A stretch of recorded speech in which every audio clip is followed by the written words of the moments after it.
2020. This will happen after this all-important session, as we are all set for the session to unfold. And more importantly, I would request all of you to kindly come forward. The friends joining in late will sit back. So kindly come forward.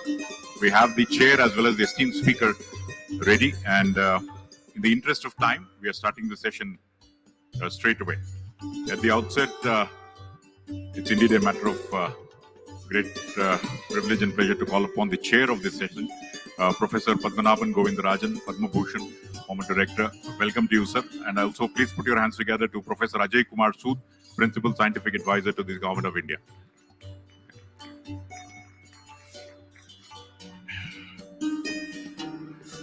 The plenary talk, ladies and gentlemen, from Professor Ajay K. Sood will be about convergence. Kindly switch off the music, please. Convergence of technological revolution for advancing India's growth trajectory. And Professor Padmanabhan Govindarajan will chair this important session. So let's give a round of applause for the two esteemed personalities of our country. Hearty welcome, sir. In the interest of time, I would straight away hand over the session to our chair, Professor Padmanabhan Govindarajan, to take us through. Anyway, sir, you want to speak from there, you can. Yeah, come.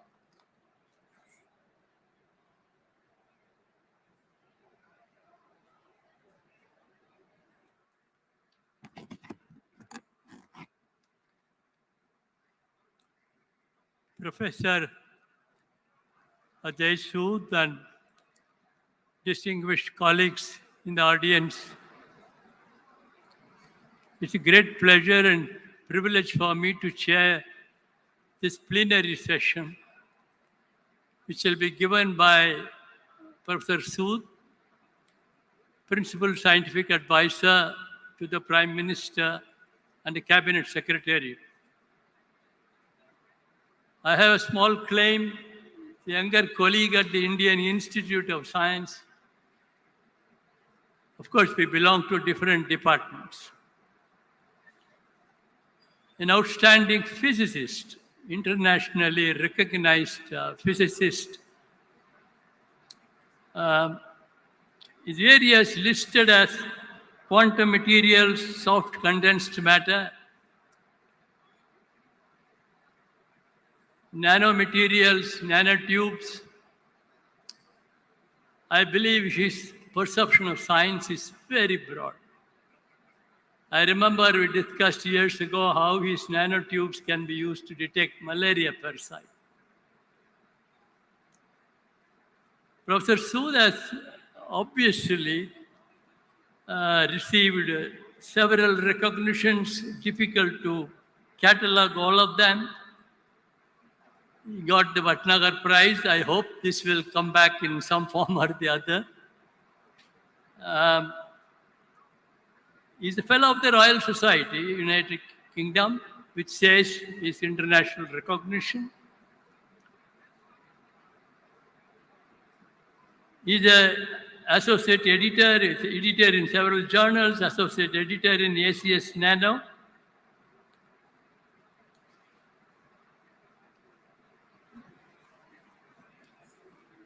The awards, lists are many, but I should mention IISc Alumni Award. I should mention the Bangalore government giving him Nano Award in 2010.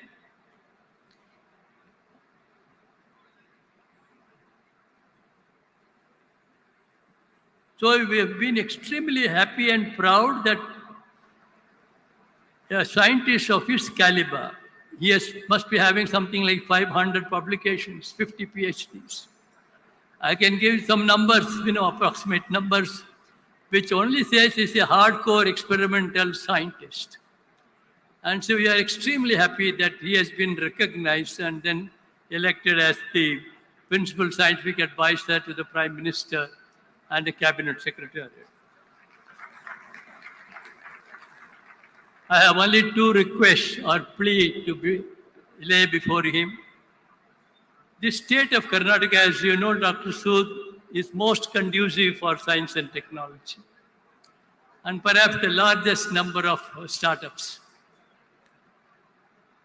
I'm associated with BioRack and some support is given to startups, but I do believe it would be very nice if you can initiate greater support to the startups, especially, everybody talks about valley of death when they take the next step. I think that's one plea. And the last plea I have is, he represents the face of science to the government, and he represents the face of the government to us. Therefore, I believe he will protect the interests of the scientific community with all the technology revolution that is happening, whether it is artificial intelligence or 3D printing or synthetic biology or genome editing or big data analysis. I'm sure it needs a lot of support from the government. Of course, catalyzing probably private sector, which is coming forward more and more these days. And I'm only requesting him to protect the interests of scientists, and I'm pretty certain the government also, the society also expects us to deliver, whether it is quality of science or whether it is translation. He has taken a most important topic today, convergence of technological revolution for advancing India's growth trajectory. Professor Sood, please.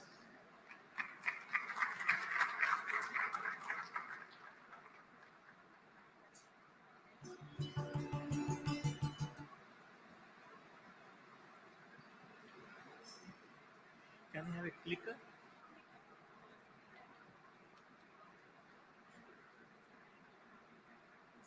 This is forward, this is backward. This is one forward. Which is forward? This is forward, no? This is backward. Okay.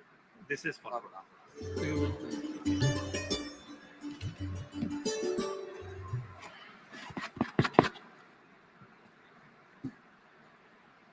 Professor Padmanabhan, all the distinguished participants, intellectuals and innovators from all walks of life, and all the students who are present here. It is absolutely a delight for me to be here with you this afternoon and give this talk. In this talk, I thought I'll share some of the ideas, which is a very small subset of the technologies which are happening in the world and in India. So instead of cataloging all of them, I just thought I'll say where we stand with respect to the world in the country, in India, and what are the steps government of India is taking, and where do we expect to go. But before I do that, I would also like to acknowledge the role of government of Karnataka in promoting STI ecosystem here for a long period of time. I had the very close view of this when we were running Bangalore Nano for almost 12 years. And the support actually has grown with time. And a meeting of this nature, of this magnitude, of this scale, truly reflects the commitment of Karnataka government to science, technology, and innovation, along with all the stakeholders. So my congratulations to government of Karnataka, and I'm sure as we go along, it will only increase. And whatever the orders Professor Padmanabhan has given to me, please be assured it is also my agenda. So I definitely have that, and it will be done. So let me start by again saying what I wish to talk on convergence of technological revolution for advancing India's growth trajectory. And what we are going to look at is a global transitioning towards knowledge-intense economies. So the question is how S&T contributes to economic progress, and how to increase in domestic technology intensity that will boost our global competitiveness. So these are the two goals which we will address in this presentation. So this is the outline. Because it's a after lunch session, so I'm giving you the outline before. You can choose where you want to snooze, and then you can come back. So I'll look at science and technology for socio-economic development and growth. India's ecosystem, a fact sheet. I'll give you some authentic data, commitment to our research and innovation, performance and output, and outcome and impact. And the third part, I will take few examples.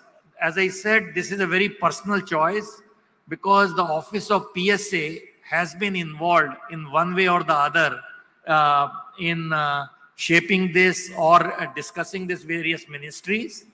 And I will look at quantum frontiers, the fast growing frontier right now, advanced communication technologies, digital transformation, clean energy revolution, and One Health mission.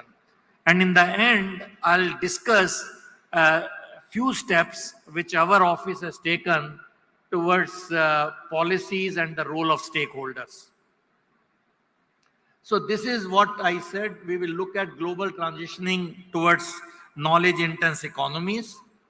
And so I thought there couldn't be a better way but to look at two examples which have made a difference using the knowledge economy, a knowledge base to come to the stage where they are. I'll just look at Israel and I'll just look at South Korea.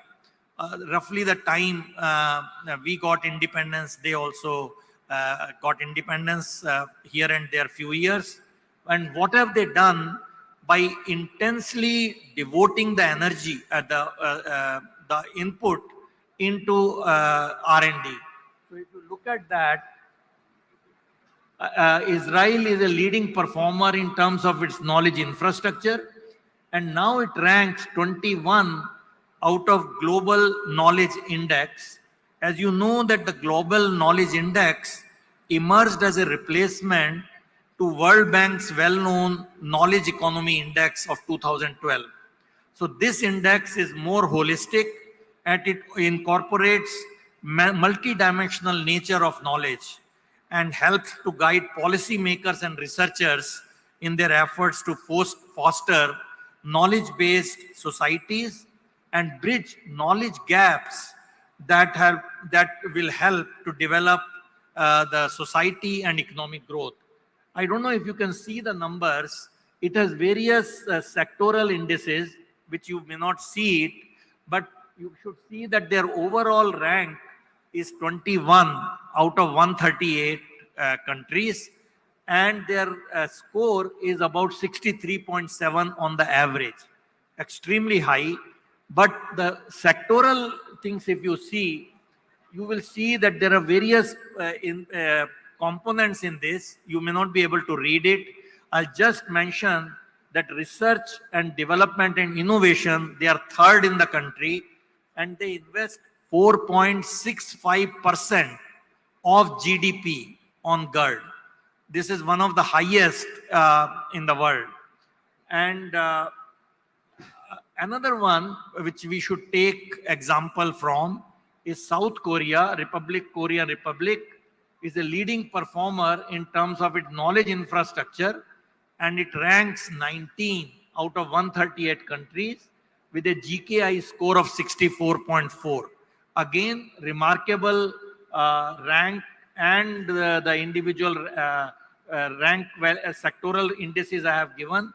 But again, it all goes to show that they have invested 4.81% of GDP, and researchers in business enterprise is one of their strength, and GERD performances by business enterprise is one of the largest. Now let's look at India. India, we are at 0.7% of GDP, but here we have some areas of strength. So we rank 75 out of 138 countries in Global Knowledge Index. Our score is 44.4, slightly below the global average of 46.7. But our areas of strength is to create goods export, percentage of total trade in goods, and the number of graduates and the hopefully the quality in terms of science and technology, engineering and maths is very high. And it has a high ranking in scientific publication in terms of numbers. I'll give you some indices later on. This is where we need to work on. So this is individual development and growth, increase in domestic technology intensity, how it will boost our global competitiveness. That is our goal. So here I have written various indices. Again, maybe in a big hall you may not be able to see, but I just want to point out that in knowledge economy index, we have improved from 40.6 in 2020, and this is 2022 data. This has increased to 48 and improved from 27.3 in research development innovation index to 31. So these are the positive signs, but we need to work really much more. And other indices are more or less at the 2020 level. So let's look at the fact sheet. Here you will see I have plotted national R&D expenditure on the x-axis in absolute terms, and on the right side it is the percentage of GDP. So what is happening is the red line is the percent of GDP, even though R&D expenditure, which is shown by blue line, is increasing. That is because our GDP, fortunately and proudly for us, is increasing. The blue one, you can see that it is a huge growth in the last many years. Because of the constant, the increasing GDP, our GERD percentage is more or less same at 0.7, but this has to increase. And so here I'll show you the government sector contributes 58.7%, and the business sector, including all public sector undertaking, is about 41.3. So this is something which we need to see. How do we strike a better balance? It is good, but it can be better. So here you will see the central government is the major funder of R&D, 43.6, and the private sector is 36.8, and various state sector is 6.4, and so on. So this gives us a sense from where this R&D funding is happening in the country. And you can see that central government is the primary investor. This is an interesting table. I don't think I'll have time to look at all parameters, but just to take you along, and the matter of concern also, the second column, which is researchers per million inhabitants. Of course, we are touching 4.4 billion as of yesterday, as you saw the news, partly because of that, but partly because our numbers in full-time researchers are not that many. We are only 255 per million, that is 10 lakhs. Whereas in US it is 4,200, UK is almost 4,300, China is 1,225 with a similar population as ours. It is 1,225, almost 5 times. South Korea is 7,498, and I'm sure the South Korean delegation will be very delighted that they are sending a good message and a good benchmark. And Japan is 5,300. If you look at the PhD produced annually, we are producing about 40,000 PhDs, and we rank third. And the publication output, we are also third, but top 1% cited articles, our share is only 0.7%. This needs to improve. And the patents granted is a matter of concern. It is increasing, but it is only 26,000, and we rank 7th. So in a country like ours, where we need to increase the full-time equivalents, and the patents granted has to be looked at. This is the message from this slide. Again, I will not belabor this. I'll just move on. That annual PhD produced, as the projection says, in the STEM sector, which is the orange curve, by 2025, we will have about 40,000 PhDs. This is comparing with the US and China. Yellow curve is for China, and you can see that it has been increasing very, very rapidly. USA, I have put in two parts, US domestic and US total. When I say domestic, means the people who are from the US origin, and you can see that it is increasing.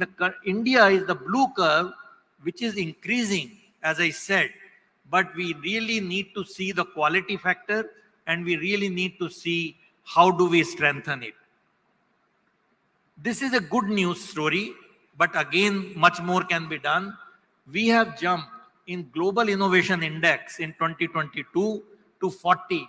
So we were 81 7 years back, and now we are 40. It's a very good news, and we hope we can go forward in this evaluation. Again, this is a meeting with a lot of startups and lot of emphasis on that. I thought this slide might be of interest, that India has emerged as the third largest ecosystem for startups globally, with about 77,000 startups, which is a 15x increase in the total funding of startups, and 9x increase in the number of investors, and 7x increase in number of incubators. Also, in terms of unicorn, the estimate is that this aggregated valuation is about 535 billion as of this year.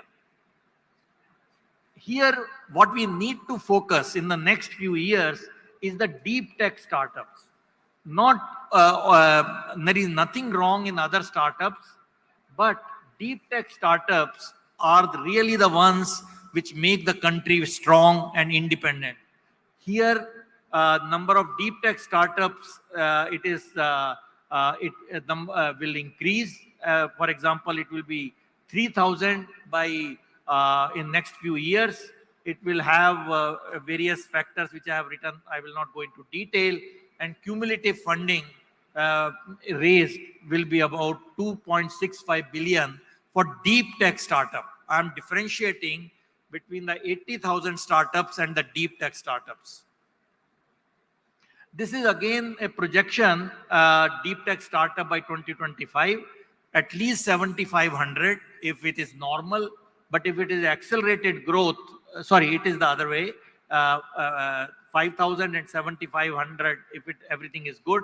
But all these charts are just to show you this is the aspiration which we should all have and work towards.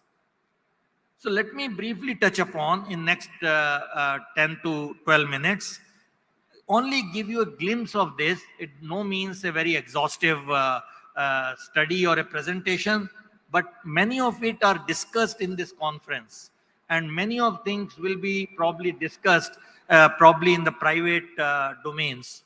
So I will just touch upon 5 revolutions which are happening: quantum frontier, advanced communication technologies, digital transformation, clean energy revolution, and One Health mission. In quantum frontiers, which is one of the very fastly growing quantum frontier, where we really need to work a lot, is that Indian government is very soon going to launch a quantum mission. It's almost done. Anytime soon it will be announced, and it has various ministries involved, and with a layout of almost close to 0.8 billion to 1 billion US dollars. And this is which will have 4 sectors: quantum computing, quantum communication, quantum materials and devices, and quantum sensing and metrology. So there will be 4 verticals in this quantum mission. So this is just to tell you, we are joining this whole league of nations which are investing very heavily in quantum frontiers. Well, I have just given the numbers. Again, I may not be able to read. United Kingdom, 1.36 billion US dollars. China is also of that order, which I have written. Canada is of that order. China is 10 billion, much more. And our Indian one is close to 1 billion over the next few years. So many people ask me, what is this quantum revolution? Because it is not really taught in colleges or schools. So I just thought I'll take 1 minute, which is absolutely not justifying this, but you should know that quantum revolution happened in 1913 when the spectral lines of hydrogen was explained. But that time, quantum mechanics was helping to understand the systems, atoms, molecules, and solids. You couldn't have your transistor, but for quantum mechanics. But what we are talking is the controlling the quantum states of atoms and molecules and solids. This is the big revolution which is happening, which has been only in the making in the last few years. And nothing more satisfying to see that this year's Nobel Prize is given in the quantum frontiers on entangled photons for quantum communication and quantum computing. So these, the prize was announced very recently. Now, just for, because this question has been asked to me so many times, I made this slide. What is the quantum doing? Just remember, in classical system, classical computers which you carry in your pockets, you have 0 state and 1 state. 0 state and 1 state. What happens in quantum mechanics? You can have simultaneously 0 state and 1 state. And that is a qubit. How much of each one is there will be decided on how you make a superposition. But that is the very crucial difference.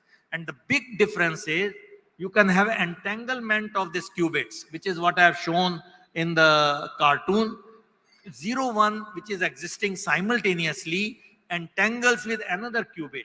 So the entanglement of qubit is very critical to all these quantum technologies. Entanglement of qubits means properties are intertwined. If you know one, you know the other. And quantum bits, the bad news is they are fragile. Their coherence is lost. So you need to work on them. And this is where all the efforts are. There are many, many technologies in the development. It is not a final story. One of the leaders is the superconducting Josephson junctions, which is what is going ahead. But there are other technologies which are in the making, be it trapped ions, be it entangled photons, and so on. So this is what we need to do to handle this quantum, this thing. So one idea which everyone is very excited is the quantum supremacy. Namely, this is the word coined by John Preskill. Can you do a problem which is only possible by quantum computers and not by classical computers?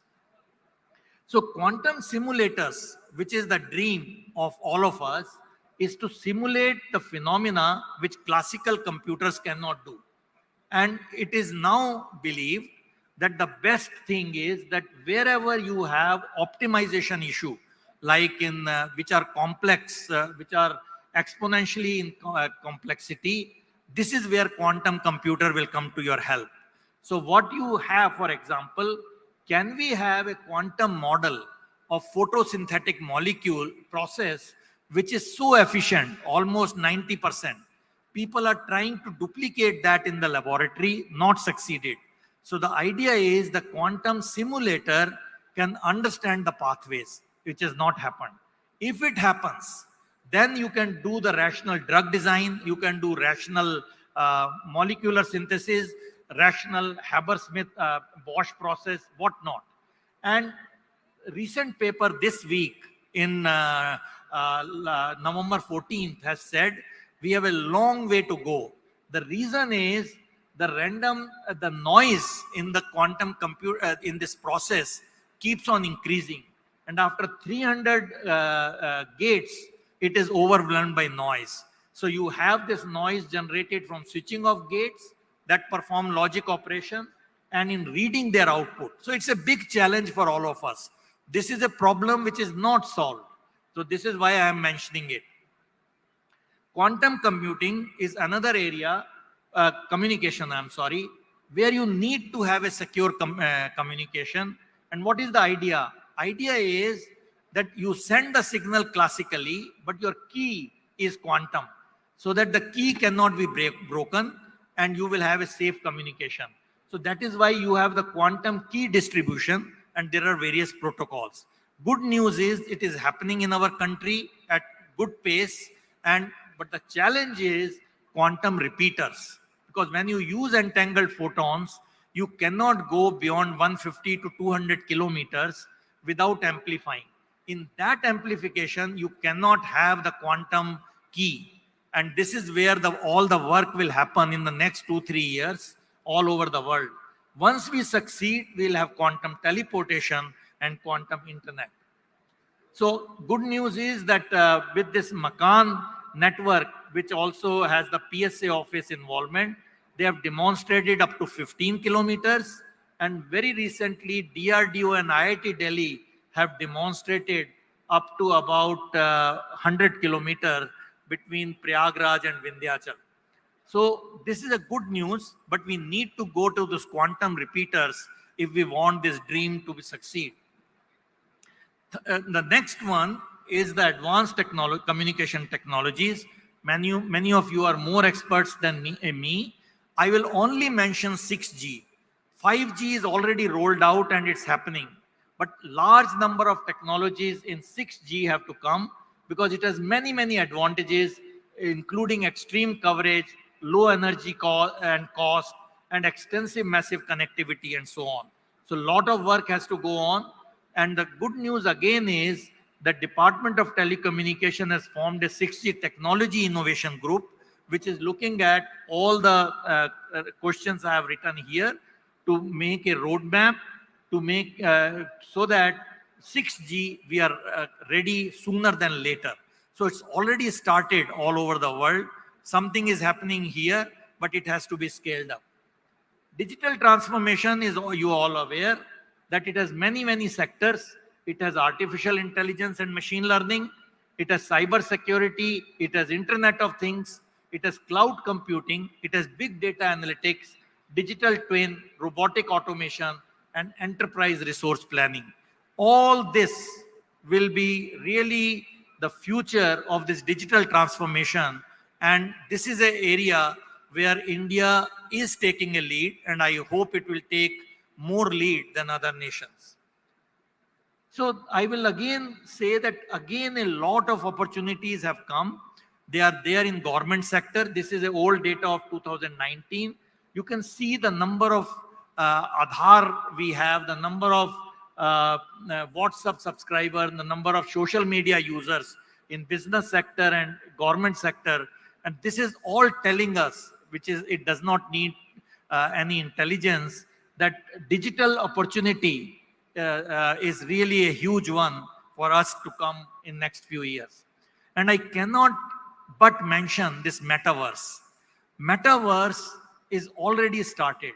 We have the internet which is in 2D. Idea is you can have in 3D.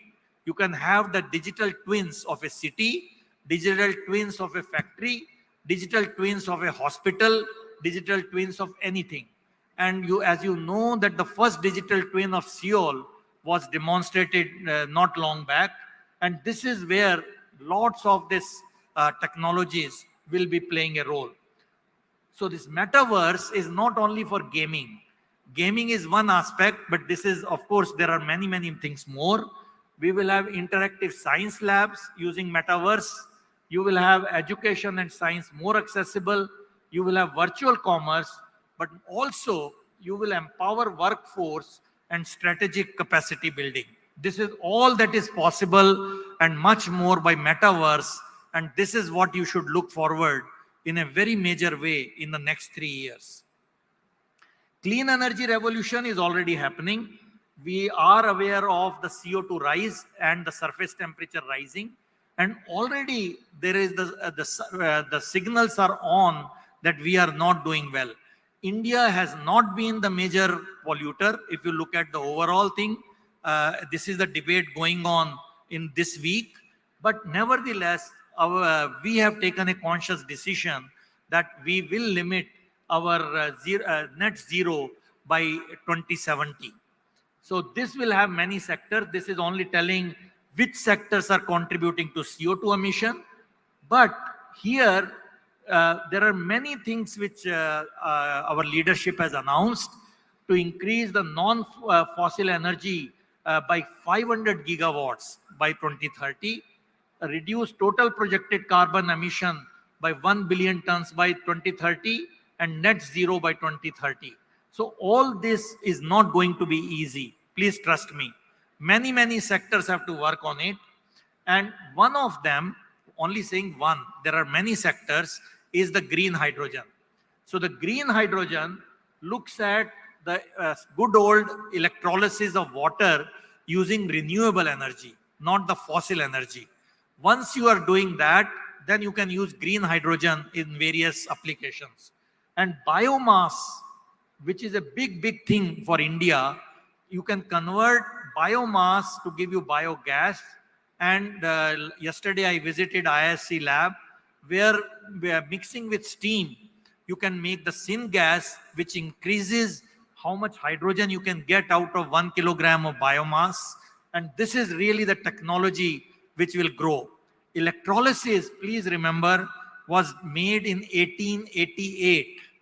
It's not a new technology, but the optimization, the material issue, all are new, which has to happen. This is what the India expects by 2030. This is all the targets. I will not go because these are too many numbers, but it will have end use in mobility using hydrogen fuel cells. It will be feedstock for green ammonia in fertilizers, and it will also be used in steel industry for direct reduction of ores and many more sectors. This is the whole thing is in the green hydrogen mission. As I said, this mission is about to be launched anytime.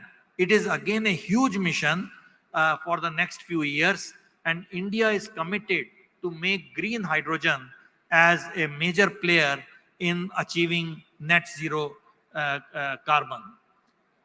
Battery is again a big factor in this, and this is where we need to go beyond lithium ion. You need to work on sodium, aluminium, and whatnot, and this is again a R&D area. Last one, I have, so Padmanabhan, 3 minutes, 5 minutes, 5 minutes. I'll just give you one health mission, which is something which has been launched, not launched, which is in the preparation. So we have a PM STIKE. This is the Prime Minister's advisory body in Science, Technology and Innovation Advisory Council. In that, the decision was taken that One Health, which looks at holistic view of human health, animal, livestock and wildlife together, not in isolation. And this is the message all of us got very clearly in COVID time.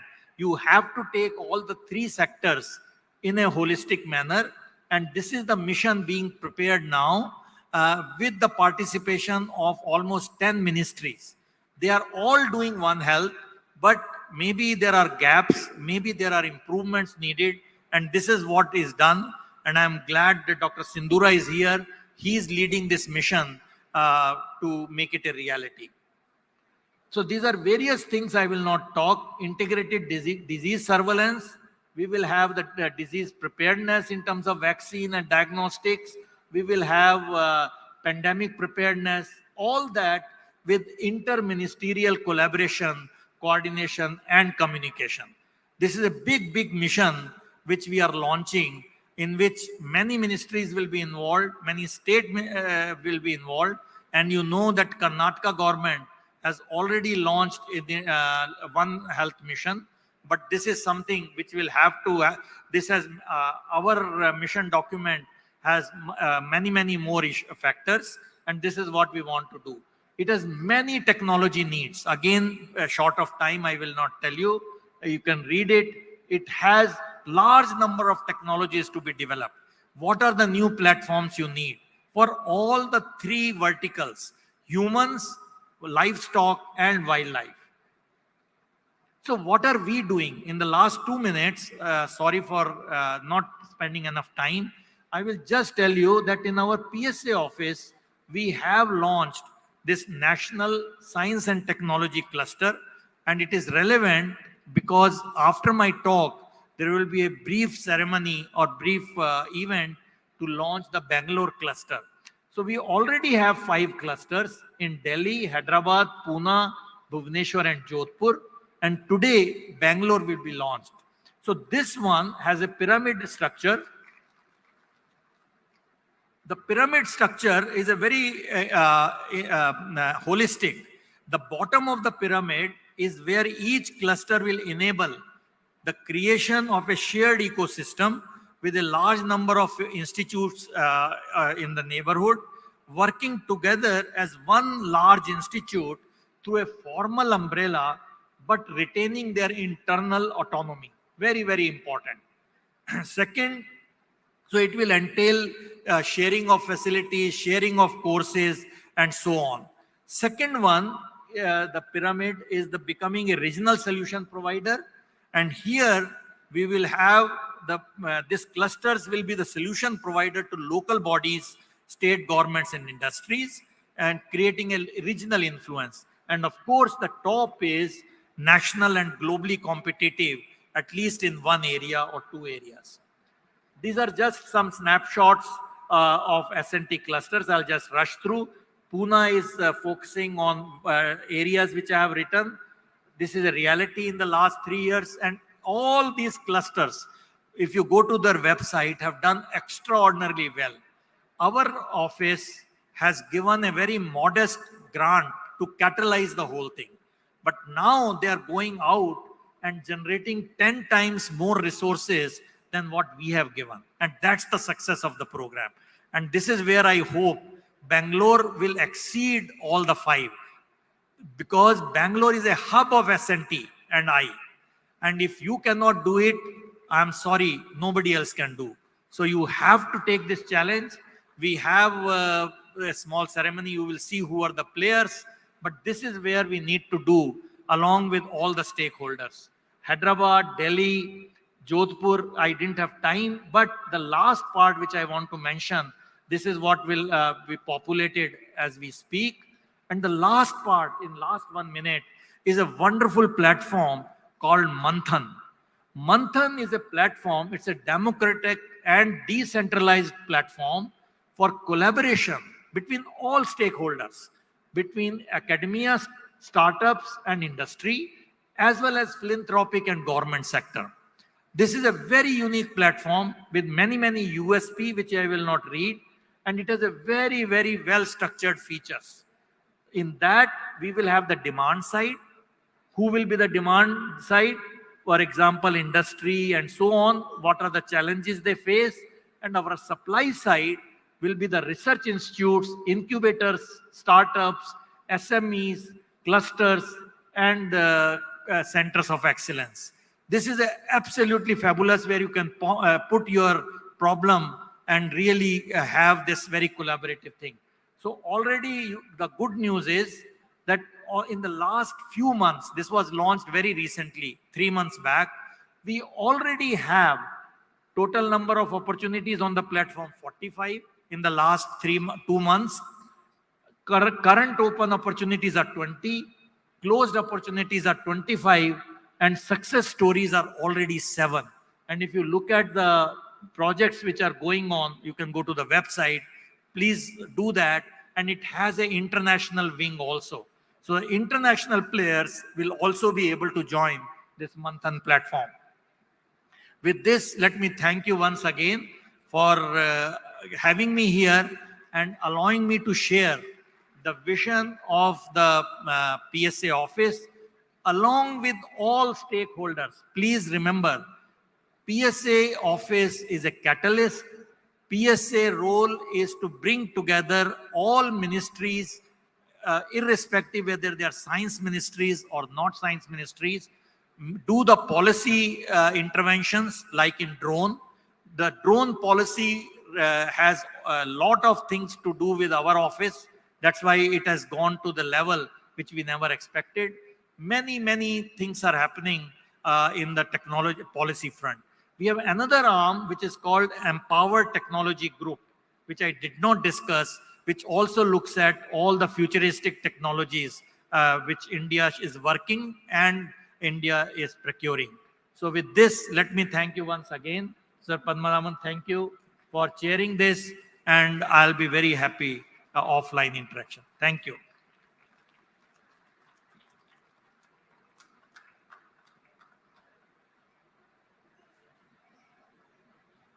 No problem. But both of you stay here, sir, for the least we will have to prepare. Thank you, Ajay, for such a, I should say, brilliant lecture, in terms of challenges, in terms of technologies. It was amazing, where sometimes I felt it's all dreamland, but looks, India is catching up. That is the good news, which whether it is quantum or whether it is digital, whether it is clean energy, whether it is One Health Mission, it's really amazing what. And I again want to repeat, we have the right man in the right office. I really hope, we are able to move forward. Dr. Sood has agreed to answer just very, very brief. Please don't give me a lecture again. We can have 5 minutes probably. Anyone having comments? Chandrasekhara, you had something to say? Siemens? Yes. Make it very, very brief what you want to say. Mike, dear, Mike, could you?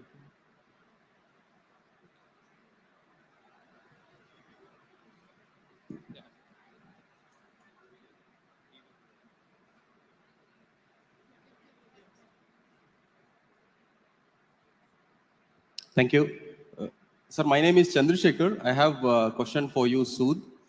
During your presentation, you talked about innovation. So around 26,000 innovations are happening in India, but we are way back into the 7th level, right? So what is that one thing which we have to start from today to take it into the first level, right? So is this the educational revolution what we have to do, or the mindset what we have to change?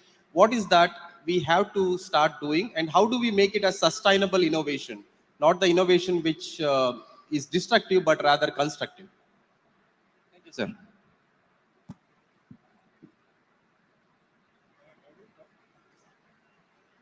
Hello. Yeah.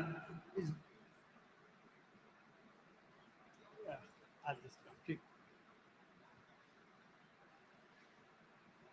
There is no single pointer that it will, if you do this, it will happen. It has first the education sector. We have to change the way we look at the education. It is not just to get a degree. It is really to prepare us for the future. And that will not happen unless we really look at education as the major driver of innovation.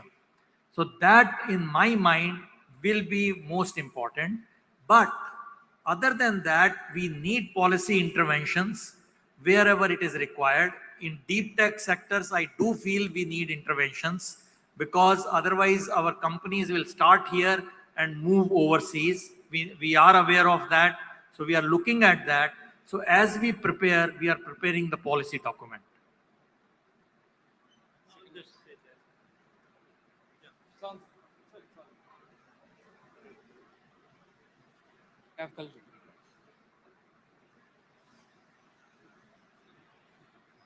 So good. My name is Vaidyanathan, Green Tech Entrepreneur. So quick question, sir. In slide number 43 that you presented on the challenges, buildings as a segment has been given a conventional projection.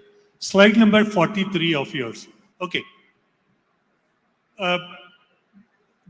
Business as usual, our building requirement in terms of energy will be disruptive. Isn't there a need for newer technologies, material science, air conditioning, clean air? No, I got it. This is on clean energy. Yes. Clean energy, I only touched upon green hydrogen. Right. Green hydrogen is one vertical which has opened up new hope, because we now, once the green hydrogen comes and once the hybrid vehicles are coming in the big way, mobility sector is already seeing the change. Right. You already have a hybrid with the bioethanol or biomethanol.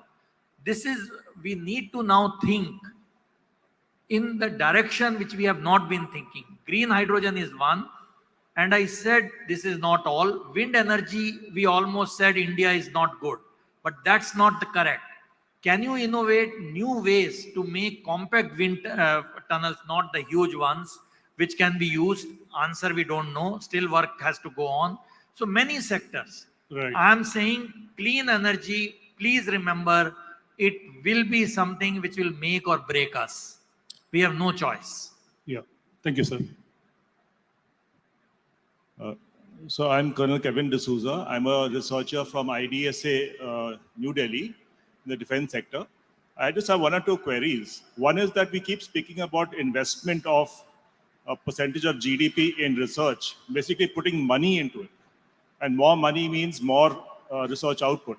But is that a fact? What about the other resources? We require competent scientists. We require the human capital. That's one. Second thing is, when we come to outcome of research activity or work, we look at number of papers or number of papers which are most cited, etc. But shouldn't we also be looking at how many of these scientific discoveries in India are actually materializing or getting commercialized No, I understand. into the final No, outcome? in short, because of shortage time, I have understood even what you have not said.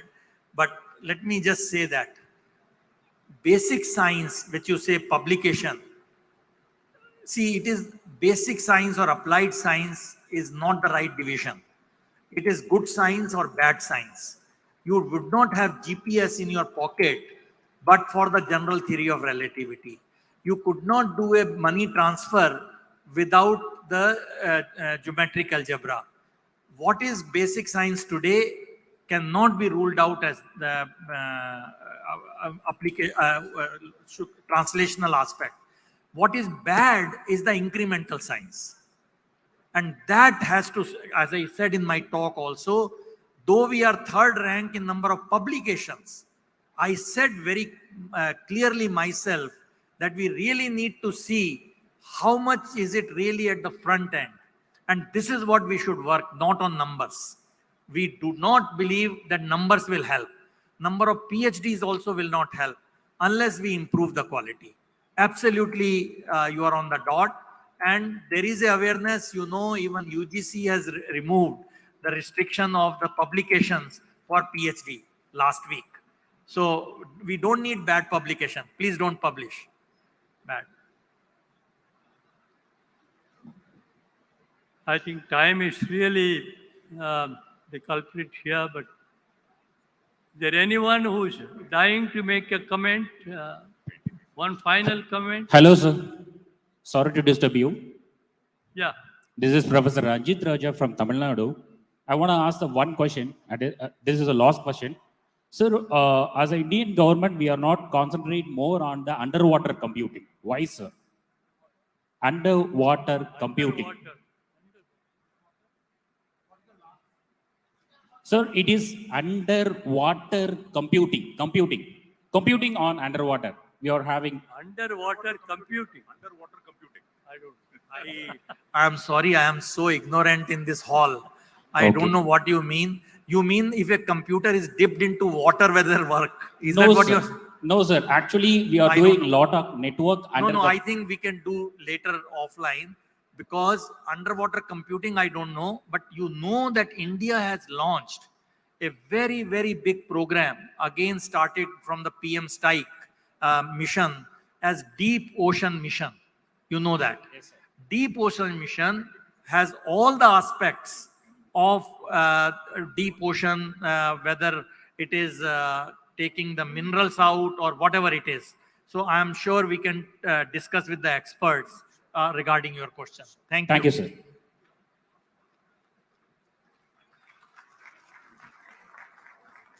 Thank you, Professor Ajay Kumar Sood, for a wonderful talk. And I would now request Shri Chris Gopalakrishnan, the chairman of Vision Group on IT, to kindly give a mementos to our chair and esteemed speaker.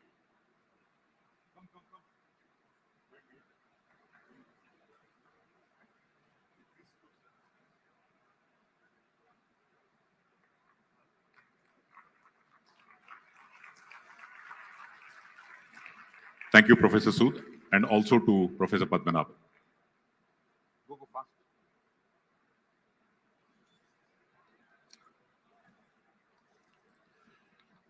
Thank you, Professor Padmanabhan Govindrajan. Thank you, sir.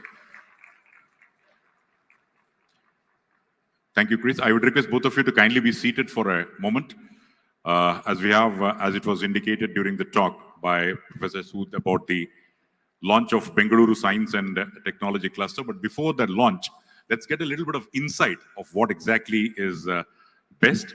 And I would, for this, I would request Professor Ambarish Ghosh, Indian Institute of Science and Principal Investigator for BEST, and Dr. Taslim Arif Syed, CEO, CCAMP and Principal Investigator for BEST, to kindly come over here and then give us an insight into what BEST is all about.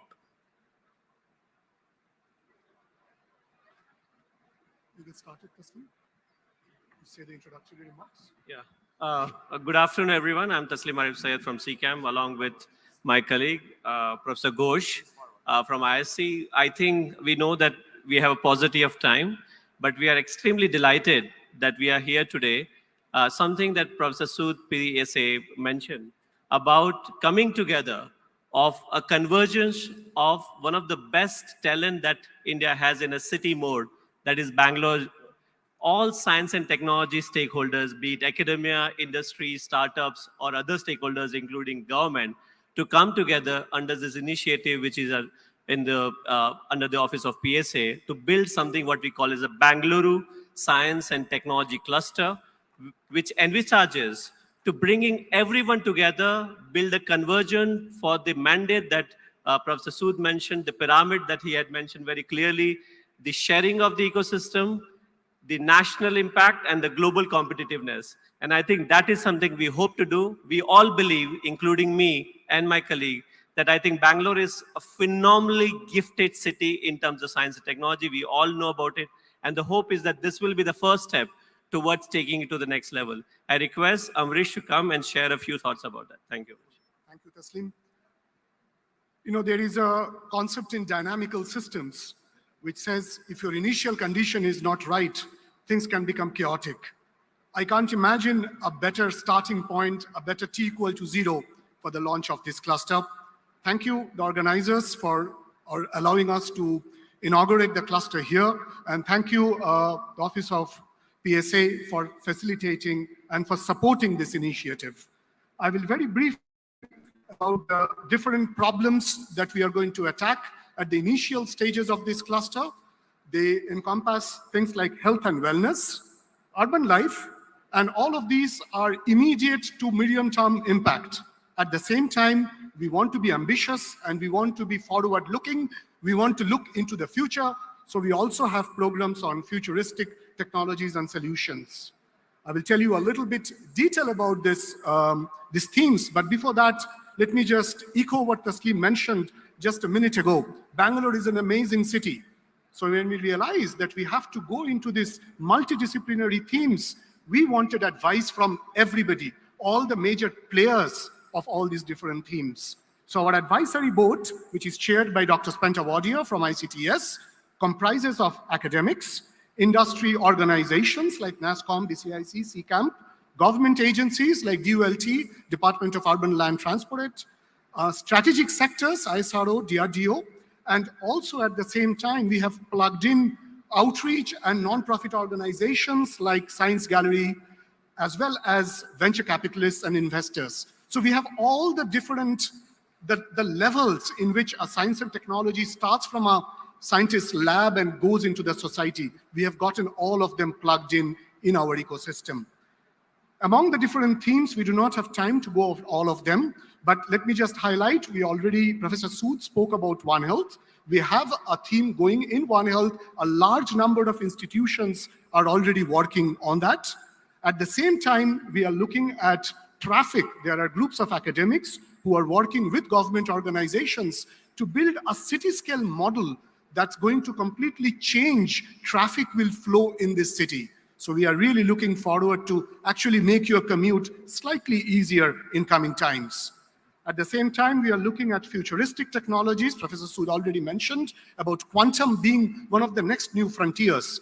There is hope for tremendous amount of economic growth in this sector, and India should not be losing this bus. India should be driving this bus. So that's what we hope, and we believe that we can start this in Bangalore.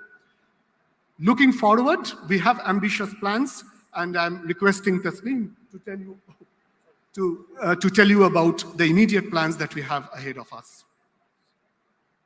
So I think I would possibly keep it short. I think Amrish clearly mentioned that we are here together.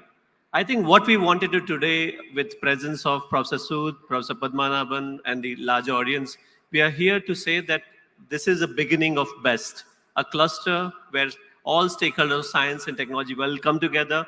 It's a call of action for all of us to now reach out and build new programs, new capabilities together, which can actually build all three mandates of the cluster and beyond if we can do it. What we want to do is that we are building a team as we speak. A couple of colleagues are here, KK and Sripanna, who are a part of the team. They are already here. And we are actually hiring a few more. But possibly this quarter, the 1 month is still left, and the next quarter you will see a major activity in 3 themes or 4 themes which have been identified. But more importantly, we want to reach out to you.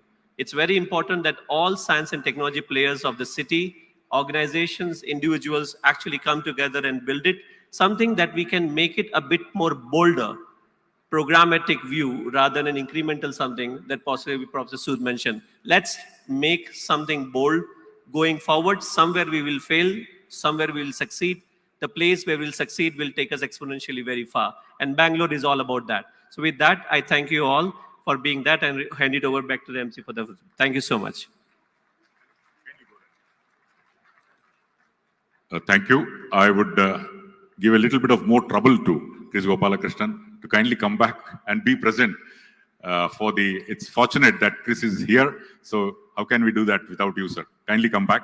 Yes, this is the release in the presence of Chris Gopalakrishnan, Professor Padmanabhan, and Sri Ajay Sood. Ladies and gentlemen, wherever you are, please put your hands together for the launch of the Bengaluru Science and Technology Cluster, BEST. This would go a long way towards the various steps in terms of when the poster gives an insight into what exactly is there in this particular endeavor of being the best. Bengaluru Science and Technology Cluster, BEST.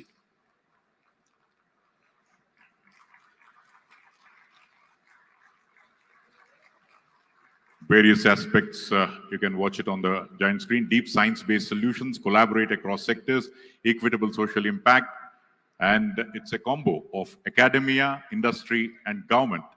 And the best practices will be adopted in terms of technology and business mentorship, sector expertise, consulting, capital and financing, facility, access, networking and collaboration, favorable regulations, strategic partnership, business attraction, retention, and expansion. So I would like to thank Shri Chris Gopalakrishnan, Professor Sood, and Professor Padmanabhan for doing the honors. So with this, we come to the end of this session. Thank you very much, and do enjoy.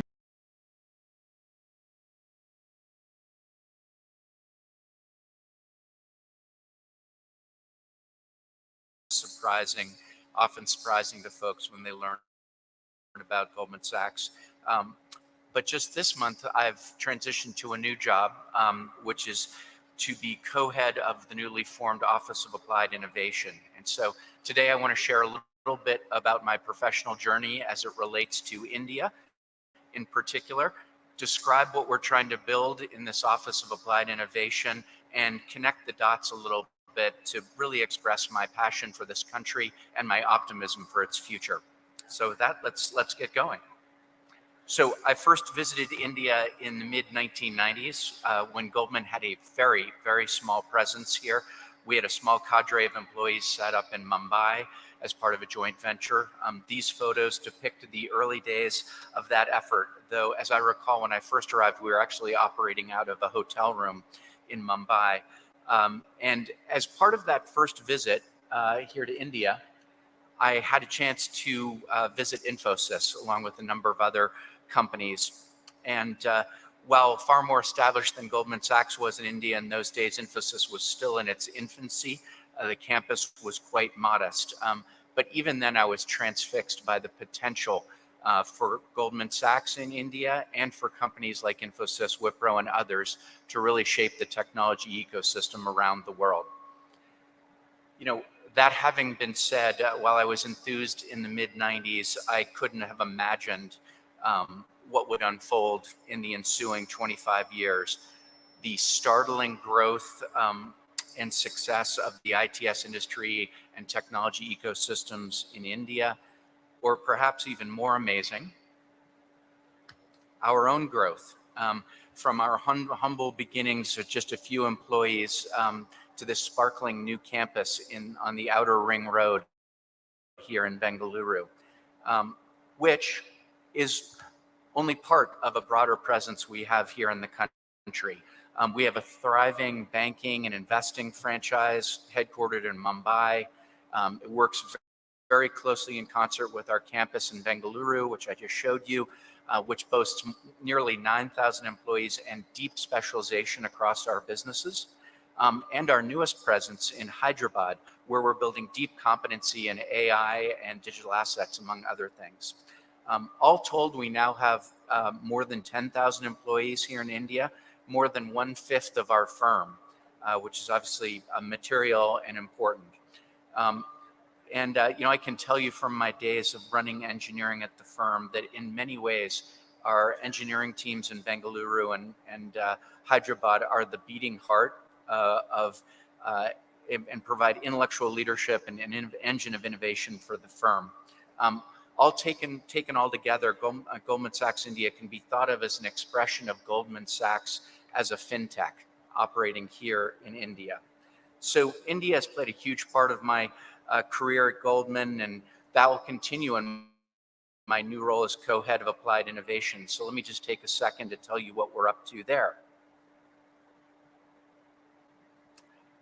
So we see the Office of Applied Innovation, or the OAI as we call it, operating at the nexus of geopolitics, markets, and rapidly changing technology. And I'm going to just drill into each of those quickly in turn. Geopolitically, we believe we're at a moment of uncertainty in a world that's unique in the past 30 years. After the fall of the Berlin Wall, the forces of globalization, the rise of trade, the integration of supply chains dominated the airwaves and helped connect countries, regimes, and regions, leading to a less polar world, one that's mostly united by a common set of economic goals. I think, in fact, you could say about that period of time, it was a time when economics really led and influenced geopolitics. Today, we see a bit of a reversal of that. A more divided, multipolar world with a hot war in Europe, fraying economic ties, and newfound complexities. In many ways, now we see the inverse, which is geopolitics are leading economics. Think about the impact, for example, of sanction regimes that have evolved over the past 6 months, how that's influenced the relationships between countries. So the context in the world is shifting abruptly. Our clients really want insights and direction on these changes, and it's part of our mission to supply those. Oops. Similarly, the prior decade was generally marked by low market volatility and easy financial conditions. But of course, the decade finished on a more cautious note with the first evidence of COVID-19. But you can see early on, it was certainly a more placid environment. In recent periods, you've seen the rise of extraordinary volatility. Volatility has in a way ruled the day. Markets are more complicated and volatile, creating new risks and opportunities as these disruptions unfold. And finally, amid all this complexity, technology change continues apace across a number of different domains. I'm going to touch on just a few, many of which were mentioned in the prior session. First of all, artificial intelligence and machine learning. We are seeing a startling trajectory of improvement in artificial intelligence today, from the emergence of large language models and diffusion models that are making experiences like this available on platforms like DALL-E. This image here actually was created by my former co-CIO, Marco, He just gave a simple English language prompt to the machine. And that prompt was, show me two girls on bikes at dusk in the style of Edward Hopper. And that really cool image emerged from the machine. The machine rendered this picture from that semantic instruction, which I think is extraordinary. And as striking as this output is, the input mechanism is equally profound. Just again, like a semantic command line interface that allows you to create art, music, poetry, and even code itself, which quite interesting to watch that observe. Now, the applied impact of this surge in innovation is lagging, but I think will be extraordinary for enterprises. We see AI and machine learning creeping into a very broad range of things we do and deliver at Goldman Sachs, and our team in Bengaluru is a big source of talent in this area. In a related phenomenon, probably the most significant impact for humanity will result from the collision of advanced technologies like AI and our own biology. The increasing impact of large-scale computation for simulation, for drug discovery, et cetera, we are going to understand and shape our human biology in a much more active way, prolonging and improving life, and likely spawning some controversies along the way, shifting demographics, perhaps even challenging the very notion of what it means to be human. On the lower left there, distributed ledger technology. The crypto ecosystem, by contrast, might not feel as healthy as that health innovation that I was just talking about, but we're big believers in the underlying blockchain and distributed ledger technologies. We think they're going to provoke a profound shift in the way that money and value moves around the world and can shift the operational paradigm of our own industry. This is an area where the geopolitical lens I talked about early helps really inform our technology view. Any change in the conduct of global monetary system is hugely consequential for nation states and regions. But in a more pedestrian use of the technology, we see huge scope and improvement for the operations and plumbing infrastructure that undergirds capital markets. One small example of that is our use of distributed ledgers today to facilitate intraday repo transactions with another large financial institution, something that is truly impossible with traditional batch-oriented, unshared infrastructure. And finally, meaningful progress on virtual and augmented experiences promise new horizons for gaming, entertainment, and professional applications. While this is a revolution whose time hasn't quite arrived again, the trajectory today is impressive, and the implications, especially in an era where we're discovering new modes of remote and connected work, are huge.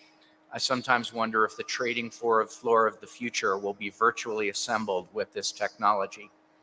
And every once in a while, I like to just stare at slides like that prior one, just to reassure myself that while markets form a sine wave, a very profound sine wave often they orient around a relentlessly upward sloping trajectory of fundamental technology advancement.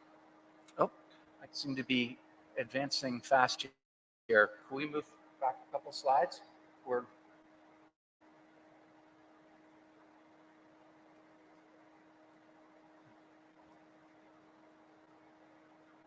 That would be good right there. And I'll advance from here. Thanks. So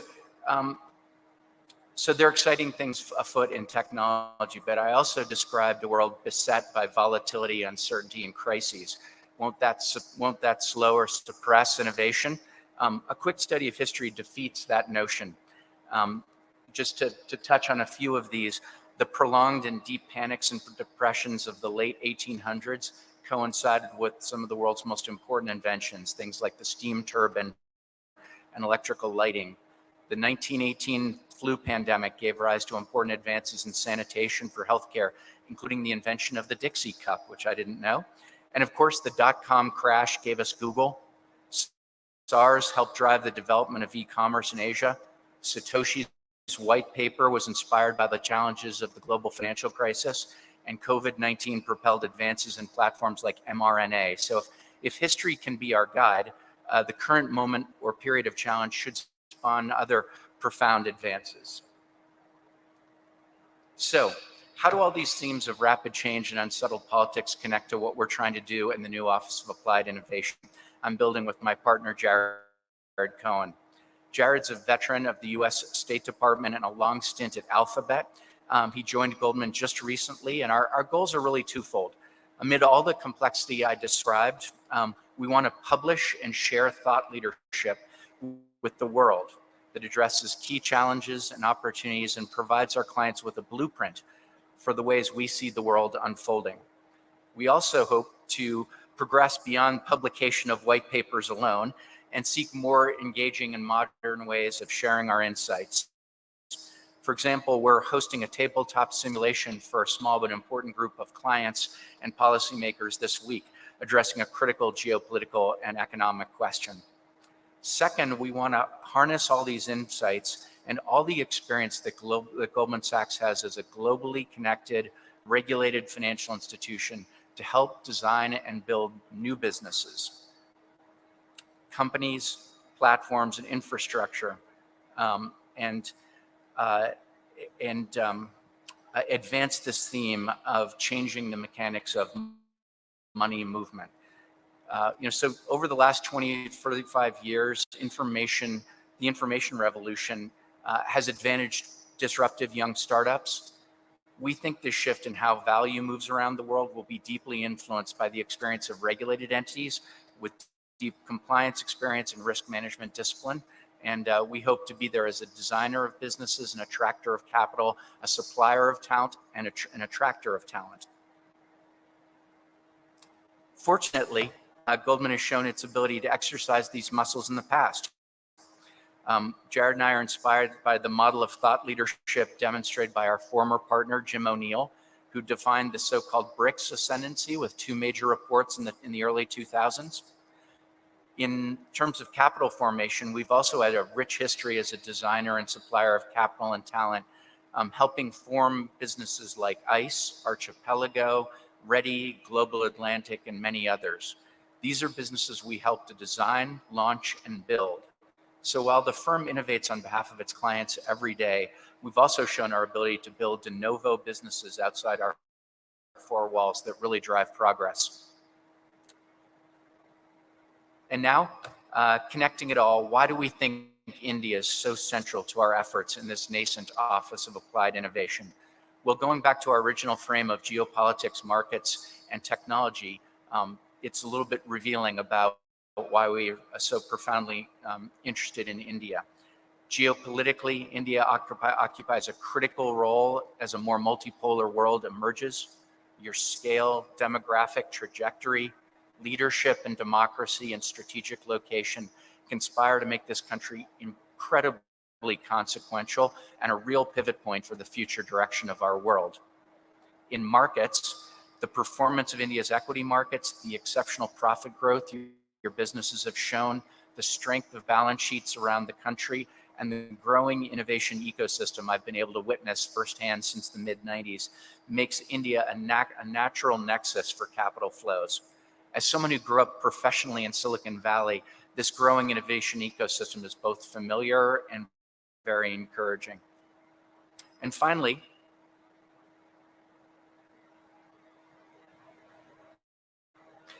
I've personally witnessed the transition of India from a source of capacity and person power to deep competency, and now as I see it, real leadership in intellectual capital. As CIO, I saw the extraordinary quality of the young people we hire here, and how they're increasingly differentiated on a global basis. I look forward to the panel that'll happen right after this presentation on the future of GCCs here in the context of this rapid transformation. It's also worth noting that the role that India's leadership in technology for its people will have. The emergence of your digital stack creates a platform for further innovation and will be an accelerant of progress and change. So while I'm embarking on a new professional and personal journey at Goldman Sachs, I'm happy and excited to make sure that India occupies a central place in the work we do, the insights we drive, and the companies we build. Thank you.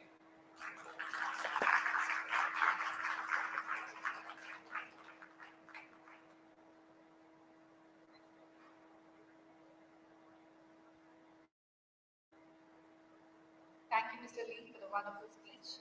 Now, it's going to be a fireside chat with speakers. Let's welcome Mr. Moderator, Mr. K.S. Vishwanathan, Vice President of NASCAR.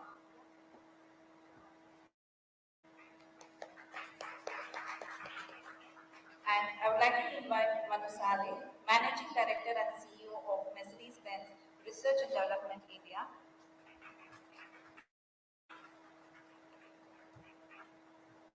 And Gunjan Samdani, and the head of Goldman Sachs Service India.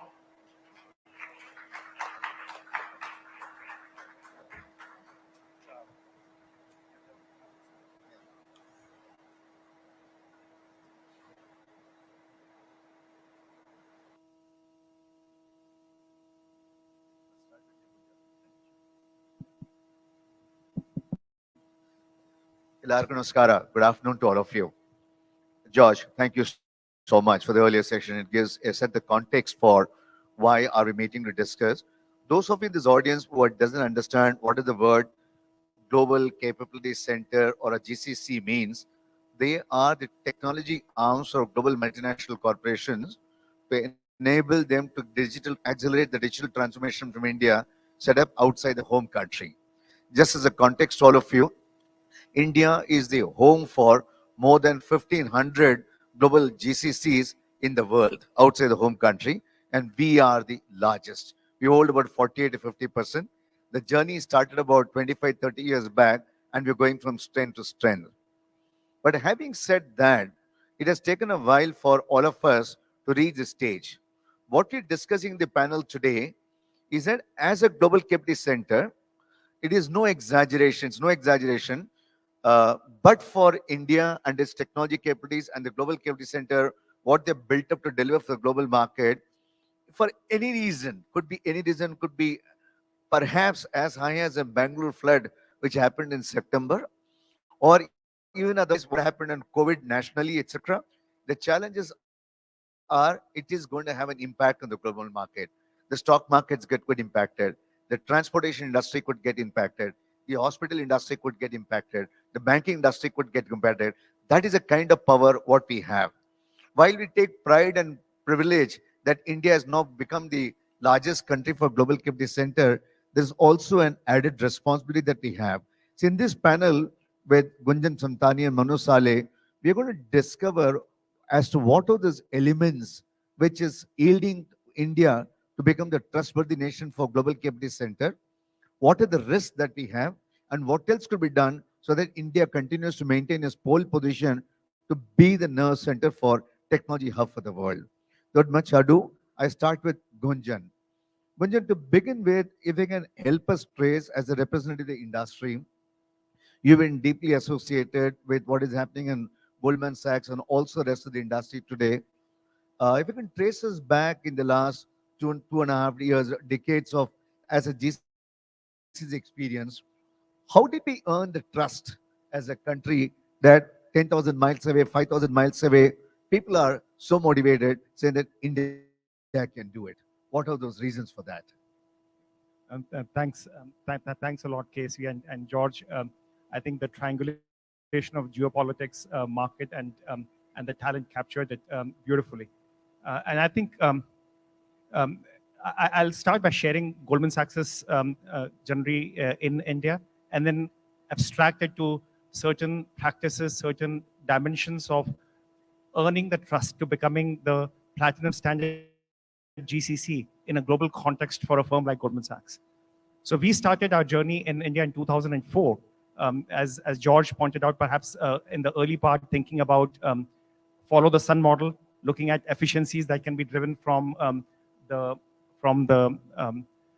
country in setting up our practices here, growing into scale.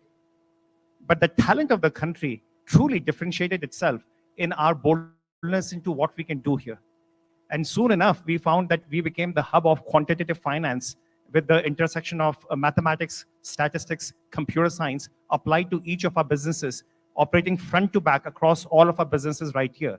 So while we certainly take a lot of pride in engineering and in technology, as a firm, we are a fractal of Goldman Sachs in India, operating front to back across all of our businesses in this trading, quantitative portfolio management, research, investment banking, certainly risk management, controllers, truly operating front to back. And it became an experience of what we take a lot of pride in saying, that Goldman Sachs happens in India.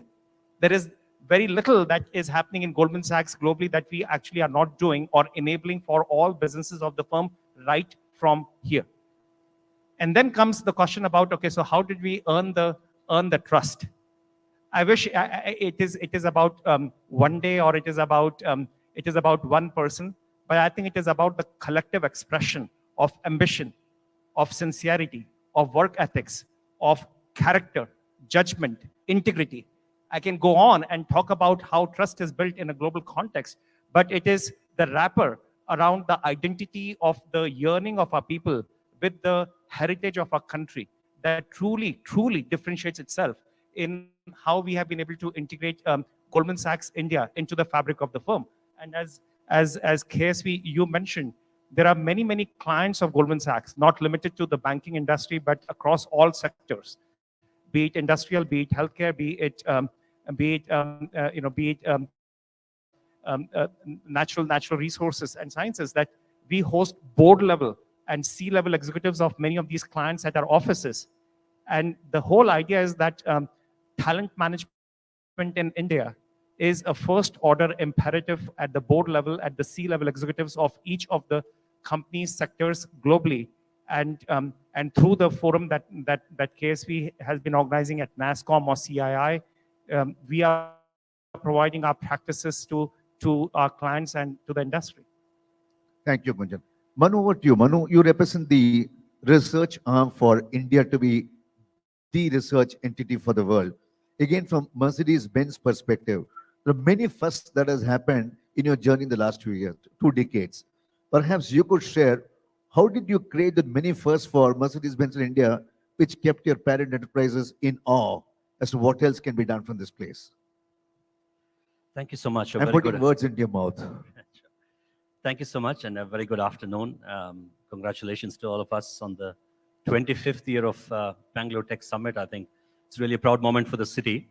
I was just sitting next to Gunjan when George was speaking, and actually envious of the bullish support that you guys have on India. That's really heartening to see. Sometimes we wish that most of our companies have global support and representation like that. Congratulations to how you've been doing it. Yeah, mobility sector, not something that everybody over the last decades directly associated with Deeptech. So if you think what's a mechanical engineer doing on this panel talking about mass manufacturing and hardware, I hope I can take you through a journey of Deeptech in mobility and automotive in the next minutes. We started 1996 right here in the city. We've had very humble beginnings. It took us about a decade actually to discover what India can do for us. And I've not been shy of admitting the lost time for Mercedes in discovering what India and Bangalore could do for us. After that, it's been fairly a good, enjoyable journey for us. We're going to end this year with 11,000 people out of this city working for R&D Mercedes. It's the largest R&D center for the company outside of Germany, and continues to invest in technology in this city more than anywhere else in the world. We've hubs around the world, starting from the Valley, Seattle, Sunnyvale, coming into Israel, in Germany at Berlin, in China at Peking, but Bangalore continues to be the heart of the entire development and where all the tech investments are coming in. To your question, KSV, and if I can add to what Gunjan so rightly said, trust and building trust at the GCC is quite an important factor into the second term that's used in today's panel, which is accelerating the GCC in itself.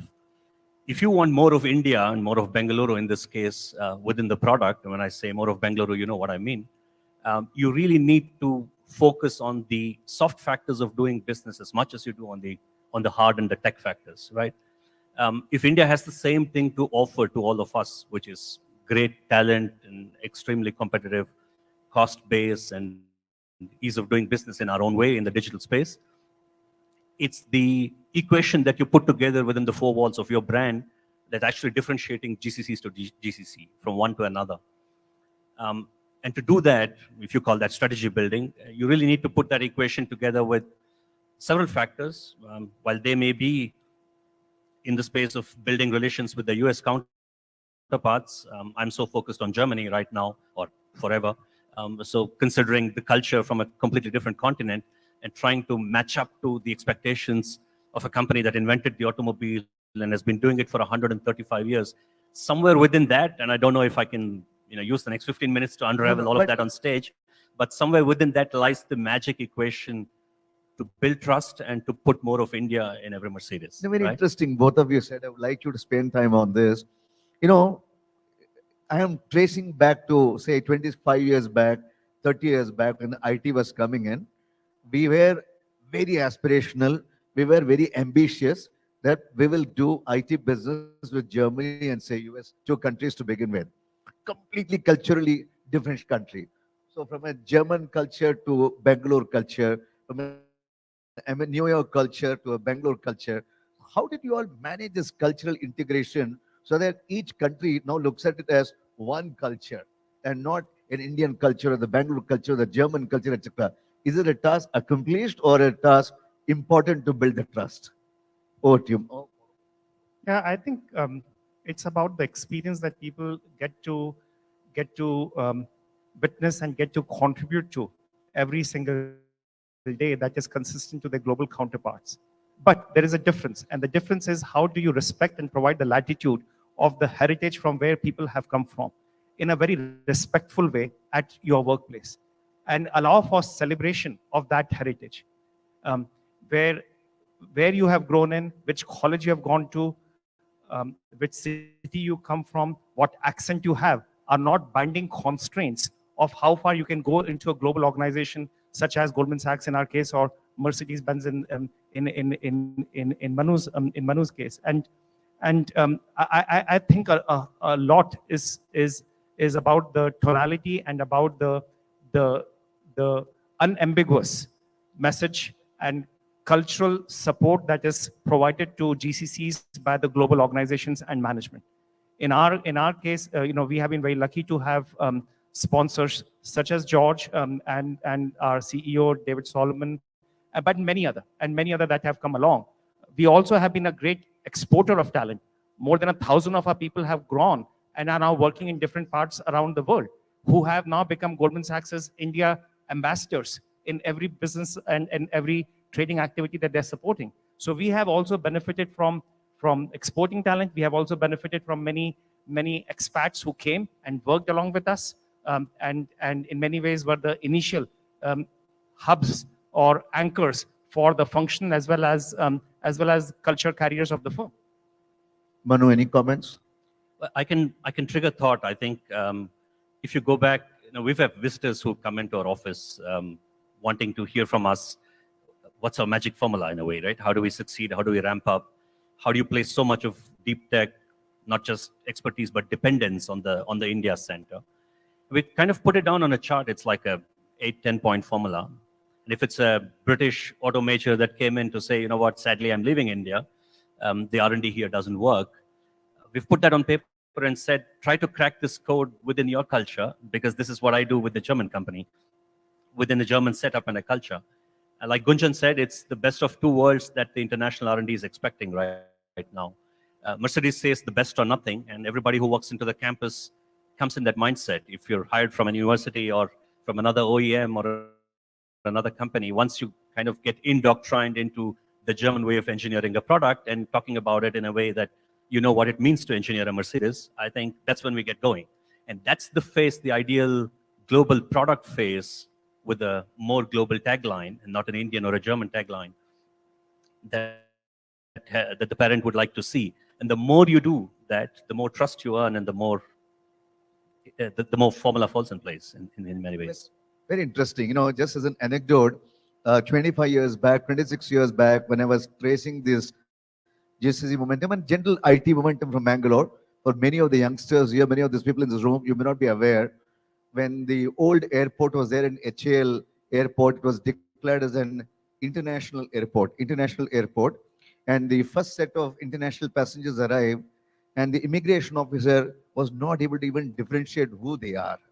They don't care whether international or domestic or an Vishwanathan or Gunjan Samtani Manu Sale. They're giving a stiff look. So I remember the IT industry, several of us leaders, we all pulled in small money, and identified and training institution to train these immigration officers how to smile when somebody walks in at 2 o'clock in the morning and say good morning to you. And that kind of extent all of us have gone through to change, and Bangalore stood up to that, adopted it, the culture. Kudos to all of you. But for that, this won't have happened in India, Bangalore as a GCC destination for the world. This is one. Many things. Even the trolley that you currently see, when we had International Airport in Bangalore in 1996, there was a trolley was designed by the IT companies and said, what kind of trolley will make things easier? That's the way the ecosystem in Bangalore has collaborated, build it up. Thank you, Gunjan. Thank you, Manu, for making this 25th year so memorable. Now, shifting gear, as George also pointed out, we had this COVID incidents coming in. Just as an anecdotal again, in 2020, when the whole world was going for lockdown, everyone said, oh my God. So we had the Bangalore community, the GCC community joined together, added two more words. Oh my God, what next? So that what next, what enabled us to work from 330 different locations in the country, build GCC model, build accelerated trust to that. My next question to both of you, Manu, to start with you. During the COVID time, did you see the trust got accelerated parent enterprises? They're looking at, you guys can do anything. You guys have weathered, you guys have administered 2 billion vaccines in 15 months' time using technology. You guys have done the payment solution, leveraging digital technology payment solution. Is that confidence very high in your organization? Absolutely. I think it's way high around the country. Every company will echo the same sentiment, I think.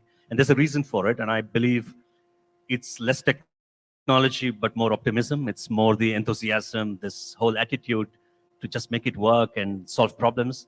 We have heard literally every company in the ecosystem comment back positively on how India responded, not just with the vaccines, but within the corporate networks, how India responded. We'd proudly say we had production running around the world because of India at the laptop during COVID. We had semiconductor crisis within the auto industry that was managed decently well because Indians were at the laptop during the crisis managing this.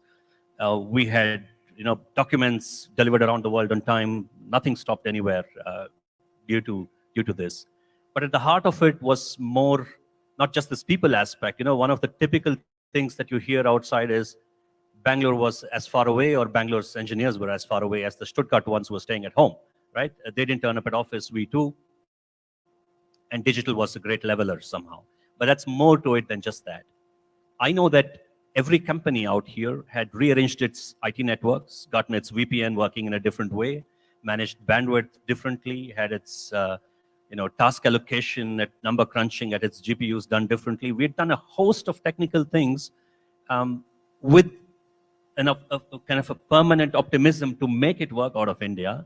Some of these solutions stay for good today and has kind of enabled more in India right now, because I think whatever tech arrangements we did during COVID was amazing. It was completely new.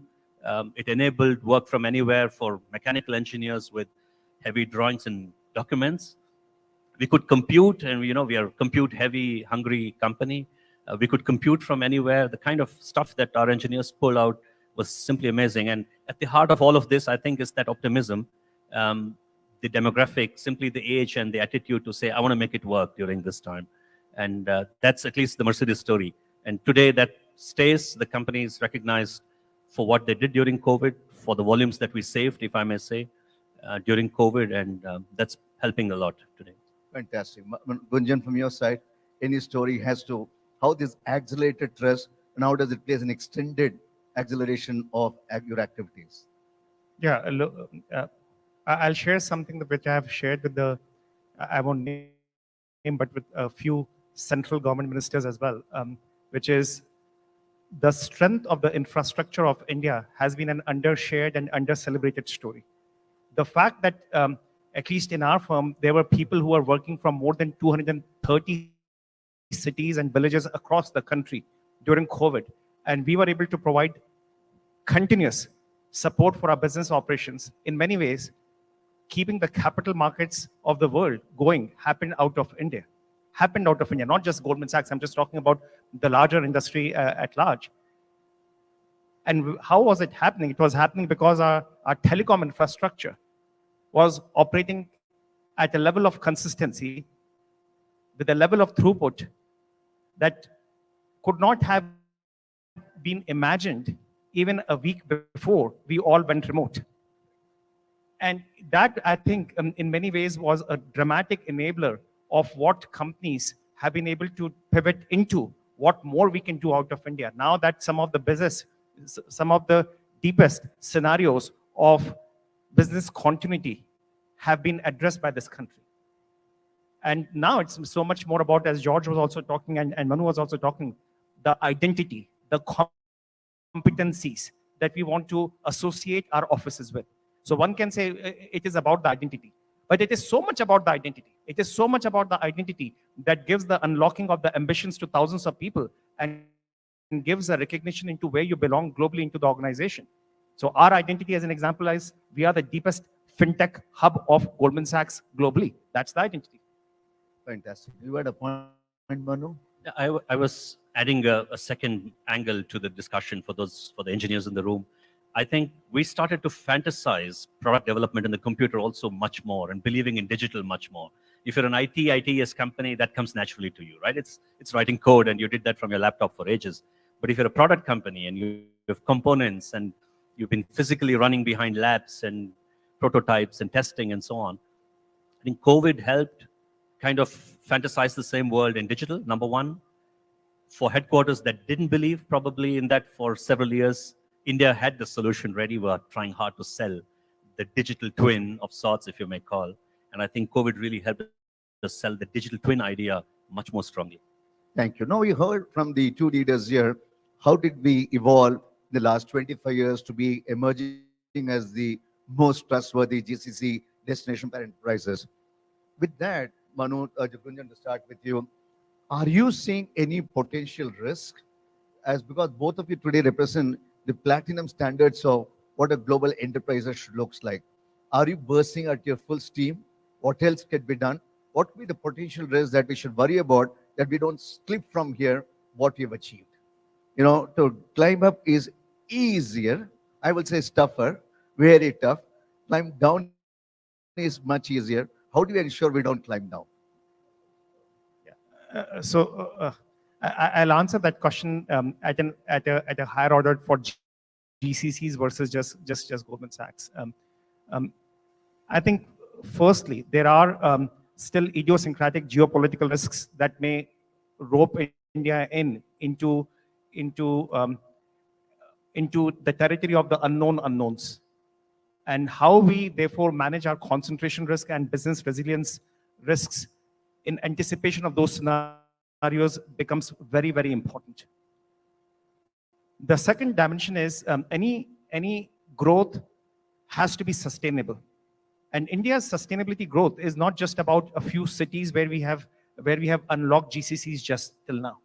I think the next phase of GCCs as well as sustainable growth will come from tier 2, tier 3 cities, allowing it to go much deeper into the fabric of where the talent is. And last, but perhaps not the least, is our continued protection with fervor about the democracy of our country. Like, I truly believe one thing that has stood out during this period of geopolitical dynamics that is being played out is a philosophical and a commercial appreciation of India's democracy. So protecting it is essential. what can go wrong? I'll add to the people and the geopolitical factors that Gunjan mentioned from a business side, from a product side. I think we're talking GCCs. Therefore, all of you who've been either working for, leading, or coming in touch with GCCs know that there's a curve. There's a maturity curve that all of us go through at GCCs, right? And several of us are still struggling to discover that curve for ourselves, given the setup that we have. But those of you who are in that journey, slipping on that curve is the biggest risk that I see right now, given all what Gunjan is saying and more. People, deep tech, the dynamism around deep tech, slipping that curve is the biggest risk that I see. And I'll tell you what I mean by that.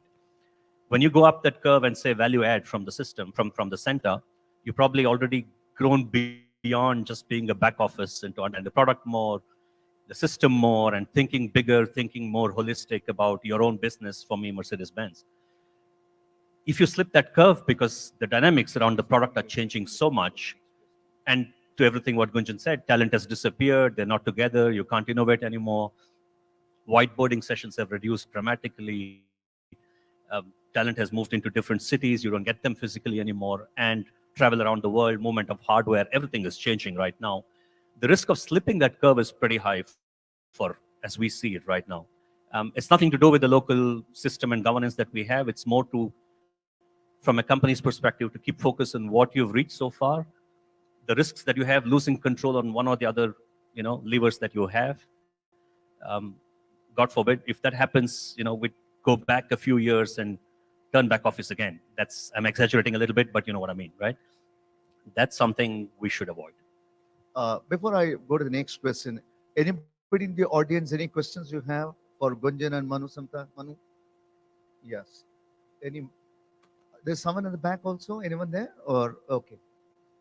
Make the questions brief, please, if we can. Yeah.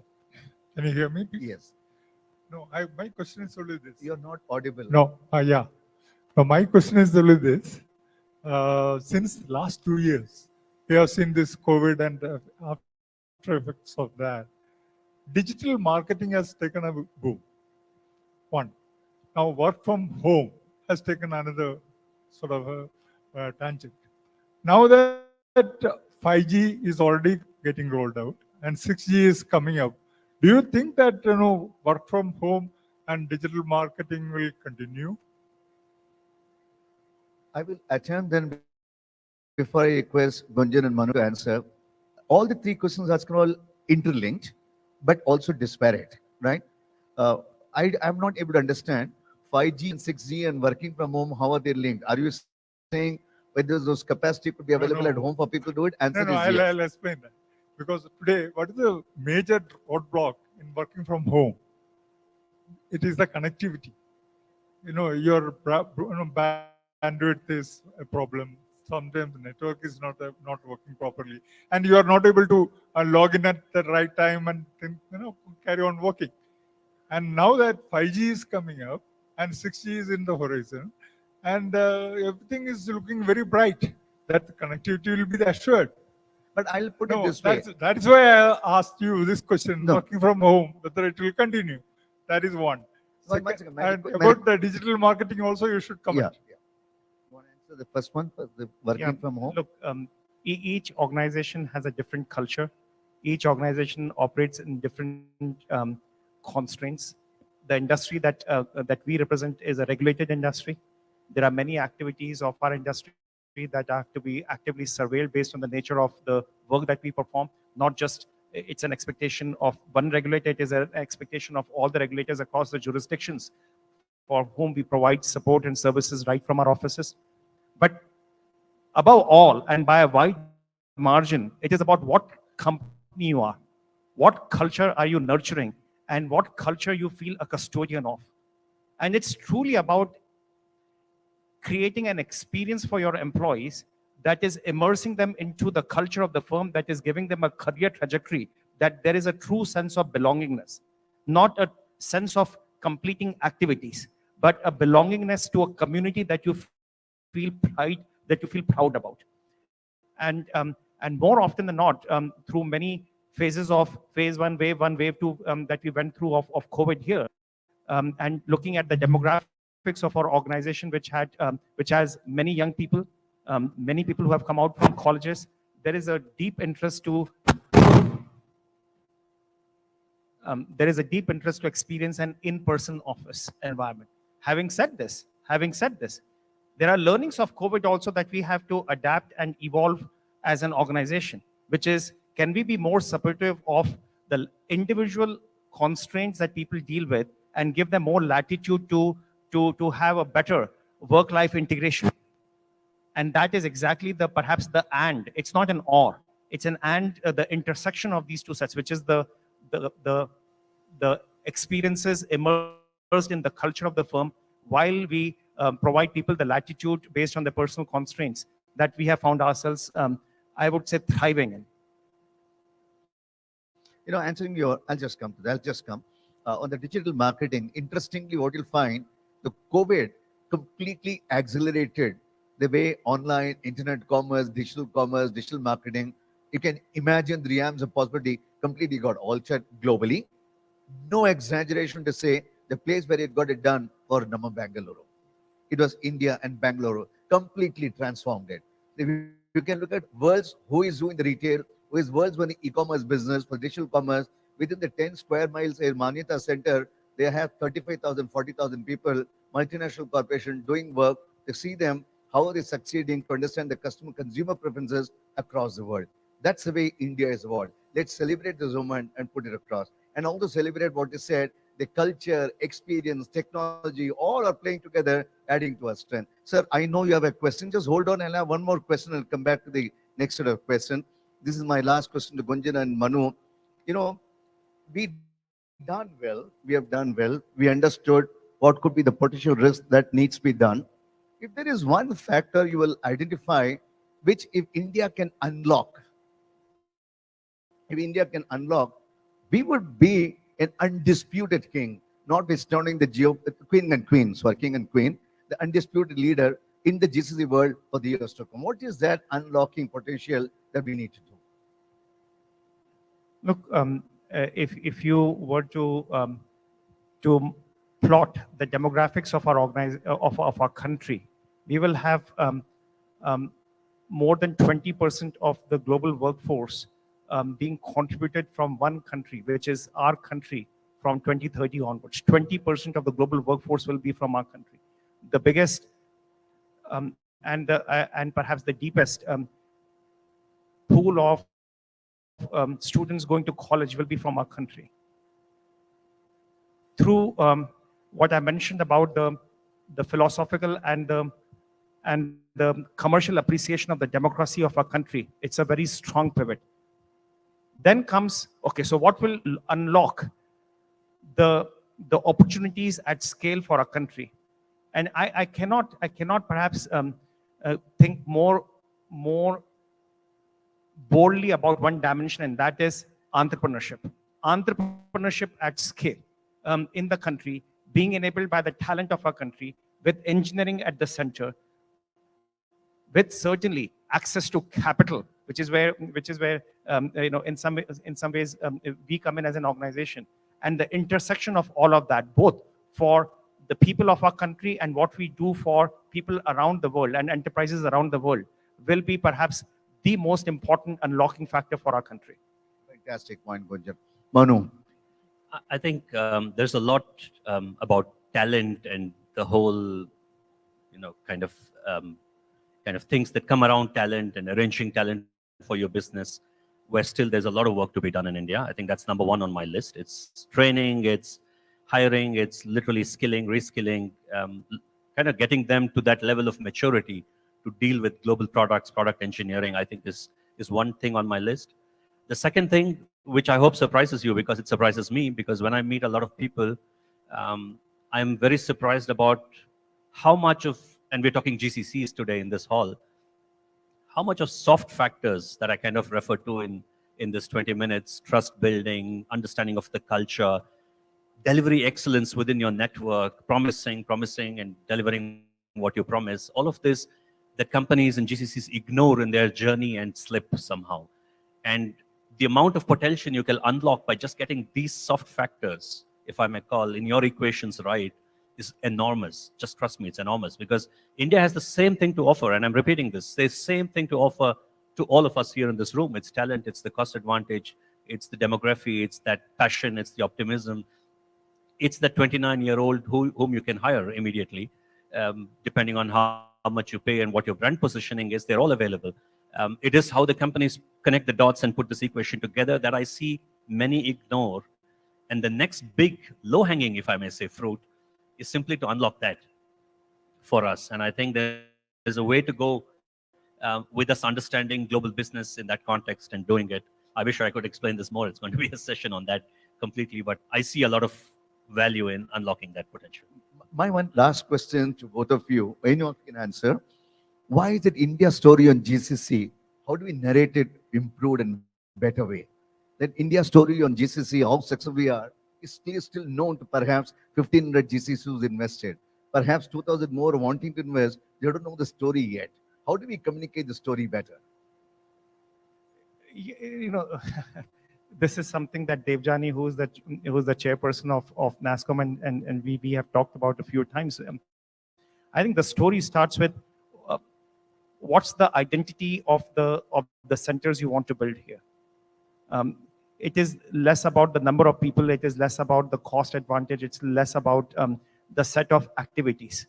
And I think in there lies even the basic taxonomy, which I feel sometimes even we get wrong. So I'll be let me be very explicit about it.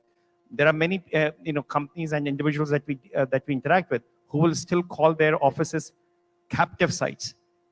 What is captive sites? I mean, there is nothing more colonial in its inheritance than calling a set of brilliant people captive sites or back office. Like, what is back office? Like, it's so much more about the identity. It is so much more about the expression of what the collective is delivering, enabled by the ecosystem of our country, and that is I think the last link that we feel we have to get it right here as well. And so I know how much work KSP you are doing on that dimension, not just for one GCC, but across for 1,500 GCCs that we have in the country. And certainly, certainly the best practices are coming out more consistently than what I have observed in the past. So I know we are absolutely short on time, but I did raise 3 people raise hands. So I have one mic.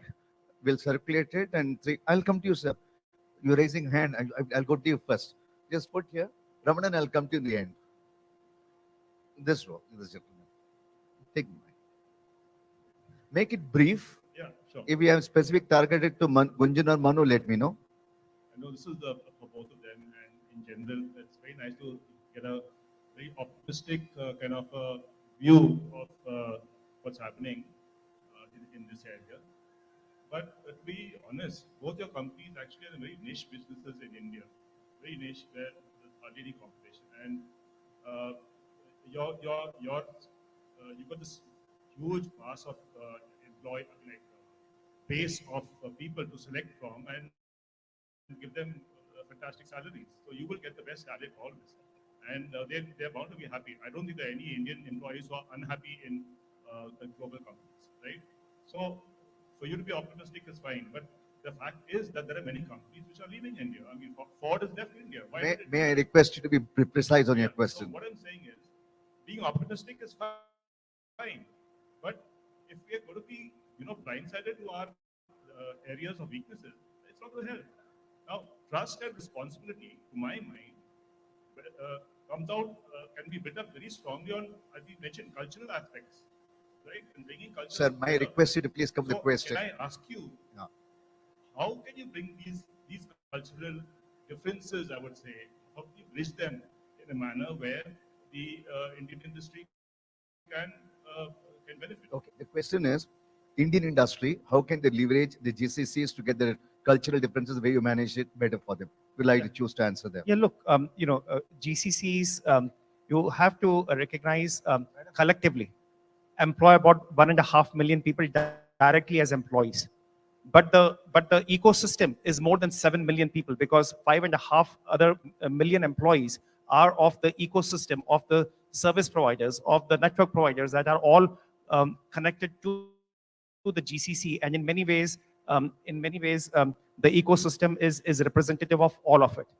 And there I'll go back to, which is for global companies, it is important, and it is a first order imperative to nurture the global culture that the company stands for, but with a respectful overlay of the heritage of the culture where people are. We have offices in not just in India. We have offices in Poland. We have offices in Singapore. We have offices in other parts around the world. And how do we celebrate those local cultures is essential element of the experiences that people go through. And in there comes the trust. In there comes a sense of belongingness that we at least feel we have differentiated ourselves in. I'm not sure, Manu, if you have additional pointers to add there. Don't respond to this. I'll take the next question. We have together we can answer it. Yeah, next question reserved for you. Satish here. Thanks for sharing your interesting perspectives. Sir, you're not audible. Please take the mic close to your mouth. With 40 unicorns in Bangalore, there is a war on talent. People are fighting. As GCC, are you also fighting a wage war here to attract talent? And are you guys losing the cost advantage that we keep talking about, like being a GCC center?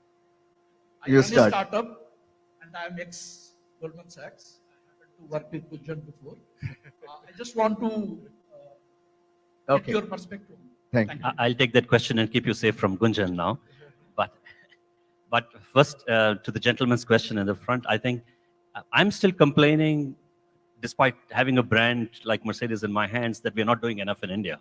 So it's not true that brand is just a puller. It can be a magnet to attract talent, but not enough to retain talent in the house, right? So it's going to be quite a combination of the content of work that you have and several other things that Gunjan referred to as well.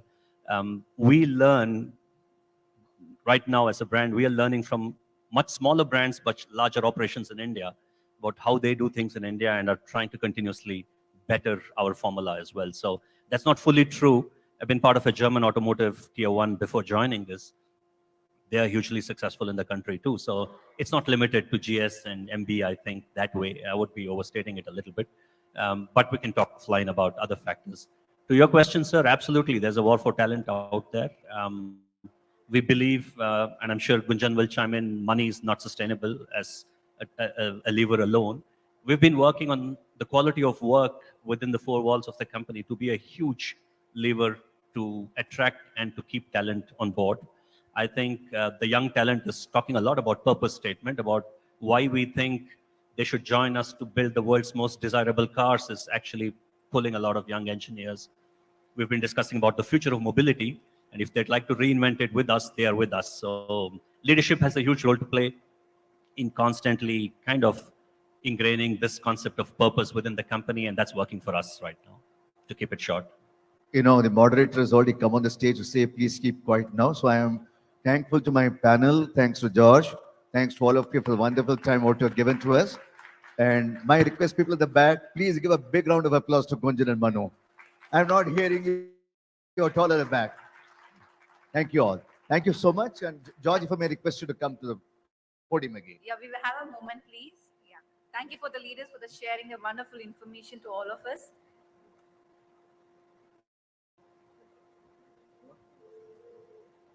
So, Mr. Vishwanath, could you please hand over the momentum to Mr. George Lee? 1 second. Yeah, you can. For George, sir.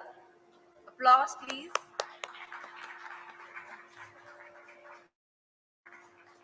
Now to Mr. Manu Saleh.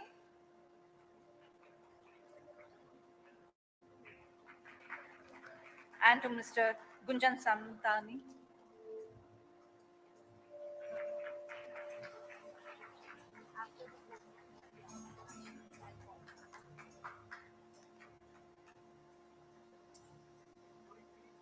She will come. She will be. Yeah,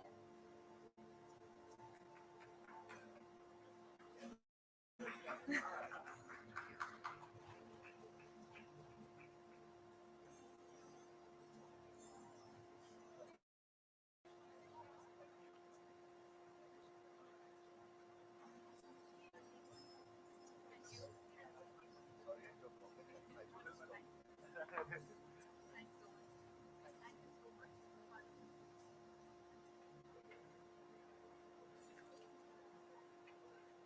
Shortly, we'll be starting a session 2.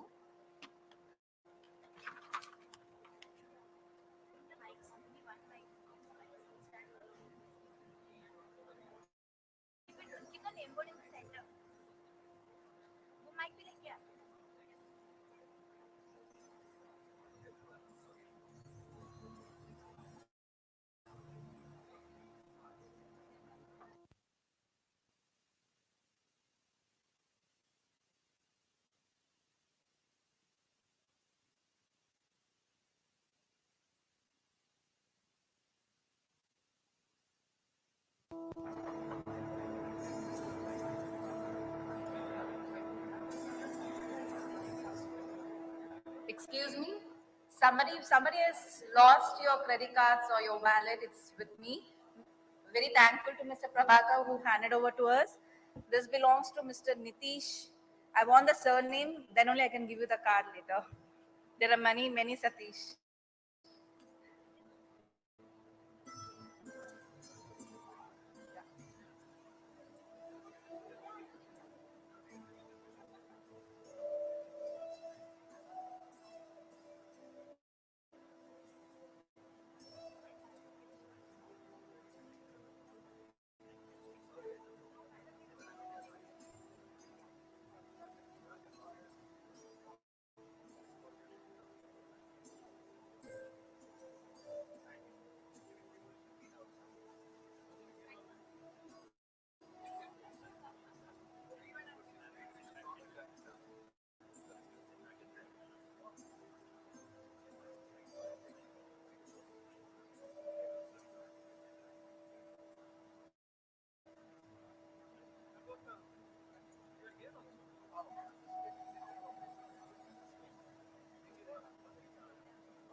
Your warm welcome to everybody.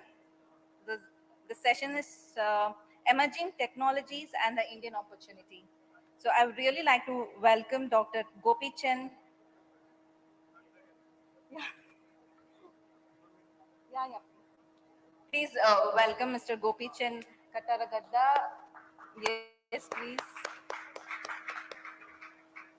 He's the founder and the CEO of Merlin Foundry. So he'll be taking over.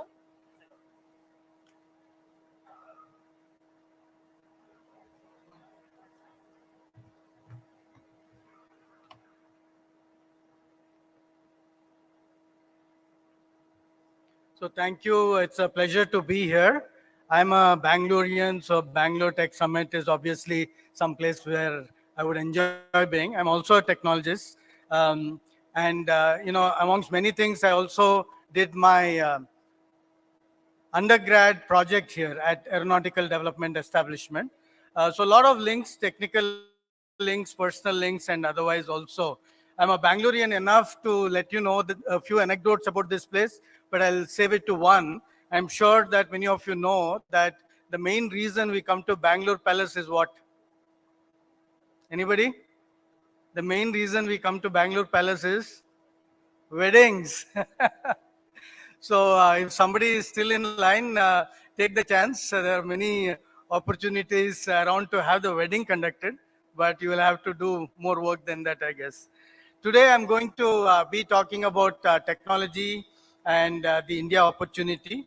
And some of the questions which were raised earlier also would love to dig into that. For example, one of the questions raised by KSV in the previous panel discussion was if you were to unlock one opportunity, what should it be? And I agree with the panelists, the talent is a great opportunity. But my view also is that the India market is just going to grow so rapidly that that's the biggest opportunity that we have. our own market, adding trillions of dollars in the next few years. Yeah. So, well, in order to see my presentation, I should be here. So I'm going to talk about both. I'm going to talk about technology and I'm going to talk about the market as well. So most of us technologists would love if we can push technology into the market, right? So we invent something, we imagine something, and we put it into the market and it'll bring us many millions of dollars. There are a few who have done it, but for most companies, it will be going from market and figuring out which technology will serve that market. Obviously, I'm not going to dive into each one of these areas, but the framework is important for us to think about what are the trends, what's happening, what has happened recently. The pandemic happened. So what? So the social distancing happened. And so these are the kinds of things which will drive the marketplace needs as well. Deglobalization, more and more countries want to become more and more local in their production. So what does it mean to the marketplace? And hence, what would it mean to technology? And of course, more and more politics do not recognize data or truth. They have their own version of how to interpret even election results, right? So in this kind of an environment, what does technology do? What does technology have to offer when there is a lot of news floating around and the authenticity of the news is in question? So there are many opportunities, and this feeds into the market's current need, which has not been fully met. As an example, this morning, Chief Minister Bommai talked about being environmentally conscious. So affordable renewable energy is a need today. But going into the future, it is about near zero carbon energy. I say near zero carbon energy because zero carbon, I don't believe, is achievable without damaging something else. So if you go after only one parameter like carbon, then you'll go and do something else to water or to the land. And hence you need to think about it a little more holistically. So if you look at all these areas, these are global problems, but also India problem. And more so India problem because while the globe has sufficient energy for its population, and if it adds more energy, it's only for greed. India actually doesn't have enough energy for its even basic lifestyles of its all its citizens. So for us, we need to add that energy. We need to add agricultural productivity, and there is no option. So that is the marketplace that's going to drive innovation, that's going to drive technology. And again, when we think about technology, in fact, I was going to talk about AI, and the organizers said, there are many AI talks, so why don't you talk a little broader? And I was very happy because through my career at GE, then at the Tatas, now as a startup, and prior in the US, I've had a broad range of exposure across technology. And one thing I've learned is that there is no one silver bullet, so you cannot say that, okay, AI is here, let's all focus on AI. It's always going to be an intersection of technology. And today it is biology, computing, of which AI is a part, and materials. So if somebody says, I'm an engineer, I don't need to know biology, we'll have to think again, because a lot of impact will come from biology, be it in the area of energy, be it in the area of agriculture, or you name it, be it in understanding population behaviors, it's going to come from biology. So I'm not a biologist, but I know enough biology to be dangerous, and you'll see that as I go along as well. So the most important thing is to think about the framework. The framework is understanding that while a few of us will be lucky enough to put technology into the market, technology first, most of us will be advised to go from market to the technology and pick what will give us the necessary, address the necessary requirements. The India opportunity is just huge. And if we do not tap into this ourselves, there are enough players to tap into it, right? And I would love for the startups here, I would love for the large companies here to invest enough to tap into this market. Otherwise, others are already investing. And the market is real. So we need to, for example, double our generation capacity in electricity. Today, we are around 400 gigawatts. We need to be at 800 gigawatts. Let me translate that to you. Each gigawatt is $1 billion. So 400 gigawatts is $400 billion in generation. We do not have the infrastructure to transmit this either, to evacuate the electricity. So that's another $400 billion. So that is $800 billion of opportunity. Whether we do it in 5 years, whether we do it in 10 years, the need is today. There are people who will say we are energy surplus. We are absolutely not energy surplus. We are energy surplus only if we think in terms of a starving mindset. What is enough to feed the starving person is not the way you build a country. The way you build a country is to say what is it needed to give my citizens a lifestyle that they well deserve. And that is going to be 400 gigawatts additional. And even at that, we will be half of the world average in terms of a per capita consumption of electricity or per capita available generation capacity of electricity. So we are at this point of time 1/15 that of the US in terms of the number I'm stating. So by doubling it, we are not, going into a greed zone. We are not even probably meeting the needs unless we are very innovative. So I can go into each one of these areas, but time will not permit me to go at this level of detail. So I'm going to say that we need to double our healthcare spend in order to reach all the children, the women, the older people, to give them a comfortable living and honorable passing on. Right? So that is requiring doubling our investment. If you look at the developed world, it is compared to where we are, it is at 15% of GDP in the US.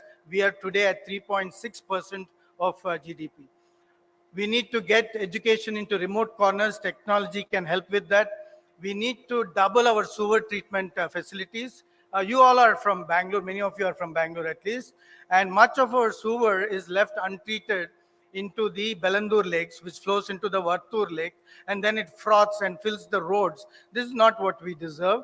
And again, this goes back to energy. Do we have enough energy to treat 100% of our sewer? Of course, we need to demand from our citizens who are living in housing complexes to treat their own sewer before releasing it. But not everybody is in a housing complex. Not everybody is treating their sewer. So the government has to step in these roles. And we have a great action-oriented government at the center and at the state. So I'm hoping that these voices will be heard. We need to double our R&D investment, especially industry. I've been in large companies, I've been in a large Indian conglomerate, and I will not hesitate to say that we do not have an appetite for risk when it comes to investing in technology. We need to get that appetite. We are willing to buy the largest auto player in the global scene, but we are not willing to invest in our own R&D. So I think that has to change. You've seen the numbers the Prime Minister's scientific advisor presented. He said that we are at 0.7%. I have been around when it was 1%, then 0.8%, then 0.7%. It's going in the wrong direction, the investment, and half of that is from the government. So the industry has to invest. So in each one of these areas, you will trust me now that we have to double. You've read it, so I'll move on. So what are the technology opportunities now in each one of these? In each one of these areas is what I'll cover over the next few minutes. These are all going to be examples of what I have done, my team has done in various roles I've played. So I'll be talking from the heart, I'll be going fast. So when we talk about energy and we need to add 400 gigawatts, there will be fossil fuel. You're not going to be able to add 400 gigawatts without fossil fuel. We will be the last country standing adding fossil fuel based energy. And it's not wrong.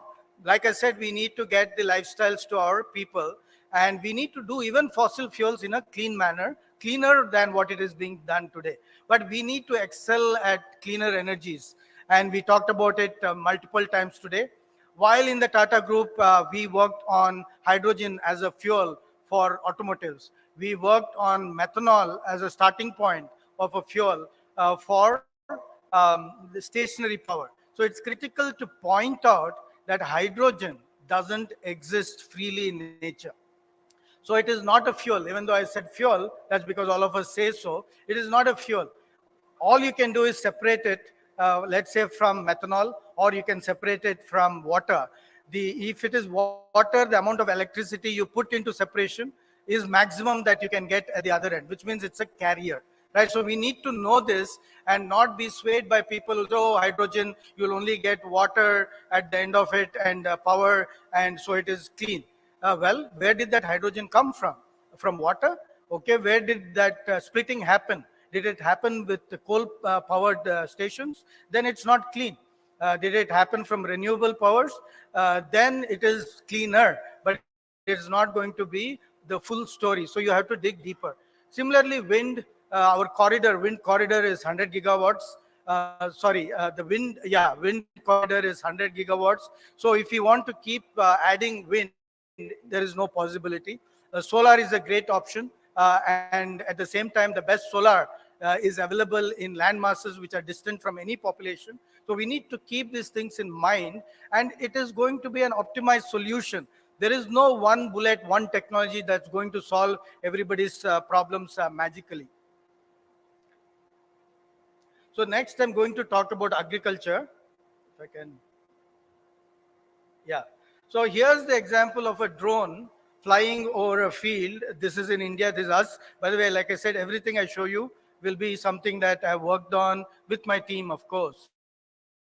And this is an example where you're looking and spraying according to the need. So you don't blindly spray, you're looking and spraying according to the need of that particular spot of agricultural produce. And here's an example where how you go about doing that. You can, for example, this is tea, and you're in this case identifying diseases in the tea plantation, and then you can address it appropriately. The way you're identifying is through AI. So that's the technology bit. The drone is also high technology with the current weight limitations and the weight of the battery and the limitations of the battery. The number of hours it can run is not even number of hours, it's half an hour, right? So how do you spray huge acres of land with these kinds of limitations is all things that have to be solved as we go forward. Moving on to healthcare. The traditional methods of healthcare, diagnose and cure, have to give way for predict and prevent. But there is an in-between stop that we will take, which is cellular health. And again, we have worked on this. This is from my current company.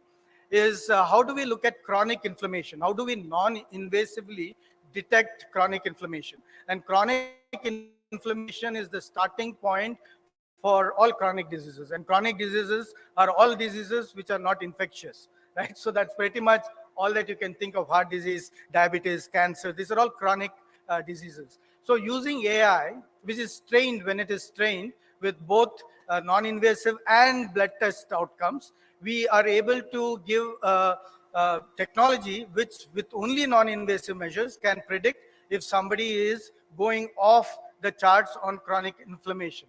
And if so, very early methods can be used to reduce the impact of chronic inflammation. These kind of techniques are more suitable in a rural setting because you do not require an MRI or a CT machine, which also we have produced when I was at GE, but these are not suitable in all rural settings. So here you can have smaller devices, get the kind of information which will allow early intervention, or at least send the right kind of people for further diagnosis and treatment. Here's another example. This example is from GE, where we worked on a healthcare piece of equipment, and we have done several of this, which is localized and relevant. So the extreme left is a baby warmer called Lullaby Baby Warmer. The Lullaby Baby Warmer is high-end, and what it does is when there is a preterm birth of a baby, the baby doesn't have enough fat to keep it warm. So it warms the baby. Sometimes, and most times, these babies also have jaundice. So you also have to break the bilirubin and treat the baby for jaundice. In hospitals where they do not have this equipment, the treatment is putting the baby in sunlight, right, in India. So this is not correct because the radiation that you get from sunlight is much more than what is appropriate for the baby. The spectrum of radiation required is very narrow to treat the baby, but you put the baby in sunlight, because in India we believe sunlight will cure everything. I also believe sunlight cures everything, but not in this case. Right, so we went about building something for the market. We didn't take the lullaby and strip it down. Instead, we got the nurses into our center and asked what is required and built a baby warmer for that purpose. We also understood that we have to treat jaundice. So we built LED-based jaundice treatment, which was so high-tech that it went global. And by the way, that lamp which is heating the baby, it shows one baby in that tray. In India, even though you design it for one baby, you know what happens. 3 babies are put into that tray. So it is more onerous to have uniform heating in that tray in India than anywhere else in the world. So in anywhere else in the world, if you have heating in the middle, more than enough, because the baby will be warm. Here, if you have 3 babies on all sides, then you have to flip the babies like you would do a burger in order to get all the babies warm enough, right? So yep, that's okay. So localized and relevant. I think whenever there are videos, there is a difficulty. Yeah. So then it is about context-specific technology. This is global first. So we, from the company I have today, if you can go back.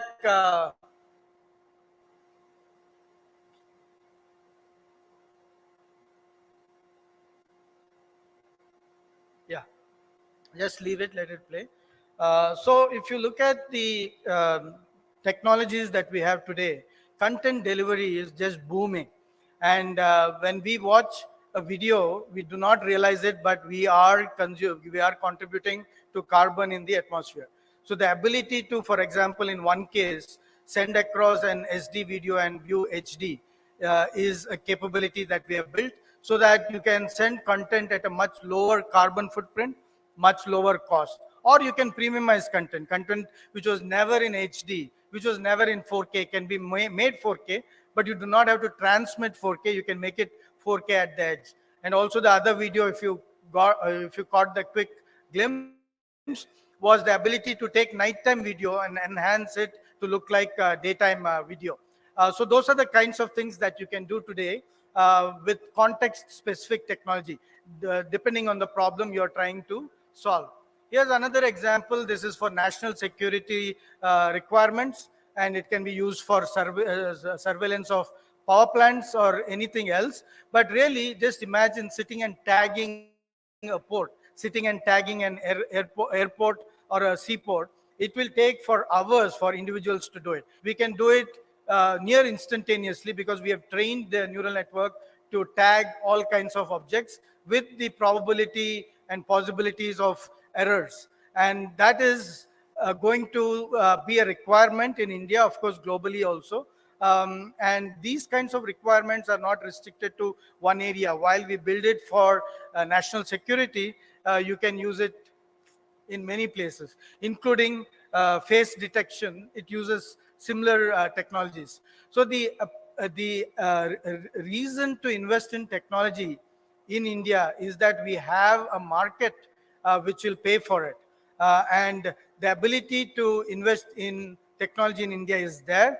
So my challenge to all the large companies, and I have done it when I was part of large companies also, is to invest. While I was part of the Tata Group, we also invested in advanced research by working internally, but also collaborating. We never shy from collaboration.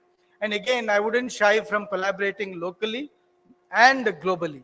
So you go to the best wherever they are. So you'll see in these names right from Yale to IIT Kharagpur to IIT Madras, Indian Institute of Science, Harvard. We worked with all of them in these areas. So some of the areas that are hot and happening, and we need to continue to look at these, are listed here. Network science, as an example, how do I detect an influencer? Be it to influence, use that influence to improve vaccinations in a village, or be to improve the saleability of my product. I think these are moving on its own. I promise I'll finish soon if you can go back one slide. Yeah, advanced manufacturing, the ability to do soft robotics to help people in the manufacturing area. cobots to help them lift or help them do very specific actions. Advanced materials, can you reduce the time it takes to get a new material into the market? Today it takes 20 years. So you can, using a combination of things like microfluidics and AI. One of my colleagues will also be giving a talk on that tomorrow, I believe. Gut microbiome, you will be surprised at how much the bacteria in your gut control your health, both mental and physical. So that's another area of active research. I think the last area which was there was deep learning for understanding market dynamics. So there are many areas that deep learning can address. But these are all technology areas. These are all areas that can be looked at. The ones which I talked in some detail, the ones I presented as research to address the needs of the India market, but it will not get limited there. The low wind regime wind turbine, which I didn't talk about, or the LED-based phototherapy device went global because while we developed it for the India market where the need was the maximum, the need became requirement everywhere else globally. So let us focus on the India market. Let's bring technologies that will solve our problems. That's going to make our decade very successful from a technology and market standpoint. Thank you.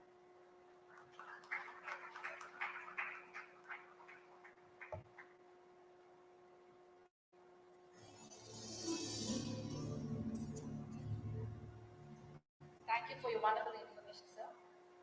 I would like to call upon Vijay Lakshmi, the Assistant General Manager of KIDS Kids, to give the momentum.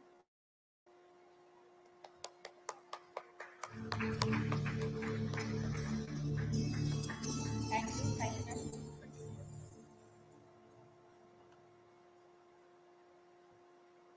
Now we have the making of artificial intelligence useful in the real world. Now I would like to call upon Anirudh Suri, founding partner via Internet. Can we have Mr.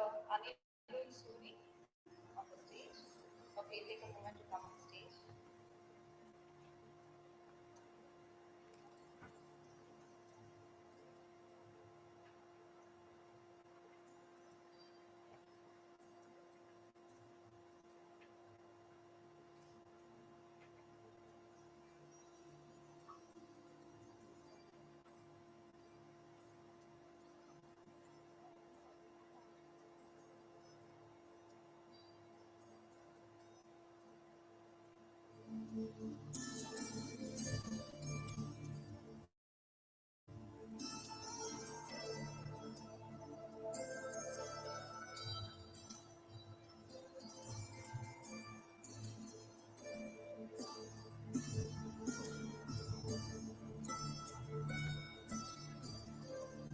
Mr. Anirudh Suri is here.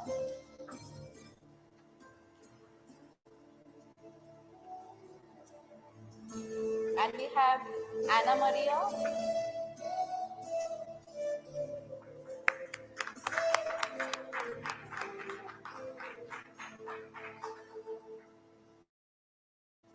And we have Andres Elizondo on the stage, please.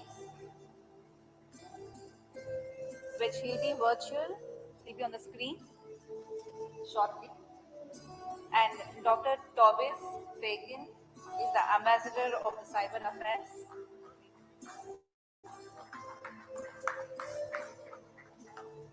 And we have Mr. Dan Jason.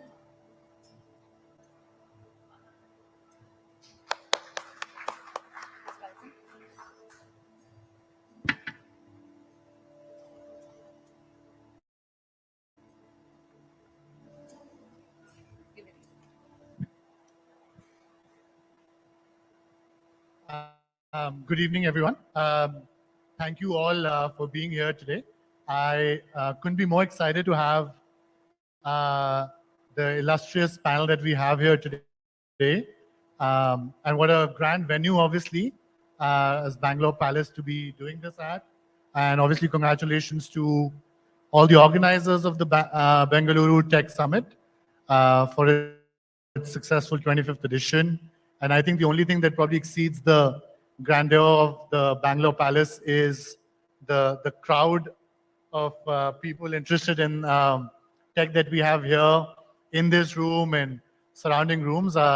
We were just discussing how over the last decade, I think the community of folks from all walks of life, whether it's policy, whether it's corporates, whether it's startups, engineers, who have come together to make obviously Bengaluru, but really, I think worldwide, the sector of technology to be the hub of innovation is absolutely incredible. So without further ado, we're going to get into this panel.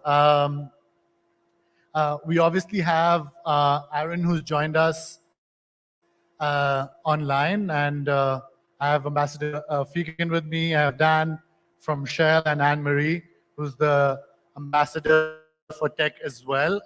We're going to first start off with just a couple of minutes of me setting out the context for the panel, and then I'll bring the panelists in very quickly.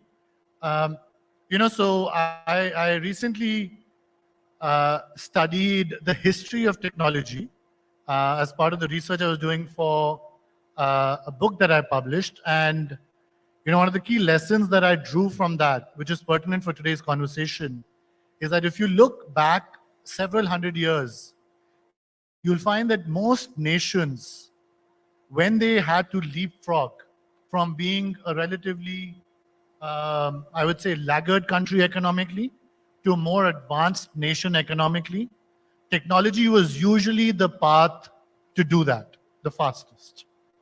And if you go back even 200 years ago and you look at the example of the United States, which is probably today the leading tech power, though obviously now that can be debated, but the way that the US, one of the ways in which the US catches up to the UK, which is the primary industrial power at that time, is by leveraging technology. And very specifically, you can also look at the example of electricity, which was a general purpose technology invented just as America was industrializing. And America picks up on electricity. And literally you have these books of history talking about the workshops in the US where tinkering is happening to come up with applications of electricity. And that's where we see the invention of the light bulbs and so on and so forth. And you see massive conglomerates like General Electric come up as well.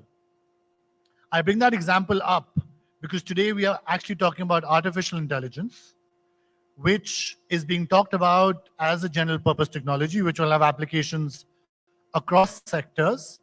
And as a result, also offers nations around the world an opportunity to leapfrog economically, technologically as well, as long as they can really start to tinker with this technology, find applications, much like the Americans did with electricity, to really leapfrog. And I say that in the context of not just India, which obviously will be a core focus of our conversation today, but really for nations around the world. With that context, to set out why it's so important to figure out the real world uses of AI, let me bring our panelists in. We were gonna talk about three key pieces. One was how would you leverage artificial intelligence in governance? Or in other words, how are governments leveraging artificial intelligence? Second, how are corporates leveraging artificial intelligence? And finally, how are startups leveraging artificial intelligence? And we're going to round it off towards the end with a conversation around what a game plan for India could look like in the field of artificial intelligence to become an AI power, if not an AI superpower. But before we do all of that, because we have two tech ambassadors here with us, and for those in Bangalore who are not familiar with the world of diplomacy, let me preface this with saying that the role of tech ambassadors is a relatively novel one that's really come up in the last few years. As Anne-Marie was saying, she's, at least by many standards, one of the first, represents one of the first countries that had this position. But I think both Dr. Fikin and Anne-Marie, both of you are one of the first few tech ambassadors. So I'm going to pose the first question to both of you to talk about how you believe the world of geopolitics, big tech, emerging technologies like artificial intelligence, 5G, and governments or the nation state, how this world is colliding and what that might mean for all of us here. It's a broad question, but pick any thread within that that you'd like, and share maybe some of the insights you've picked up through your work as tech ambassadors for your respective countries. Thank you, Marie. That's great. And I'm going to pick up immediately on the analogy that you made, or the example you used of electricity being such a game changer. And in this job, I've always tried to search for a moment in history when there was so many significant technological advances going on that were shaping the globe in the way that they currently are right now. If a tech company is not thinking about geopolitics right now and it's engaging internationally in a whole range of different markets, then I'm sad to say that it will eventually lose out. It may make money fast and quick at first, but eventually it will fall foul of what's going on in the world, which is essentially the digital environment, whether it be cyberspace and the technologies that feed off the data that's produced or use the architecture that cyberspace provides, AI, 5G, quantum computing, the list goes on. Those technologies there is a race going on. And there's an understanding that if you're at the forefront of that race as a nation state, you will be at the forefront of the 21st century economy and also power balances that are going on in the world. And so that's why we're seeing this incredible reemergence of governments engaging in the issues, investing heavily in R&D. And I think I'm not a US government representative, but you just need to look at the investments going on there in semiconductors to see how heavily the US government is leaning into that part of the equation.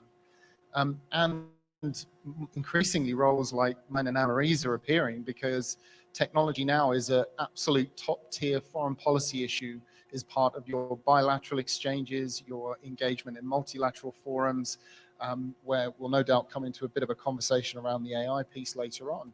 But increasingly, governments understand that we need to be engaging with the tech industry, which is shaping everything we do as human beings on the planet right now. I think that's a good point to pass the baton to Anne-Marie. Thank you so much. It's such a pleasure to be here. And speaking of AI and tech diplomacy, two of my favorite topics. Denmark has been sending diplomats around the world for 250 years. So what is different this time? And looking a small country like Denmark, proud 6 million people, who has the biggest influence on our democracy, on our markets, on small and medium-sized businesses' opportunities, on how we think about the world and how we engage? It's not individual countries, it's tech companies. And for so long, these massive tech companies, thousands of miles away in Silicon Valley, increasingly around the world, they did not think about Danish values or interests. They did not necessarily think about what is important for Danish perspective in making sure that technology is supporting more democratic, more responsible, more secure technological futures, one that is resting on delivering solutions to solve the biggest challenges of our time. So that's why we appointed, in Denmark, the Danish government appointed an ambassador to do exactly what diplomats have always done.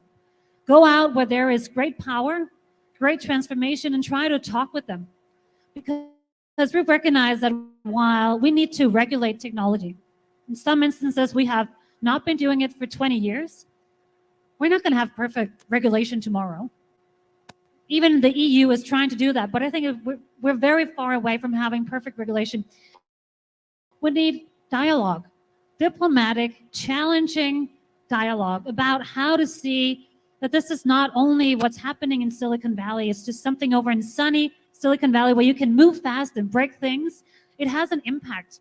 It has an impact on how the algorithms designed in Silicon Valley are deciding what I see on my newsfeed and what I don't. How I'm engaging with the people of my country, with the people of the world. How the cybersecurity in the nuts and bolts of our digital healthcare system, is it secure? Can someone in cyberspace turn it off in an instance and practically turn off the hospital systems of my country? And so that's why we have tech diplomacy. And one of the reasons I'm in India this week, and I gotta say, quite taken aback about the amazing Bengaluru. I gotta say, Silicon Valley is a little boring compared to here. It feels like this is the frontier of modern technology development. And seeing all the companies out here, these are companies not just designing drones and digital platforms and apps for the Indian country and the Indian people, but for the world. And they're starting to think about what are some of the geopolitical ramifications. You can use a drone to transport blood, to oversee the crops, to use fertilizer on the crops, but you could also use it maliciously. You can arm it, and in an instant, it can become a tool in a war. And so these concerns, I find that more and more innovators are asking themselves, how do we collaborate with democratic governments on setting the basic rules of the road for how to make technology deliver on the biggest problems of our time rather than worsening it? Yeah, no, it's what I call the great tech game, right? As we were discussing, I think that this really is a massive game with multiple players spanning sectors, right? Governments, big tech firms, of course, citizens, society together. And I think as much as governments, in your case, your respective governments have made that attempt to reach out, I think a similar effort is now being made over the recent years by big tech firms as well. I went to the Kennedy School as we were discussing, and many of my former classmates who would have never thought they'd be working for big tech firms are now public policy professionals at big tech firms. And as someone who splits the time between Delhi and Bangalore, I see that there's this massive gap between these two sectors that's got to be bridged. But let me now bring Dan and Aaron in. Dan, who's looking very serious. Dan, can you hear us? Oh, sorry, Aaron, can you hear us? And can you hear him? Aaron, can you say hi so we know we can hear you? Can you hear me? Yep, we can hear you. So let me quickly ask both of you, Dan and Aaron, you come in. Hello, can you hear me? We can hear you. We can hear you. I think there's a slow connection, but let's see if we can make it work. So, I mean, from my side, the way I think about this is AI is giving people additional tools and additional abilities. It's almost like walking with an exoskeleton on, and allowing you to really do a lot more than what you're capable of.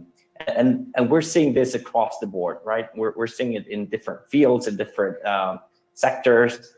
Definitely, companies are on a race to make sure we can bring this potential to democratize AI, right? Because as long as we can provide additional value to people who are not necessarily developers, and we can get the new technologies into everyone's hands, and get the benefits of what AI brings, not just in the developed economies, but also developing economies, the catch up for some of those economies and societies will be much more accelerated. So I think when we think about the next generation technologies and what they can provide for humanity, I mean, it's limitless in terms of the opportunity that's out there. I agree on the fact that there's a lot of policy, a lot of regulation that needs to come into the mix. And that's probably going back to your example around the Kennedy School, because we know that we need to put some boundaries around how we manage artificial intelligence. But the future is very bright for us. Great. So Aaron, I'm going to come back to you in a second, but Dan, if I can bring you in. From the example that I gave of the light bulb, let's say, coming from the invention of electricity and its applications, talk to us about within your role at Shell and even otherwise what you're seeing from a corporate standpoint. What are some of the clear, specific, tangible applications of artificial intelligence that you're seeing in your role that you believe will make a massive difference? Will AI live up to this kind of massive potential piece, or is it just yet another technological invention that will get added to the list? Super. Well, look, firstly, I want to echo the thanks for this amazing summit. I think it's just a fantastic event. I've been really enjoying it. And also just fantastic conversation already. Super interesting, the dialogue between industry and government on this exact topic. So I think the debate is really timely. I think for me, just for those that don't know, I've been in the space quite a long time. So I started out building a center of excellence for AI in Shell. We didn't call it AI back then, but the idea was the same. I started that about 10 years ago. And I think over that period, we've seen a huge scale up in AI use cases, and it's really become very mainstream. We've seen uses in customer space where offers are now mainly AI driven in the marketing arena. We see huge applications in industry, things like predictive maintenance very much becoming mainstream, optimization of industrial assets, the list goes on. There are lots of use cases that have been developed and actually are scaling, and we're doing that at Shell right now. So we're doing all of those things and more, and seeing significant benefits from it. But I think more interestingly, I talk about that as kind of wave one of AI. And I think this is something we can maybe dwell on a little bit, which is really the robotic automation of processes that humans have previously done. So if you look at predictive maintenance, which is a project that I was very involved in at Shell, we monitor now north of 13,000 pieces of equipment every day across our global footprint using AI, very useful application. But really it's advanced anomaly detection. It's spotting patterns in data which are anomalous, which are highly correlated to historical events that have occurred. Now, it's quite easy for a human to do that on one single graph. It's very hard to do that across 3 trillion rows of data, which we've now aggregated to do exactly this. And so those use cases are useful, but there's limits to it. And I think this has always been the question of, are we reaching the limit? My view is we're now seeing a next wave of AI, which is going to be much more useful. And that's where I get really excited, and it links into some of the things that we were talking about, where it's going to become even more important. And why is that? To create the next wave of AI, we're going to need to bring together science and data-driven approaches. In other words, the digital tech and the physical tech. And as we do that, and you see many, many signs, which we can maybe dwell on later on, that it's happening, and it's happening right now, that's going to allow us to solve a whole raft of new problems that have been very, very difficult to solve before. And in my space in particular, it's very important. And the reason is, I would argue that the biggest challenge facing all of us today is that of climate change and the associated challenge of energy transition, which of course is critical if we want to reach net zero. And so the reason that Shell is so active in this space, and the reason that I've moved to India to be part of this exciting ecosystem that we've been talking about, is because we see an opportunity to bring those capabilities together and to develop solutions which can have a material impact on global CO2 footprints, on the emissions associated with energy production. And I think it's those sorts of opportunities, whether it's in biotech or in energy, or in actually academia and research. I think these are the sorts of opportunities which are going to be unlocked in the coming years. It also means that some of the risks that you were talking about are really important to think through. So for the benefit of the audience, maybe can you give us a specific example of how AI is being leveraged on the climate side? Yeah, for sure. I talk around 4 key applications of AI in helping us drive towards net zero.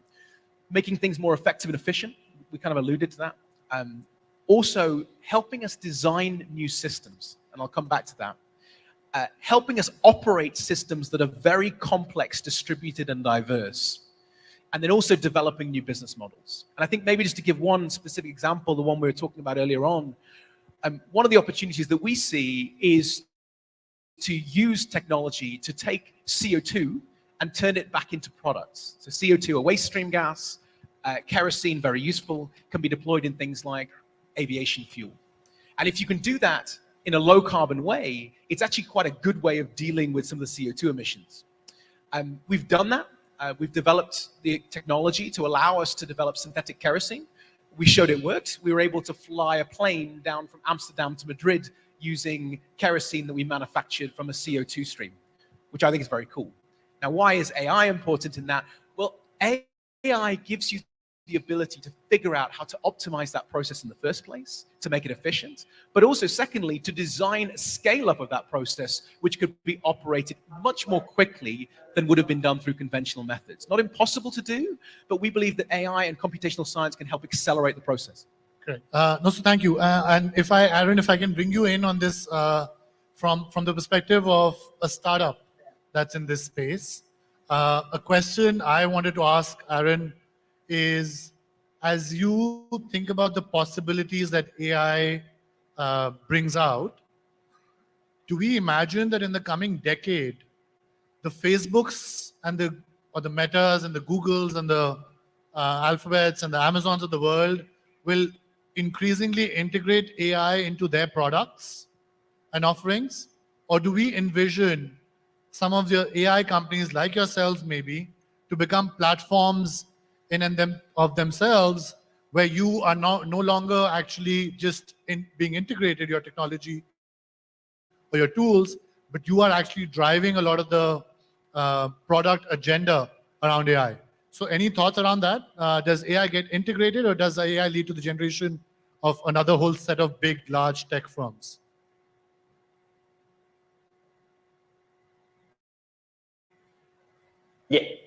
Yeah, I think that's a great question.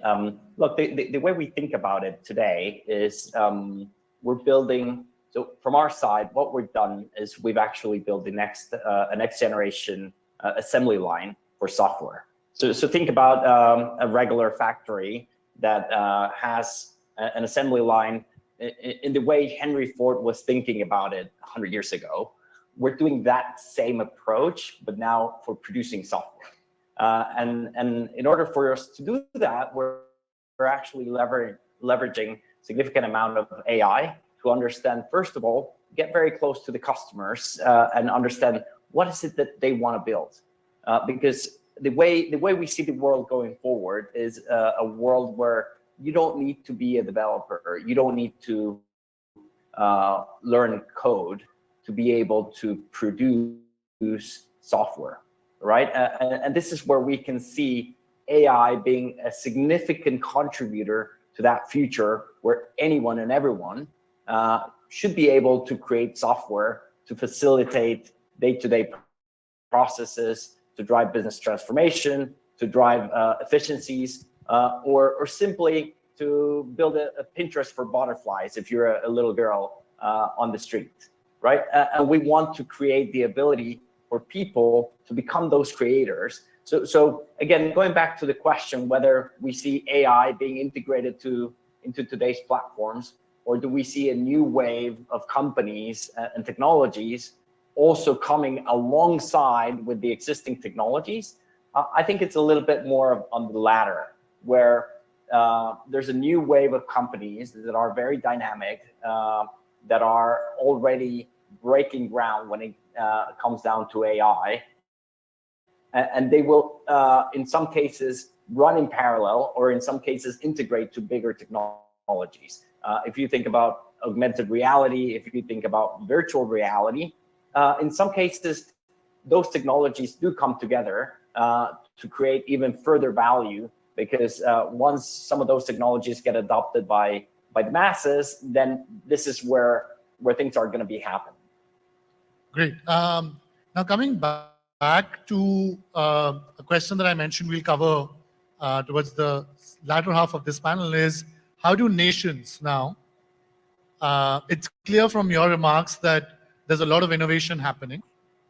There's a lot of data-driven approaches that now will create new business models. On the private sector side, the startups as well as corporates will increasingly leverage AI to make their processes more efficient, come up with new business models, find solutions in ways that were otherwise not possible. But if you were to be sitting in a policy room still, if you were to come back to the rooms you inhabit more than, let's say, Dan and Aaron, it's also clear that governments can't now make plans like 5-year plans that are solely dependent on their departments, ministries. As Andy, you said, now it's as important to make sure you're leveraging the power, the strength, and the capabilities of tech firms, tech talent like what's sitting in this room, to to aid your development, right, and your growth. So from your perspective, from Anne-Marie, your perspective, and Toby, yours, how should nations be thinking of bringing all of these different stakeholders together to leverage technologies like AI? Is it governments driving the agenda? Is it the private sector driving the agenda and the government's enabling? Or is it possible to have a truly collaborative process? And what are some of the risks we might see in this process breaking down? Because as we know historically, governments and corporates eventually don't get along. So thoughts on that? Maybe Anne-Marie, we'll start off with you and then we'll come to Toby. Absolutely. I think it was Peter Thiel who said we wanted flying cars. Instead, we got 130 characters. And don't get me wrong, I love being on Twitter. I think it's up to governments in collaboration with innovators, entrepreneurs, big tech companies, small tech companies, to make sure that we get flying cars and not only the 130 characters. Some of the most sophisticated use of AI right now, it's on online dating. It's helping me decide which movie to watch on Netflix. And it's keeping me glued to my phone.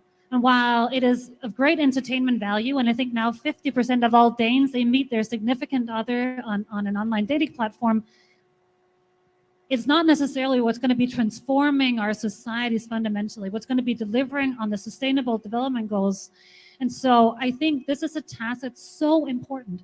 And I am a huge believer in AI.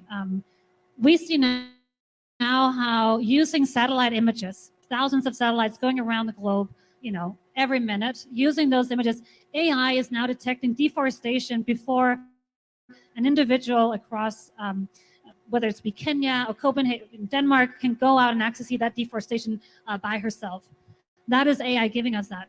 But there's still too far and few between, I think, some of the really great promising use cases of AI that is not only on the entertainment side and the easy business to customers. And that's why, to your question, this is a matter for government and startups to go together. What brought us to the moon was a combined effort between some of the smartest scientists, between incredible companies who later took some of those technologies and turned it into some of the technologies that we all have in our hands today, and governments with ambitions and visions. Just like we see companies right now are hiring diplomats, I think also governments should be better at hiring people like you here, people who know technology, who are at the forefront, engaging and working in a trusted dialogue, because the challenge becomes when we don't trust each other for these issues. That's where the question of, big government, please stay away, you will only slow us down. And big government is saying, oh, big tech companies, you will only deter our societies. I think there's more that unites than divides us. But if we are to go to the moon in a sense of using AI as the next frontier for truly delivering on the promises, not only of the people in our own countries, but for people around the world, we have to do it in a collaboration where I think government can help set the ambition, can support some of that investment and funding, can set the right incentives and excitement and use cases, and allow our governments to, ultimately the citizens that we represent, and then set free the amazing innovators that this city is so full of and that the world is so full of, to go out and with curiosity and creativity, use technology to do really, really great things. So I think, collaboration is going to be key in this, and that takes everyone outside of their comfort zones, because it means that you need to be empathetic with others' positions. If you're in government, you need to be empathetic towards what the needs of industry are and what industry is trying to achieve, and vice versa. And I mean, one of the reasons that the Danish government and the Australian government work so closely together is we convene a cyber and tech retreat every year, and we have regular catch-ups with industry. Admittedly, as it stands, mainly in Silicon Valley. We hosted a session in Singapore recently for exactly that reason. How do we get to better policy solutions together? Is that possible? And I can tell you it's a journey that you have to go on to try and find some middle ground. So I am equally as excited as anyone in this room when I come across a new innovation in AI and quantum computing, whatever it is. I still feel that childlike excitement of seeing something new and exciting happening. But I'm in a position where a question has to be asked: is what's the consequence of that technology on the population? is that technology and the developers of that technology, are they mindful of certain values that are important for that technology to embody when it comes out the other end of the innovation cycle? And if the answer is no, then as a policymaker, I become concerned, because then I begin to see the ways in which that technology could be misused or start distorting certain societal requirements. So is there a mindfulness to human rights, freedom of speech, and is there a sense that certain technologies could be used for population control, for misinformation, disinformation, whatever it might be? So that's my job as a policymaker. So we as government have to think about that. And I know that doesn't always easily marry up when you are an engineer flying at a particular technology issue. That is not going to be at the forefront of your mind, but increasingly it will need to be, because you're seeing it, governments will increasingly step in. Where that's not the case and a technology is felt to be flying too fast in the wrong direction, governments will step in, and you're seeing that increasingly. Absolutely. I think you've brought up several points that I'd love to pick up and spend more time on. I'll just mention a couple. I think one, Anne-Marie, as you said, in a way, governments can help set some kind of guidance on the kinds of meaningful uses of AI. In India, for example, we have sectors like healthcare, education, traffic, for those who live in Bangalore, where applications of AI could really solve problems in ways that were otherwise not possible. Right? So today, healthcare, for example, in India, I know several startups that are working on AI-driven diagnostics for people or patients living in remote areas. India, for the longest time, has had this issue of shortage of good quality doctors in our villages and smaller towns. The best doctors tend to be concentrated in cities. But now AI is actually helping leverage technology for better diagnostics to happen in remote areas as well. For example, similarly on traffic management, right? And so I think that that's a fair point. The question actually still remains on how you drive that agenda, because I think startups, as you also rightly said, are very suspicious of the agenda or the themes being driven by governments or bureaucrats sitting in their offices. So I think that kind of balance that needs to be, and that collaboration that needs to be worked out, would benefit from, I guess, people like you sitting in conferences in Bangalore and not just in Delhi. And similarly with folks in Delhi, sit in government offices, spending more time in Bangalore, and vice versa. The other point I want to pick up on is the governance of AI. As you rightly said, the government obviously comes in with a specific role of making sure that you don't cross certain boundaries that society wants to keep for the smooth functioning of society. And this is true as much on a domestic level as it is true at an international level, right? And in the research I was doing for my book, I realized that we are lagging on both fronts, on the domestic as well as international. There seems to not be a very clear mechanism or platform to govern the use of AI, both the ethical use of AI and other technologies, by the way. Genetic technologies, for example, come to mind. So given that you are in positions where you've been working with governments internationally, any thoughts on how we start to bring governments together to help govern AI without hampering development and innovation? And what might still be roadblocks in that process? So is it okay if I kick off? Just to, sorry, Anne-Marie. Just because I got to run for another panel, which is, the true spirit of a tech summit is running from panel to panel. I think just a quick note for me, I think exactly part of the work that Toby and I are doing is to meet with like-minded partners and say, how do you domestically in your country think about this, and what are some of the ways that we can work together? There are international forums, so the OECD, the new Technology and Trade Council between the European Union and India, I hope can be a place for discussing how do we unleash responsible AI. And that is about how do we tackle that tiny piece of AI that is very, very critical, as Toby was alluring to, that could have detrimental impact if you use it in the judicial system, deciding how long sentences, rather than a judge doing that. If it's an AI, we really got to make sure that AI is on point.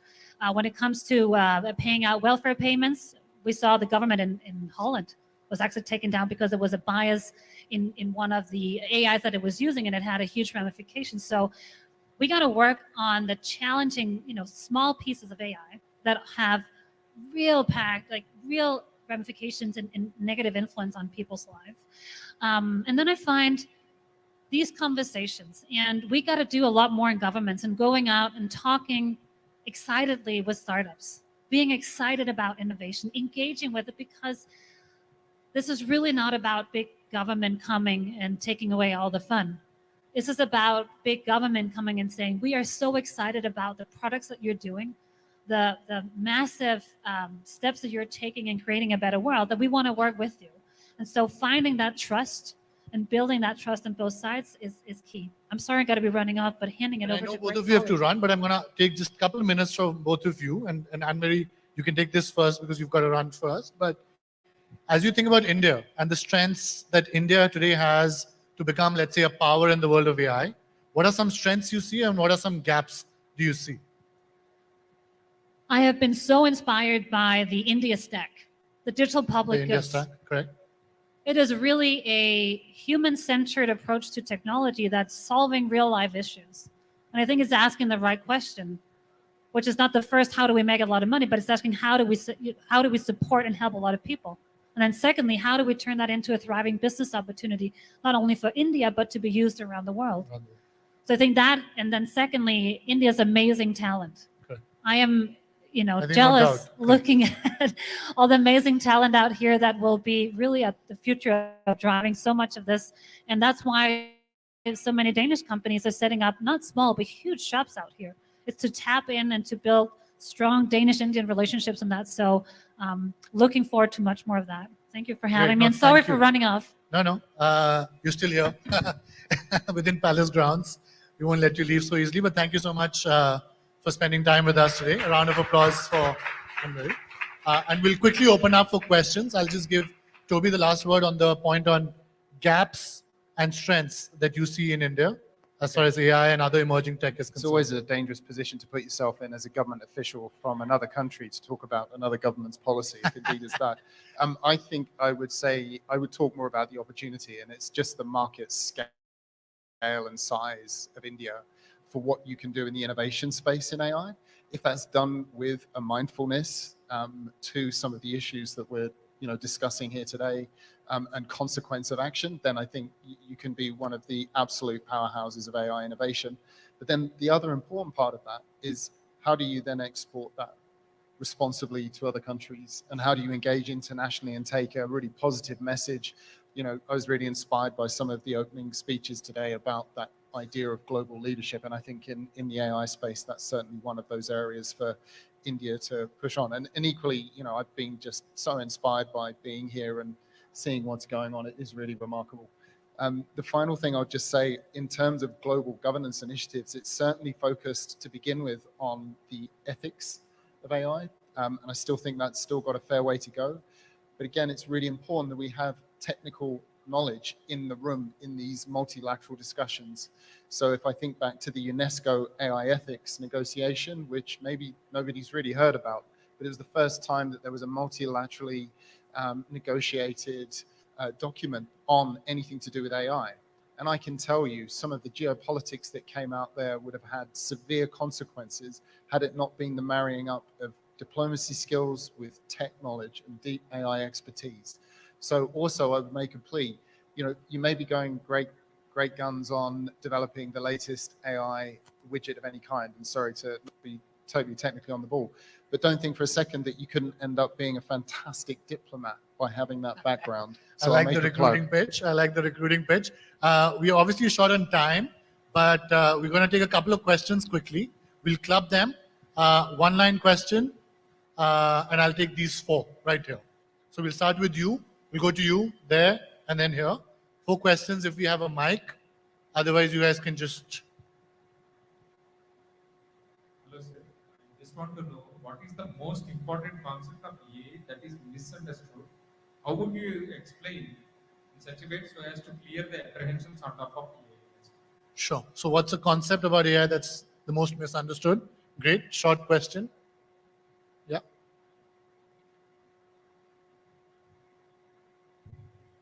Hi. So what are the, and how do big organizations figure out what is the second way of AI that they need to follow? What are the use cases that R&D has come up with a lot of ideas? So what are the use cases that business think that these are the first that we should follow? So what's the So how do businesses figure out what's the next wave that they should latch on to? We'll come to you, sir. You had a question.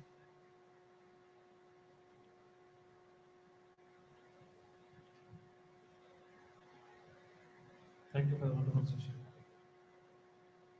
So my question is, as we are talking about the emerging trends of the AI, okay, the power of India, AI as well. When we cannot rule out the possibility of the cyber threats and the cyber attacks, which poses a major threat to the AI, and how can we be geared up for facing all this, maybe through XDRs? Understood. And the last one, and then we'll. Yeah, good evening, sir. On behalf of India, first of all, I would like to thank for this kind of forum. My question is, I think AI have many plus, that is advantages. I think today younger generation impacted by the AI-based games. AI-based games, okay, how we prevent that once? India have IT Act 2000. We have a lot of regulation, but we are not able to control that AI-based game being strongly impacted on the youngsters. So I think you people from Denmark and Australia, I think I need a guidance from your side, sir. Thank you. Okay, so Dan, do you want to take whichever questions you want to pick up, especially the one about how corporates, I think about it, and maybe the biggest misconception or poorly understood concept about AI? Yeah, that's great. So misconception, let me start with that one. I think the biggest misconception about AI is that it's very sophisticated and very hard to understand. And I think when we talk about AI, we often refer to a range of technologies that goes from everything to a linear regression running as part of a piece of software to deep learning at scale, doing deep fold a la DeepMind, and everything in between. And so we talk about it like it's one thing, but it's this massively diverse spectrum. And I think one of the things that we've really learned through our journey is actually the simpler you can make it, the more effective it's going to be in production. And so I think that's one thing that I would encourage companies to sort of be aware of, and to have that misconception that please don't run after deep learning, run after business problems.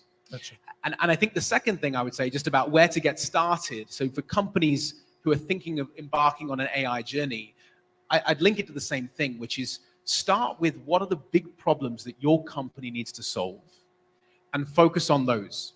Because I think the challenge is quite often people get all excited about the data, they get excited about the technology. The question is, what is it that you really want to do from a business perspective? What are you going to do how does that drive value?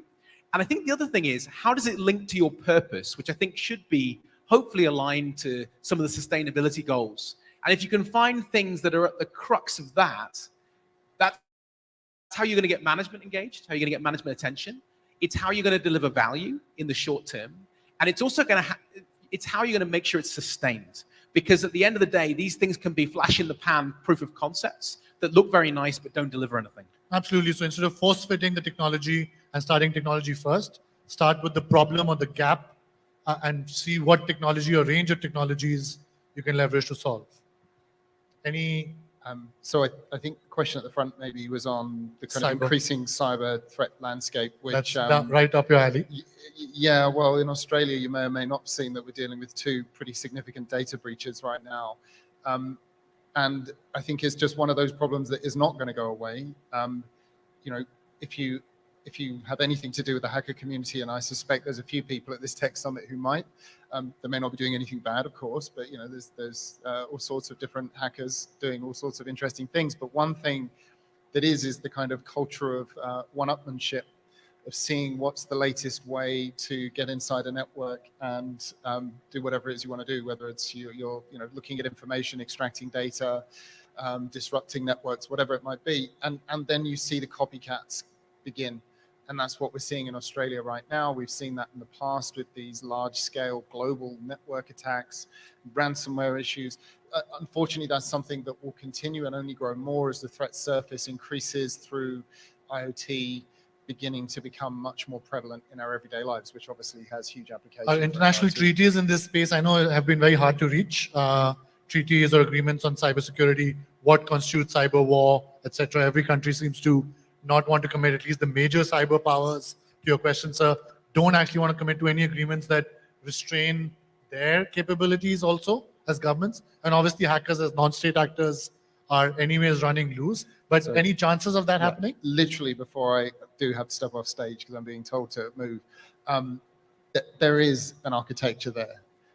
We've agreed through various UN processes that international law applies in its entirety in cyberspace, that we have 11 norms of responsible state behavior, which include very sensible things like don't attack another country's critical national infrastructure, don't attack a computer emergency response team, make sure you're addressing malicious traffic emanating from within your borders if it's causing significant impact on another country or another jurisdiction. You know, there's all of those things there. We've been through open-ended working groups which are instigated by Russia, where we have, as an entirety of the UN, agreed to those principles. The problem is that certain countries don't actually want to, and they don't adhere to them. And they're unwilling to talk about what they do in the offensive cyber capability realm. But countries like ours have gone to great pains to demonstrate transparency in that regard. So until there's a bit more transparency, I don't think we're going to make enough advancements. Perfect. On that note, I'll conclude the panel here. And please join me in thanking our panelists here, Anne-Marie as well as Aaron, who joined us virtually. Thank you, everyone.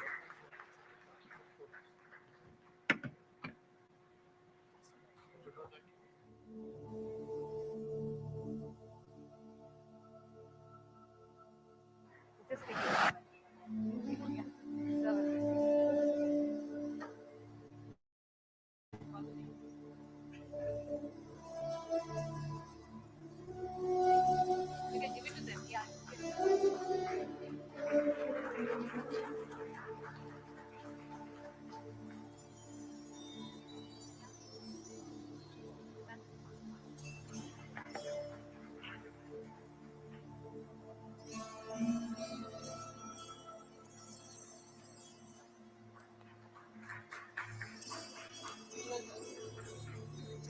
Or coordinating.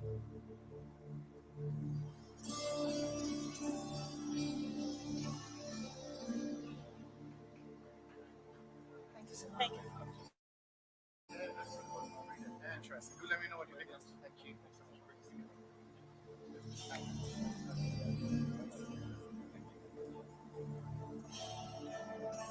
So what a scintillating start to the AI section, an amazing panel discussion. And we move on to some curated talks. And Manas from Intel introducing Dana Lackman, who's going to talk about, AI, continue to talk about AI. To introduce her, Dana Lackman is an Intel Fellow and Director of Intelligent Systems Research in Intel Labs. Her research is focused on creating contextually aware experiences that understand users through sensing, sense-making, anticipating their needs and acting on their behalf. She has 23 years of experience in the areas of context-aware computing, multimodal interactions, sensor networks, computer architecture, embedded systems, and wireless technologies. So we have Lama now, and just hang on to your seats and put your seatbelts on. Hi, my name is Lama Nachman. I'm an Intel Fellow and the Director of the Intelligent Systems Research Lab. And I'll be talking today about human AI collaboration and how we see this as an opportunity to really help AI excel in the world and help it solve real problems in real environments. So I'm sure you've all have seen the amazing progress that AI has made into the world and getting deployed into all sorts of applications. From healthcare to manufacturing to recommendation engines, and sales, and so on. But this has really been fueled quite a bit with deep learning as an example, where we've seen amazing progress in terms of the accuracy rates of all sorts of recognition tasks. However, at the same time, we've really seen quite a bit of concerns that were really coming up around how resilient AI is in real environments, how it could shift and change over time, a lot of the bias concerns that came up, and being worried about human labor and replacing human labor. So we really think that looking at this notion of human AI collaboration could actually bring about a huge area for solving many of these issues. And that really ultimately is because of something fundamentally interesting here, which is really, if you look at the capabilities of humans and AI, they're actually quite complementary. So AI systems are fantastic at finding patterns in really large amount of high dimensional data that people would struggle with actually trying to process. But at the same time, people are really good at learning from extremely limited data, applying their knowledge to absolutely new things that they've never seen before, and be able to make decisions under highly ambiguous situations. And all of these are really issues that AI struggles with today. So we've been really looking at how do we think of many of these interesting problems in all sorts of different domains and really bring about a solution that brings together the best of humans and AI together. We are a multidisciplinary team. We start everything with the social science. We go out into the world, into all sorts of different environments, and really try to understand what are the unmet needs, and then try to think about how would we bring AI and human AI collaboration to solve these unmet needs. And we do our work in all sorts of different domains like manufacturing, education, assistive computing for people with disabilities, smart homes, etc. So I'll walk you through some of the areas that we've looked at where I really see a lot of potential for these type of solutions. So let's start with manufacturing. I mean, all of you know that Intel is a manufacturing company, and we've been really thinking about kind of different ways that we think of AI coming into these manufacturing spaces. So for one, if you think about what we would call smart task spaces. So today, if you go to any fab or manufacturing facility, while you would see a lot of automation that actually happens, you also see a lot of people who are domain experts who are performing really complex tasks in these environments. And these tasks are multi-stepped. They require a lot of focus and attention, and you see over time errors that come up or people wanting to actually check extra information to be able to accomplish these tasks. So if you actually had an AI system that can watch people as they're doing these tasks and can converse with them in the context of these tasks, then you could actually really support and flag errors, for example, when it sees them. Then you can really start to get much better outcomes. But at the same time, you really can't have an AI system that's able to do all of this and do it accurately without having to spend a lot of effort and energy in collecting tons of data, labeling that data, building action recognition systems and dialogue systems and things like that, and then have to turn all around again and do this all over every time a task actually changes, which is really not a scalable way of doing that. So we've been really thinking about how can we bring human AI collaboration in a way that allows for that to happen. And we kind of look at all sorts of different activities where humans are involved. So things like assembly or maintenance or troubleshooting or training, right? Many of those we think that actually this really applies well towards. And, for technicians, having information about the spec, being able to ask questions without having to get out and do something else, being able to actually have the system flag errors if it sees the person performing something out of step or incorrectly, or even being able to actually have the system watch an expert do the task and then turn around and support a novice in doing it because it has seen an expert do it, are all really huge value for the people who are performing the job. But also it can provide a lot of information for people who are supervising, right, who are trying to run these facilities by understanding what those performance measures are, where the specific tasks that could actually be error prone, and being able to understand which of these errors tend to actually cause problems down the line in terms of final outcomes. So, we kind of set about to try to do something like that, and then that really meant, okay, well, we can start with the spec and ingest a lot of information by processing the specs. But then as people perform the task, we can watch them perform the task, have the people give us some hints about what they're doing. And then by actually bootstrapping a lot of that information from the spec and the Think Aloud system, we can actually bootstrap an action recognition system and a dialogue system. And then as people are performing these, the system continue to get better, right? Because the system can ask users when it doesn't understand something and continue to evolve itself. And of course, the user can be asking the system to answer questions that relate to the task. So we see this actually generalizing well to all sorts of different activities and being a good way of actually scaling these systems.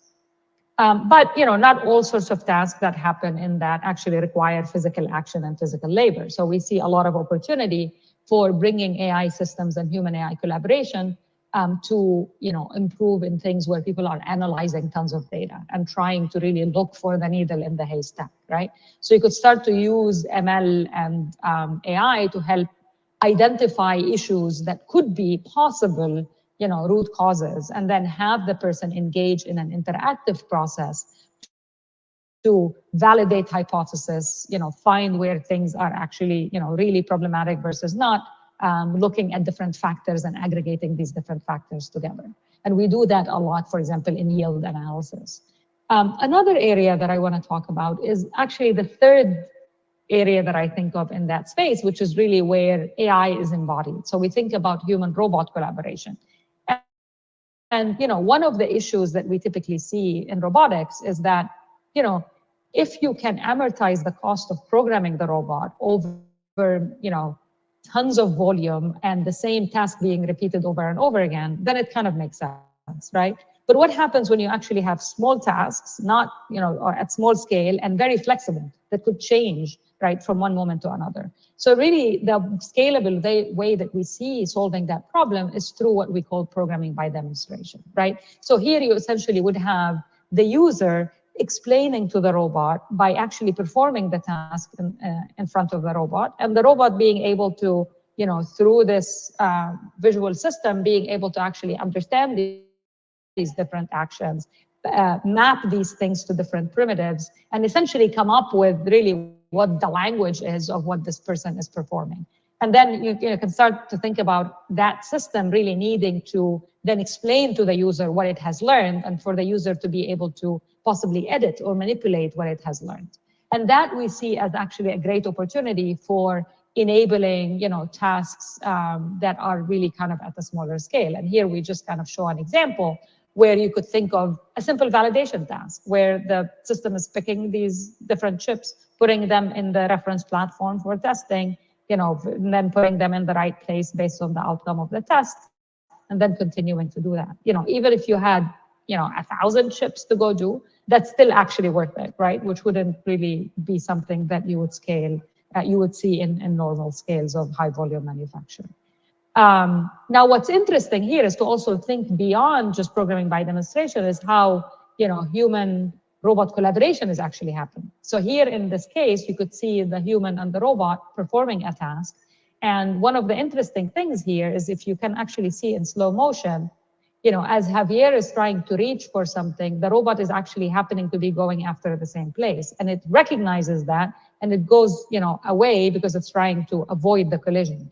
But if you actually had the system be able to anticipate what Javier might be doing by actually looking at the trajectory of the hand and looking at where Javier is looking and where he's gazing and how he's, facing, then just like humans do, robots can actually start to look at all of these cues and guess at what the other person might be doing. And in this specific case, because they're not trying to go together and do it, can go after something else. But in other cases where they might be trying to do the task together, is that it could actually then try to go and help the user in accomplishing the task. And what we see in these cases is way better task fluency because of that collaborative approach.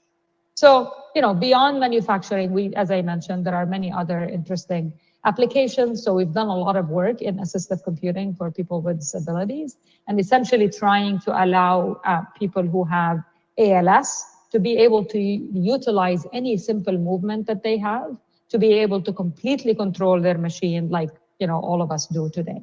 And, that's actually interesting, and that's something that we've put out in open source. But one of the areas that we've been really looking at more recently is that, can we actually start to think of human AI collaboration to interact at a much higher level? And in that case, what I mean is, the system can be actually, instead of just allowing someone to select letters and words and then word prediction and formulate these sentences, it can be actually listening to the conversation and starting to highlight different options for the user to choose from based on what it heard the other person say, right? And in that specific case, the person can actually give it some keywords and hints so that it can continue to personalize better for that user's needs. Finally, I just want to quickly go over education and specifically early childhood learning. And there we know that if we can increase student engagement, we can actually get much better outcomes. So one of the areas that we've been thinking about is how can you bring AI without having to bring screen time to kids who are really young, and you're trying to bring a lot of technology to help them learn, but without actually having them behind screens. So one of the things that we've been thinking about is essentially bringing these smart agents that can actually watch over the kids as they perform all sorts of math learning exercises, right, with blocks and rods and measuring things on walls and understanding what's higher than and lower than and doing, you know, all sorts of tens and ones and math operations to actually, you know, bring all of these capabilities of the AI system by watching the kids perform these different actions and being able to have a dialogue with them in the context of their actions.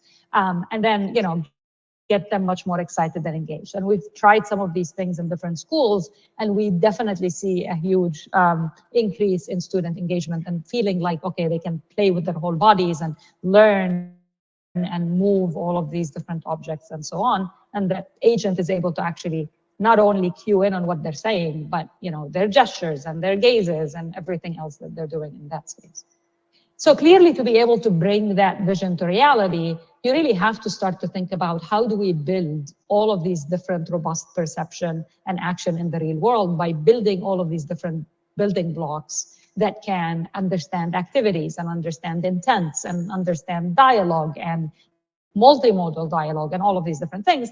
But once you start to build those capabilities, you can actually start to apply these to all sorts of different applications. And I think this notion of saying, can we bring about a different way that engages, you know, humans and AI together, and having the AI understand the human more deeply becomes a really interesting way of bringing AI into the real world.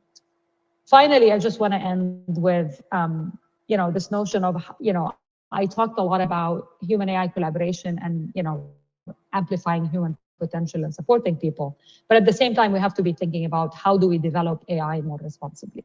And specifically, how do we think about how do we make these systems transparent so that they can actually have the person understand how they are programmed, how they are learning, what they're actually trying to do, and be able to manipulate and change it.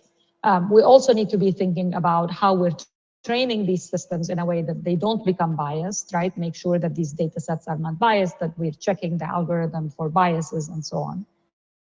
And then, you know, clearly thinking about privacy, not only in terms of how do we ensure that the data is going to the right place, but also ensuring that we're reducing the gap between what is being sensed and what is being inferred. And we could do that through all sorts of different alternative modalities of sensing. So whether we're thinking about using thermal imaging instead of cameras, so you could see, you know, just kind of the silhouette, but not the whole picture, or whether you're using wireless sensing to be able to essentially sense just through wireless signals, so you don't actually see a picture of someone.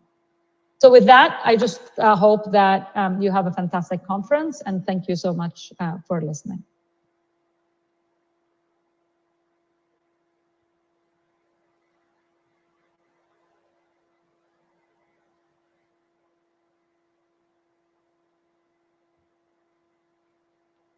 Well, thank you, ma'am, for that.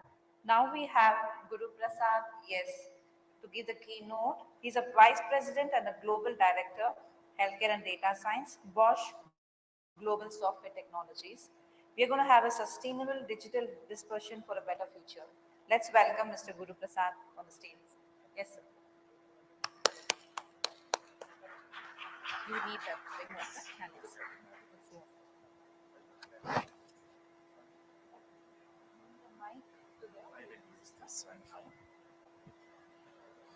Okay, good evening. My name is Guru Prasad. Generally, I talk about medtech and AI and data science. For a change, they have given me a different topic. So I'll be wearing a little bit of a different hat. What we're going to talk about is all about sustaining this digital disruption and the whole topic of how do we make it happen. And the focus will be India. So I'll try my best to tell the India story. Sorry, a little bit more this. So the whole question about digitization and disruption, it's a paradigm shift, but there is always a fundamental question. Has this started? And started at an order of magnitude which only a country like India can offer. I just thought that I'll start with this as a context and some metrics. The first graph shows you the smartphone penetration and just see the transformation which has happened with nearly 2/3 of the complete population having access to this. The next graph is all about being in the AI and data science and deep tech track. The whole internet penetration, typically from my understanding, this is the data about fixed line, broadband, even that close to 50% of the diverse population is covered. The last one, I think this is the most recent because of the first two, the last one got enabled. This is all about digital fintech transaction, and I don't have to tell you the miracle which has happened due to COVID. I feel that these three give you a fair idea that disruption of digitization is at scale, at least in some of these examples. Please also note,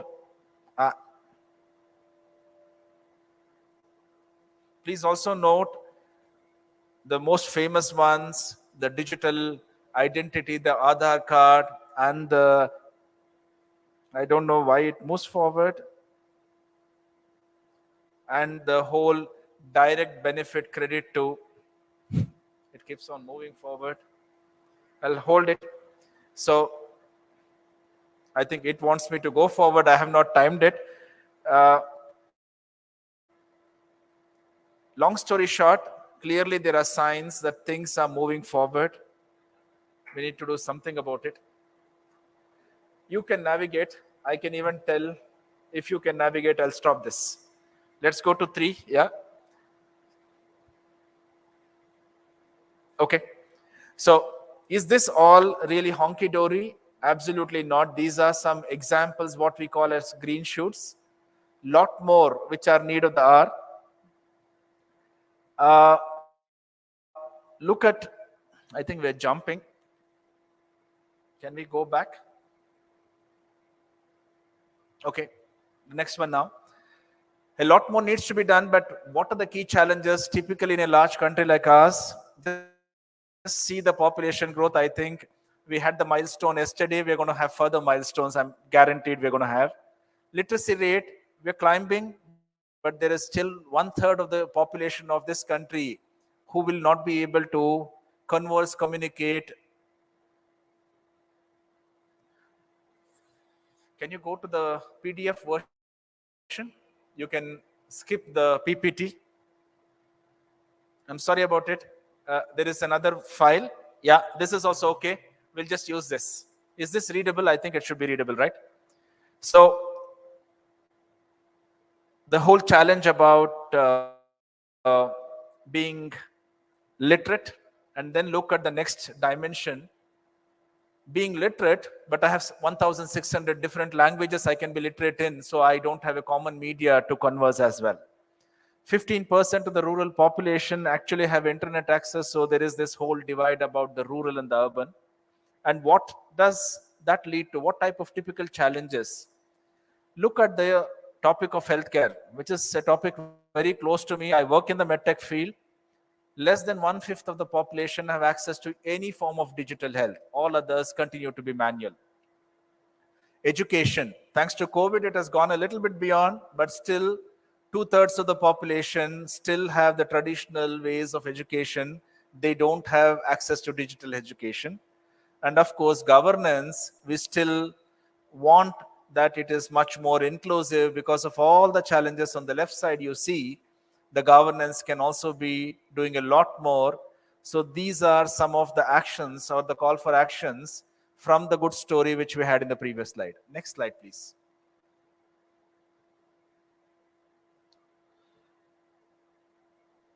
Does it look like only challenges? Are there any supporting enablers? So this slide is all about what are the tailwinds which we can be very confident about, which will take this journey forward, because we are talking a story of sustenance. Yeah. Look at the population and look at the adult population in between. 2/3 of India will continue to be adult workable population. I think the previous panel members also touched upon it. I think we all know this story. The digital talent in India is 5 times the world's average of similar talent. You also heard my old colleague Manu Saleh and all of them speak about the talent crunch. But as compared to any other world index, we are 5 times more better off in this country. Tech demand supply, I think we have a good mother system where they keep on pushing children to study, so we will forever have a good supply. And there are enough companies where the demand will pick up and the demand and supply will be taken care. Look at the right metric. I only put metric because this is wearing the hat of a policymaker. I'm not a policymaker, I'm a technologist. Look at the data price per GB as percentage of the GDP. The GDP of this country itself is quite low per capita.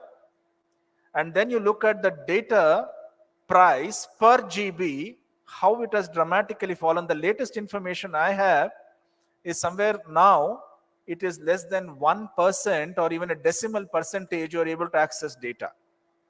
Look at that key enablement for sustaining this digital disruption or to propelling it further. Yeah. I think it's very clear. I don't see anybody here who is not surfing the net or doing something on WhatsApp. That is how omnipresent digital connectivity has become to most of us. Next slide, please. We want to shift from being an emerging economy to a developed economy. We already are the 5th largest economy, but let's look at the sectorial trends. The world's economy can be divided into 3 main sectors. The one, which is the raw material, predominantly agriculture, things from the earth, what we extract out. The second one is the processing of it, which is what we call the industry. And third one is the services, all the things required to make the whole value delivery comfortable. Look at some of the metrics in each one of the boxes. Services is a clear, let us say, early adopter, way ahead. Examples like IT, fintech, no, not all of us are convinced. Then comes, even if you look at the smart mid SMEs, half is the digital penetration, still half of them largely adopt non-digital means. By the time you come to agriculture, 1/5 of them have any means of digital intervention. The rest of them have absolutely no digital access. And then you see where is the call for action and focusing on what. You can see some of the examples of digital inventory, automation, waste prevention. You can have series of them which will propel this digitization and the overall thing about sustaining this in the future. Next slide, please. You can just go to the next slide. During our analysis, there were a lot of examples. Because it was only a 15-minute talk, I've just picked up 2 examples. It was interesting that the previous panel also picked up on it. The left side is all about geospatial intelligence.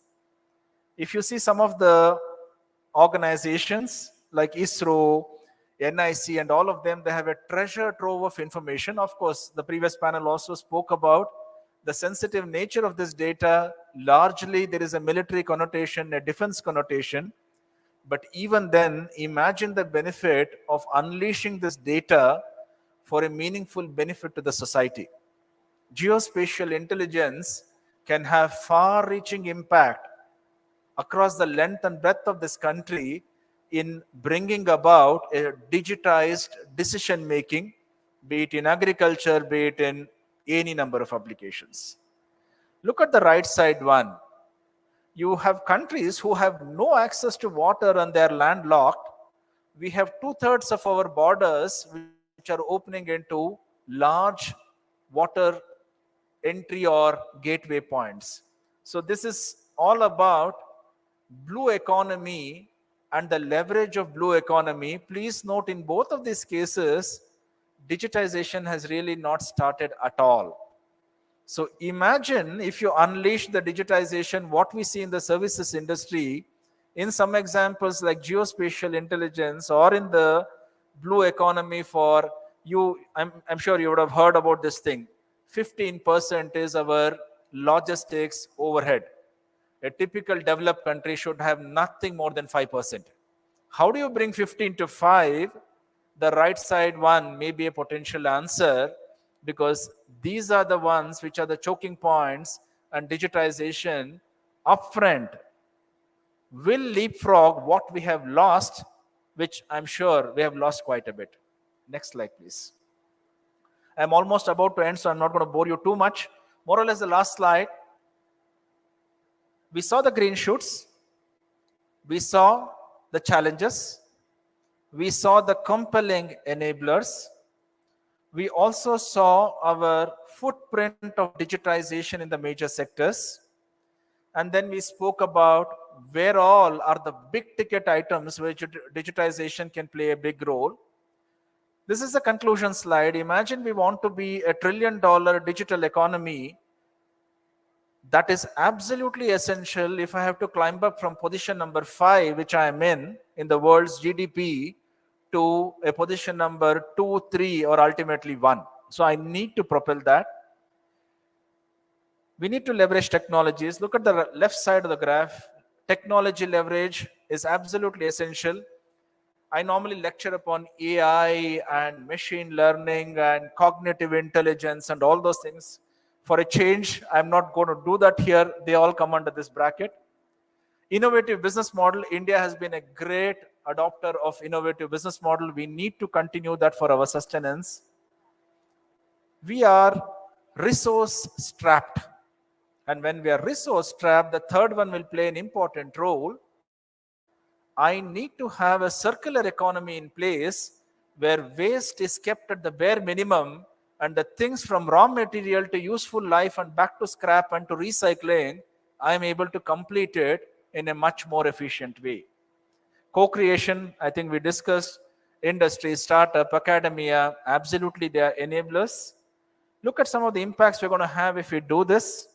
Potentially tens of millions of new jobs created. Digital platform, just like in the fintech world, will make massive savings in terms of unwanted expenditure. The country as a whole can see double-digit productivity increase. Type of money which we will be able to pump in to build a further digital infrastructure will be amazing. 500 billion. That is the complete forex kitty we have as on today for the whole country. Look at some of the impacts of the smart logistics, fuel consumption, and energy bills. We all spoke about the hydrogen economy, the carbon economy, and all of them can only be enabled in a country like India with all its disparate challenges by adopting digital as a mechanism. I do hope that I have made my appeal sufficient enough, wearing the hat of a policymaker. Unfortunately, as I told, I'm not a policymaker, but I think as technologists as well, these are some of the things which we can bet on big in the future. Healthcare, logistics, geospatial intelligence, blue economy. When I went through it, at least there are double-digit number of such areas which will propel and keep this momentum alive in a country like India, with the inherent fire in the belly. Like a senior clinical colleague of mine always tells, we have the fire in the belly. I don't think so any one of us are going to give it up. And with that, I think we can all be pretty confident we are going to march forward and be able to sustain the early wins or the early gains which we have had. I do hope that I could communicate something. If you have any questions, you're free to ask me. Next slide, please. Feel free to also get in touch with me subsequently. And if there are any questions, I take it now. There is one here. Yes, sir, you can ask it. I can even repeat it if you want.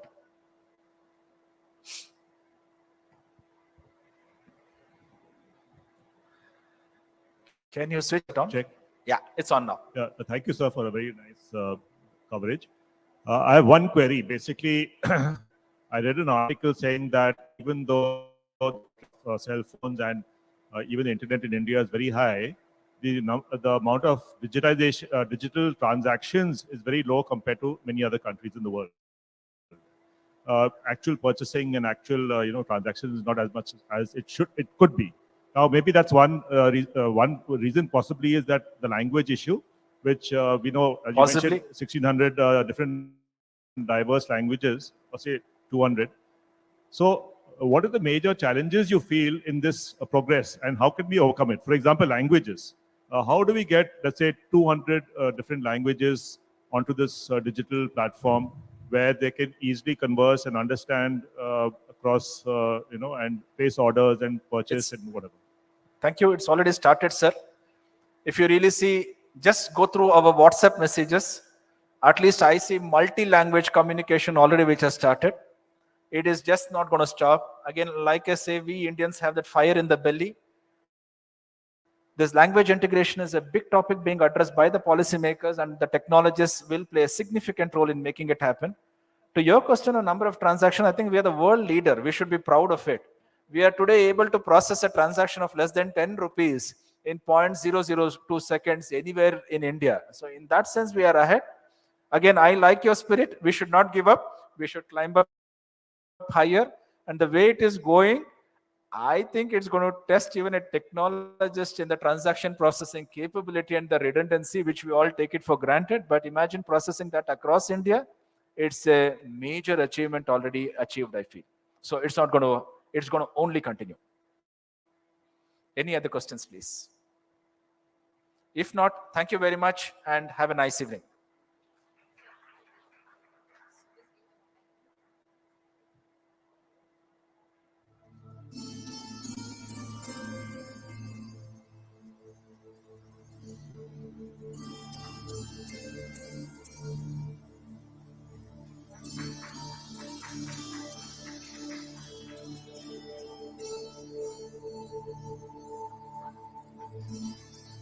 Thank you, sir, for the great information. Well, then moving on, we have Anand Ramurthy, the Managing Director of Micron India. Let's all welcome, sir.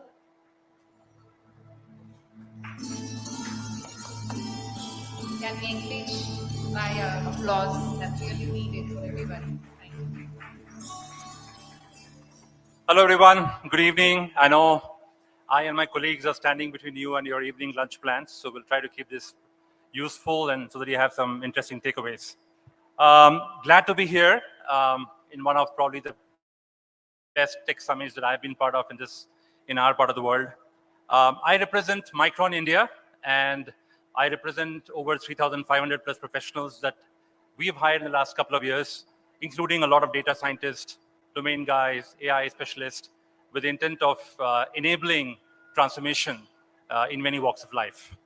And in case you're wondering who Micron is, I hope not, but Micron is the fourth largest semiconductor company. We make memory and storage devices for almost all applications you can think of. And we've been building a big site here in India. And today I'm hoping in the next couple of slides, I give you a good sense for how does memory play in the whole AI premise that we've been all talking about all through the day today.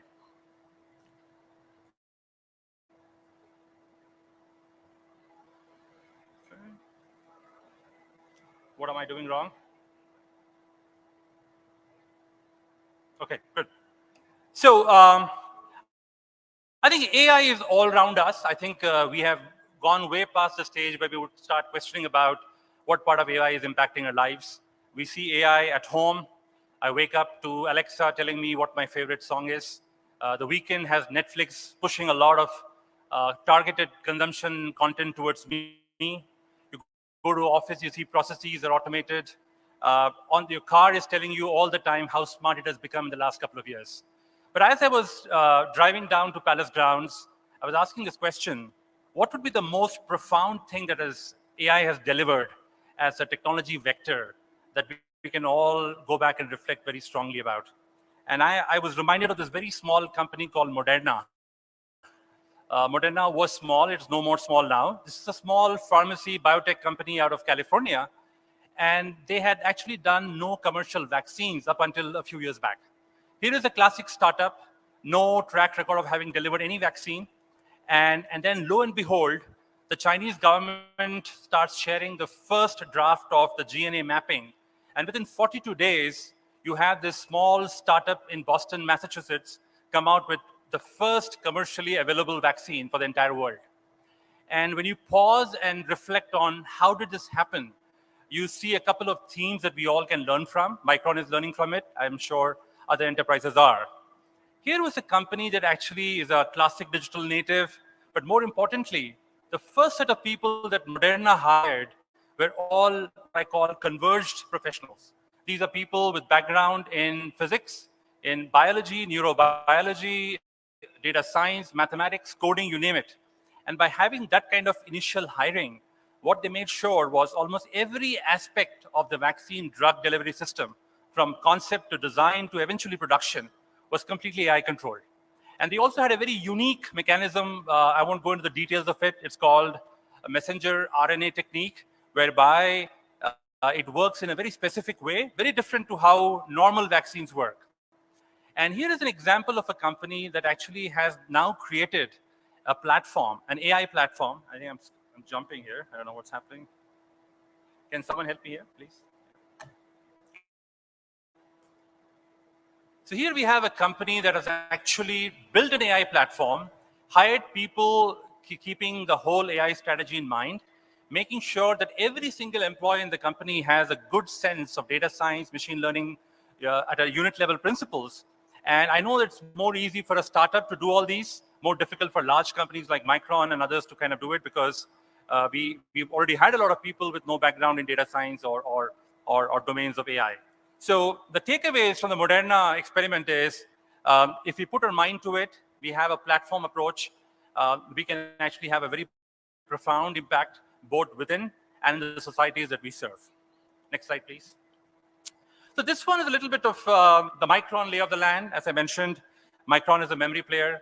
In the memory world, we are kind of a little polarized between what we call the NAND flash storage device and the DRAM devices. And we have a continuous fight against the laws of physics to make sure, can we get to a new class of memory that kind of combines the high performance of DRAM, the capacity of NAND, and kind of sit somewhere in between. And this is a race of physics, because this involves manipulating atoms, controlling the spin of atoms, and the physicists and material scientists will keep working on these. But if you look at all the verticals that a memory serves, what you can very safely say, and I'm not being biased here, is memory is at the heart of computing and by default at the heart of AI. When you think of AI, we're thinking of very high workloads, and the natural connection we make is more workloads means more computing power.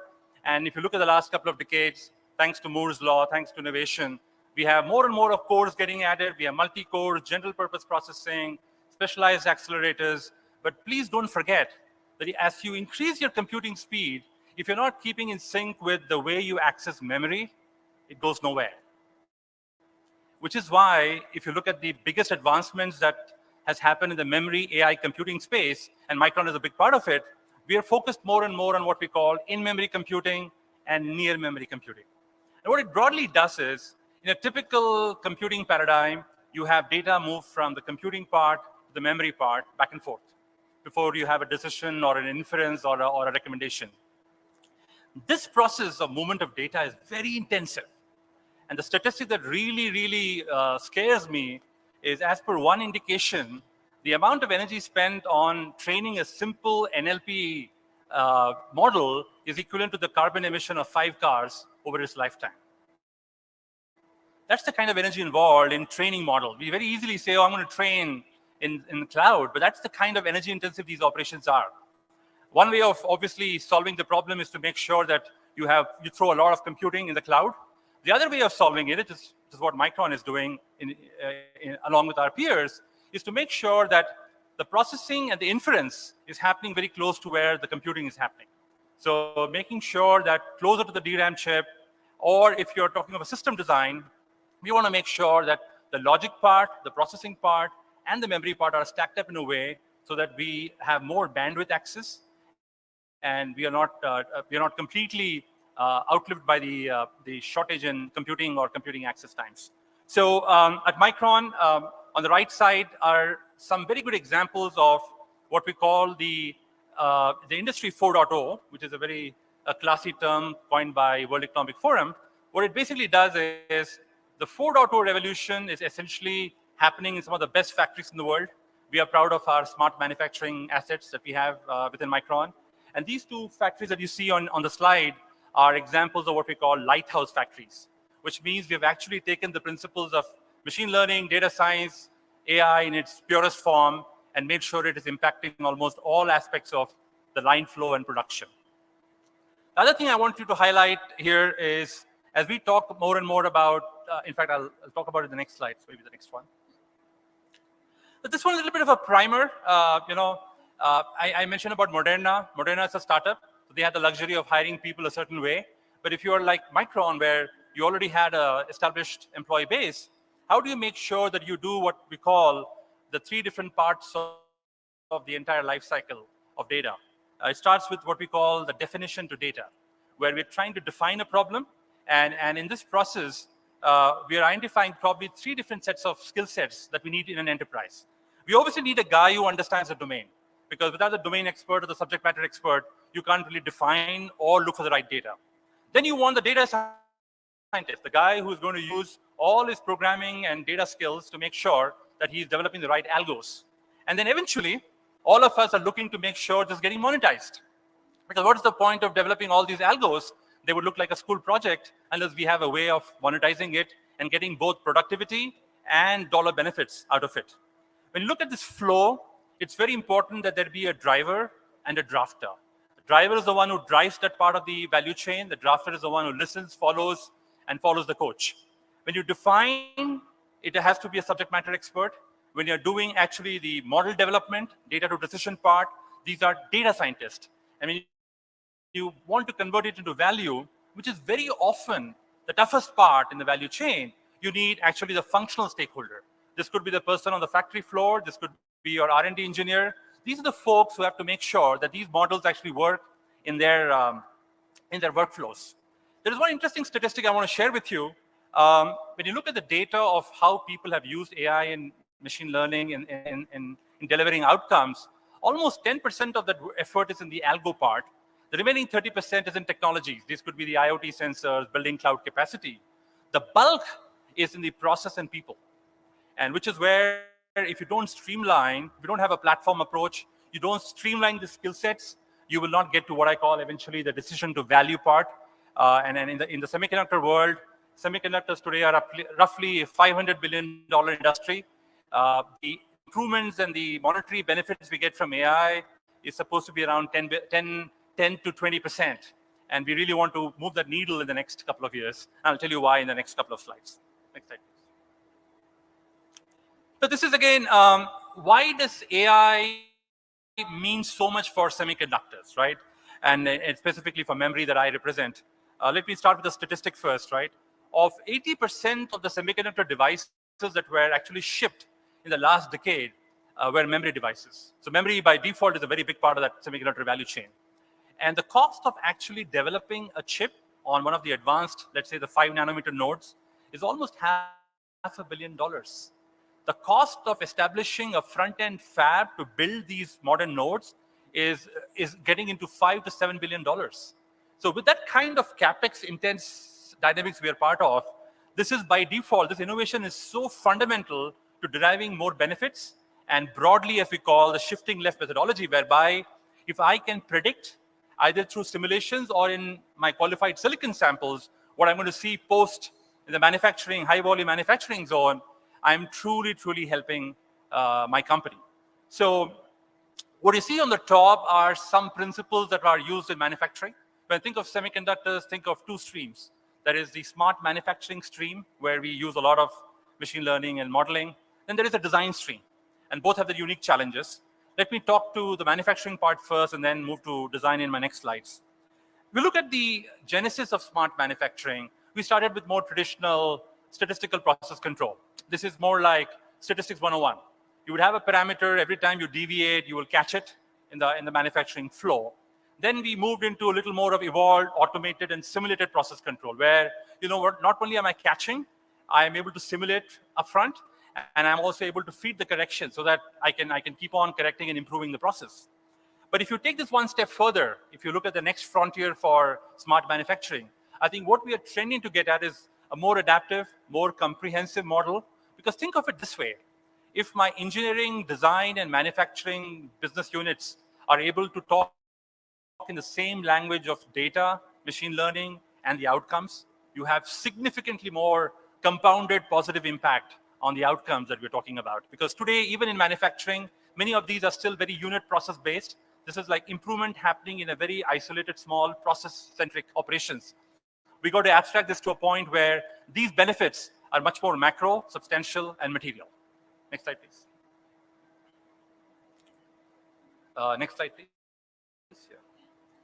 So this one is a classic waterfall. I've taken the example of what does it take to go and build essentially a memory solid-state drive product. This is a typical example. This is not a Micron example. And what you see here is essentially you would start with essentially a specification. Then you say, okay, I got to figure out the right kind of architecture. And then you have a whole set of siloed organizations. You have an organization building the controller or the ASIC. You have the media guys building the media algos. Then you have the firmware that is sitting on top of the controller. You have the boards. You have drivers, middleware, and then you go through a series of validation, and eventually your own internal call followed by your customer call. So if you do this really well, it takes anywhere between 4 years to actually build a materially, substantially innovative product. And quite honestly, given some of the numbers I shared with you in terms of cost structures, this is not going to sustain long term. So what we are trying to do at Micron and other places is to make sure that every part of this, it could be in schematics, it could be in layout. We have design tool partners that are actually controlling many parts of this water flow. We're making sure what takes typically 8 weeks, can we do it in a matter of days? And you know, though it sounds very simplistic, it can be done. And we actually have managed to do a lot of, for example, in verification, where by shifting left, we're able to find a lot of silicon faults before silicon actually shows up. Because in the silicon business, if you find something wrong with the silicon, it's too late. And you kind of miss the bus, but you're talking about $1 billion impact to your eventual business operation. So on the design side, what we are trying to do is by ensuring that we are working with our EDA vendors, our tool vendors, our design partners, we're making sure this whole waterfall development is accelerated, simulated much faster. We break faster, fail faster, but eventually what we get to is hopefully a first-pass silicon, which is healthy. And in silicon industries, healthy means it has a yield which is competitive and cost, not cost prohibitive. So we are already seeing some examples of how AI and ML can flow into a more traditional design flow. Next slide, please. And this is what the vision is, right? And as I say, all simple things look simple, though they are very hard to get to. What we want to get to is once we're able to simulate what a certain design looks like, we have a lot of OpenAI framework and tools helping us in that endeavor. With that kind of a framework, if we are able to build essentially a repository or what we call a digital design automation tool, we start getting into a process whereby we can correct ourselves, we can predict better, we can prescribe better, and hopefully lead to better and better outcomes. This process has started at Micron and many other places, but let me tell you, this is almost irreversible. This is the only way to go if you want to stay competitive in this business long term. Okay, one more slide. Next slide, please. You want to press a few times. I want to cut to the chase here. Yeah. I've thought this slide would be interesting because in many ways it summarizes. If you remind yourself, I talked about our use of AI in smart manufacturing. I talked about use of AI in design flow, and this is in some ways summarizing both the parts. So what would traditionally happen in the slide that you see is in a conventional world, we would start using concepts of ML in high volume manufacturing, right? And what we are and that is the first quadrant that you're seeing. The blue line is our traditional way of managing yield enhancement and yield tracking. And what you see, the other curve you see is essentially a materially shifted left curve. And a lot of that action is happening in the third quadrant, which is where right from the design phase, we're able to keep a very close watch on how you design. What you eventually get to is yielding much better, much faster, much earlier. And we all like that, right? Because we clearly want to make sure that our silicons are yielding much faster before they hit high value manufacturing. And this is a perfect example of design and manufacturing that can beautifully coexist in the semiconductor context. Okay, I think that's all I had for you. There's one more slide, I guess. I just want to close by letting you know that the takeaways for you, so that I summarize it, it's that time of the day. I want you to know that memory and processors are at the heart of computing, but the memory is also at the heart of AI. At Micron, we have taken it very seriously. We have to make all the right ethical choices. This process is irreversible. We're going to put all our bells and whistles on making sure that we get good economic and ethical outcomes out of this process. I'm also proud to say that a lot of the AI and data science work actually is happening in India. Micron India is actually the center of gravity for our best trained data science and AI engineers, and I'm very confident that we'll be part of this larger global revolution. Thank you so much. We can take some questions, or if you have any questions or comments, I can take it now or later.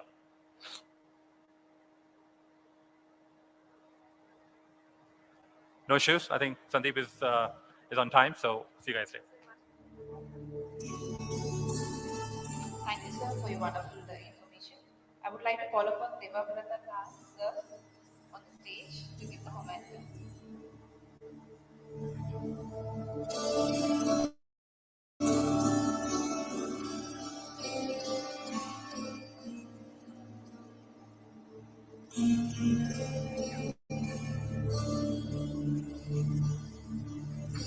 Devabrata Das, the Director of Triple IT.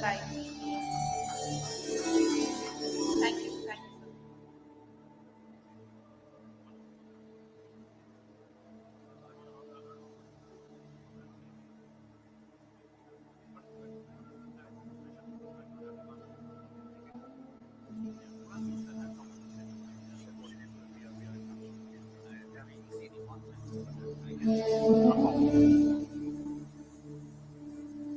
Now, I would like to call upon Managing Director of IBM, Sandeep Patel, sir, on the stage, please.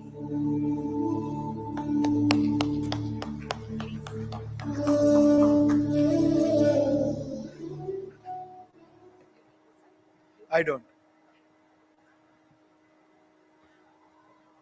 Well, thank you. And look, I understand this is probably one of the most difficult positions to be in between now and probably the evening festivities. So I'll try and keep this relatively brief.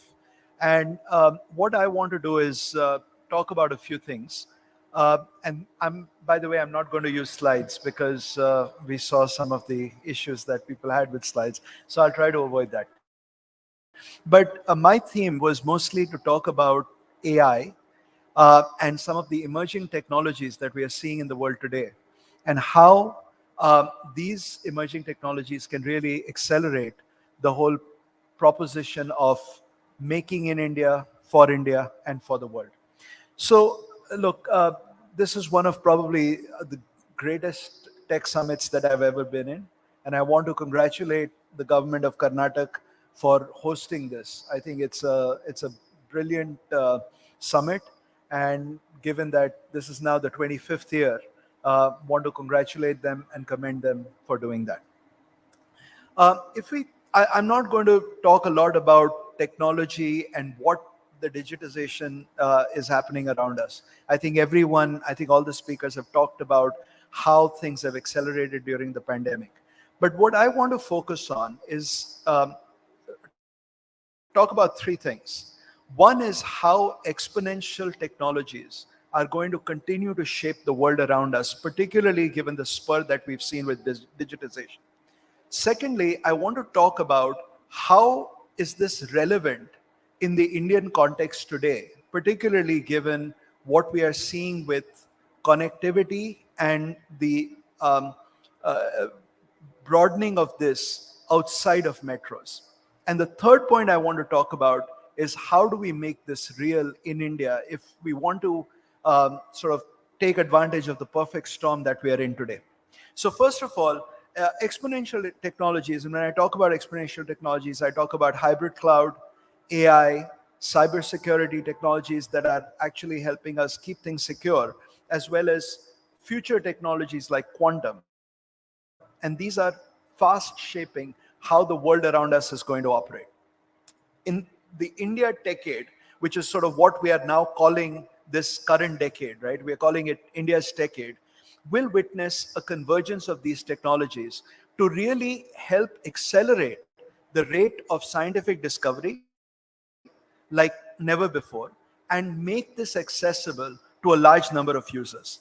So when we think about bringing these technologies together, this is what enables us to really drive potential increases in discovering new materials, finding novel drugs, innovating new business models, and doing this with a sustainability focus. So let me give you two quick examples. When you think about AI and you think about the data that is now available to be read around us, we are able to use IoT and artificial intelligence to support precision farming, to get very strong insights to farmers so that they know how they can irrigate, how they can, when they should plant some of the crops and so on. And also give them access to marketplaces where they don't have to rely on a middleman, right?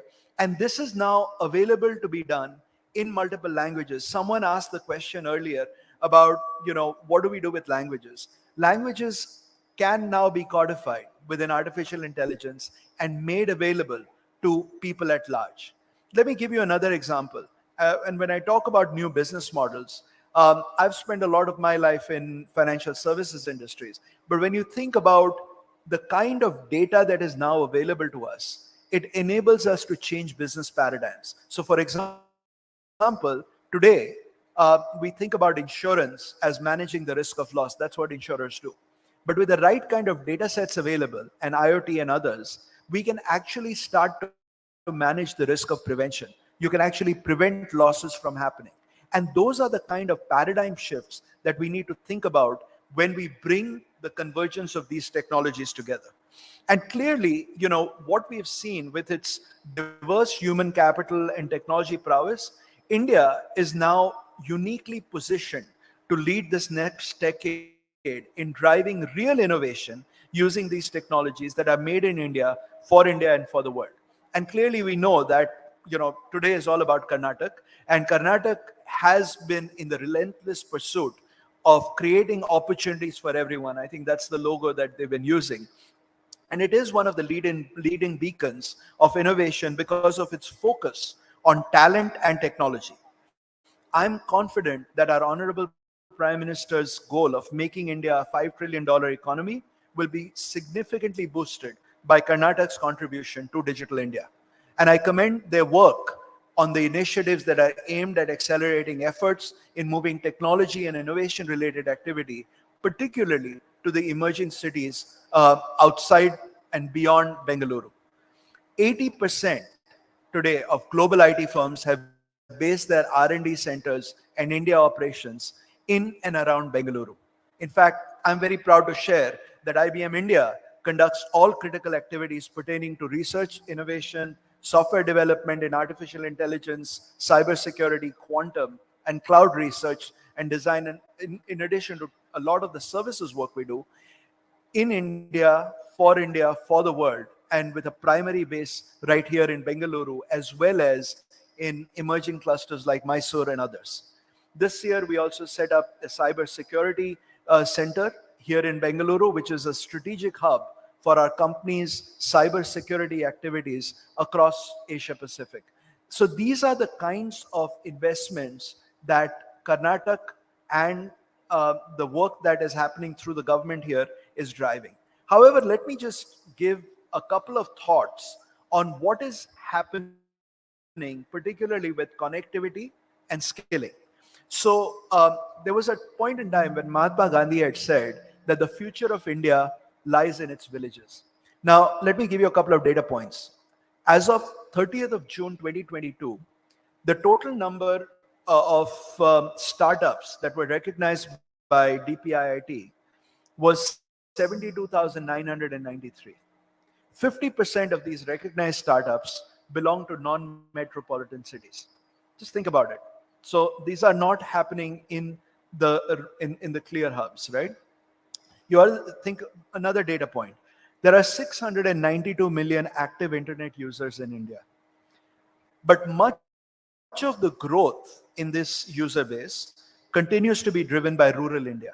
So 351 million users with about a 37% growth rate. This is again a report by Internet and Mobile Association of India and Kantar that they did recently.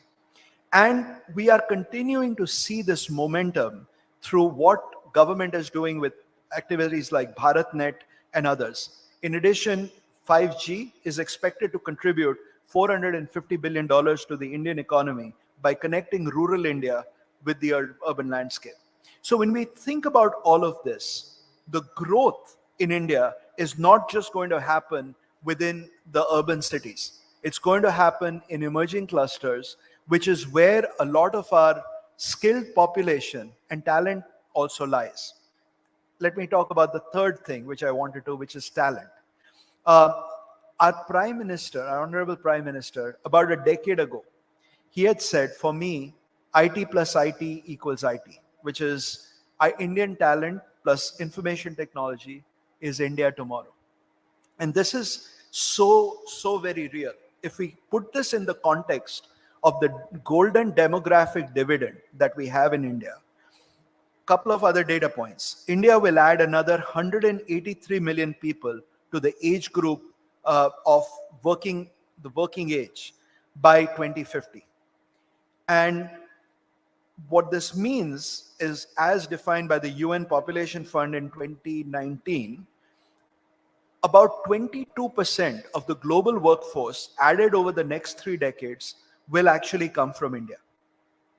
So if you think about capitalizing on this demographic dividend of having this population productively employed, this can help to leapfrog our GDP from the current 3 trillion to 9 trillion by 2030 and potentially to 40 trillion by 2047.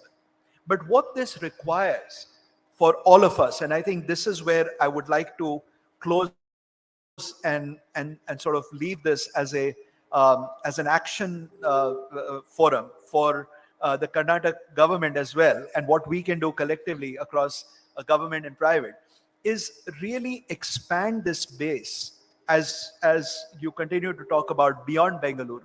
We've got to get to the emerging clusters, and we've got to invest in skilling people with future skills that will help them not just become employable in India, but actually become a vibrant global force. So 3 points I'll leave you with. Number one, a call to action to truly build infrastructure that is driven by connectivity, which creates ease of living conditions for people to live and thrive, and do this in a way that is secure by design.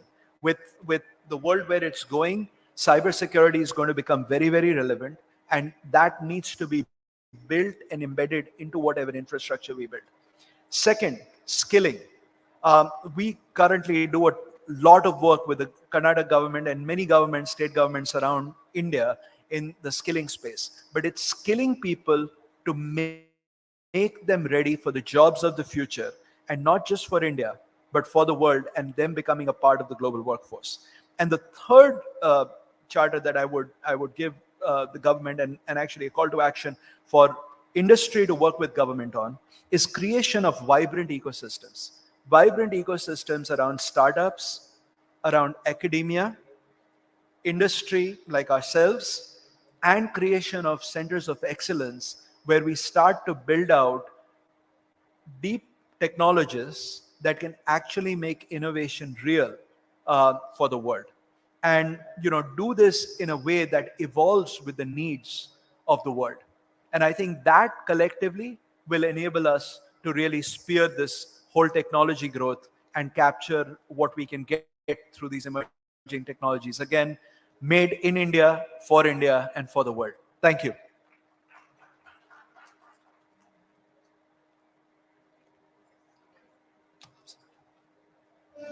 So thank you for your wonderful speech. Like everyone are thinking about the future and you've been building for that.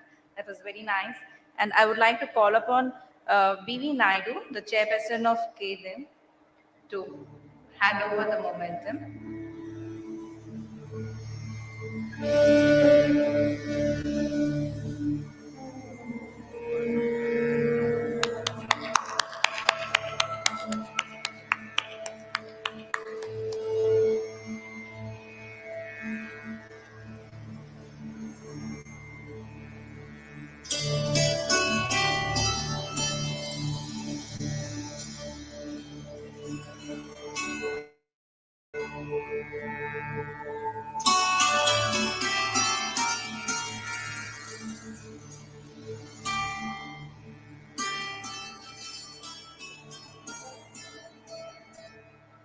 We'll be ending our session today right now. Thank you, everyone.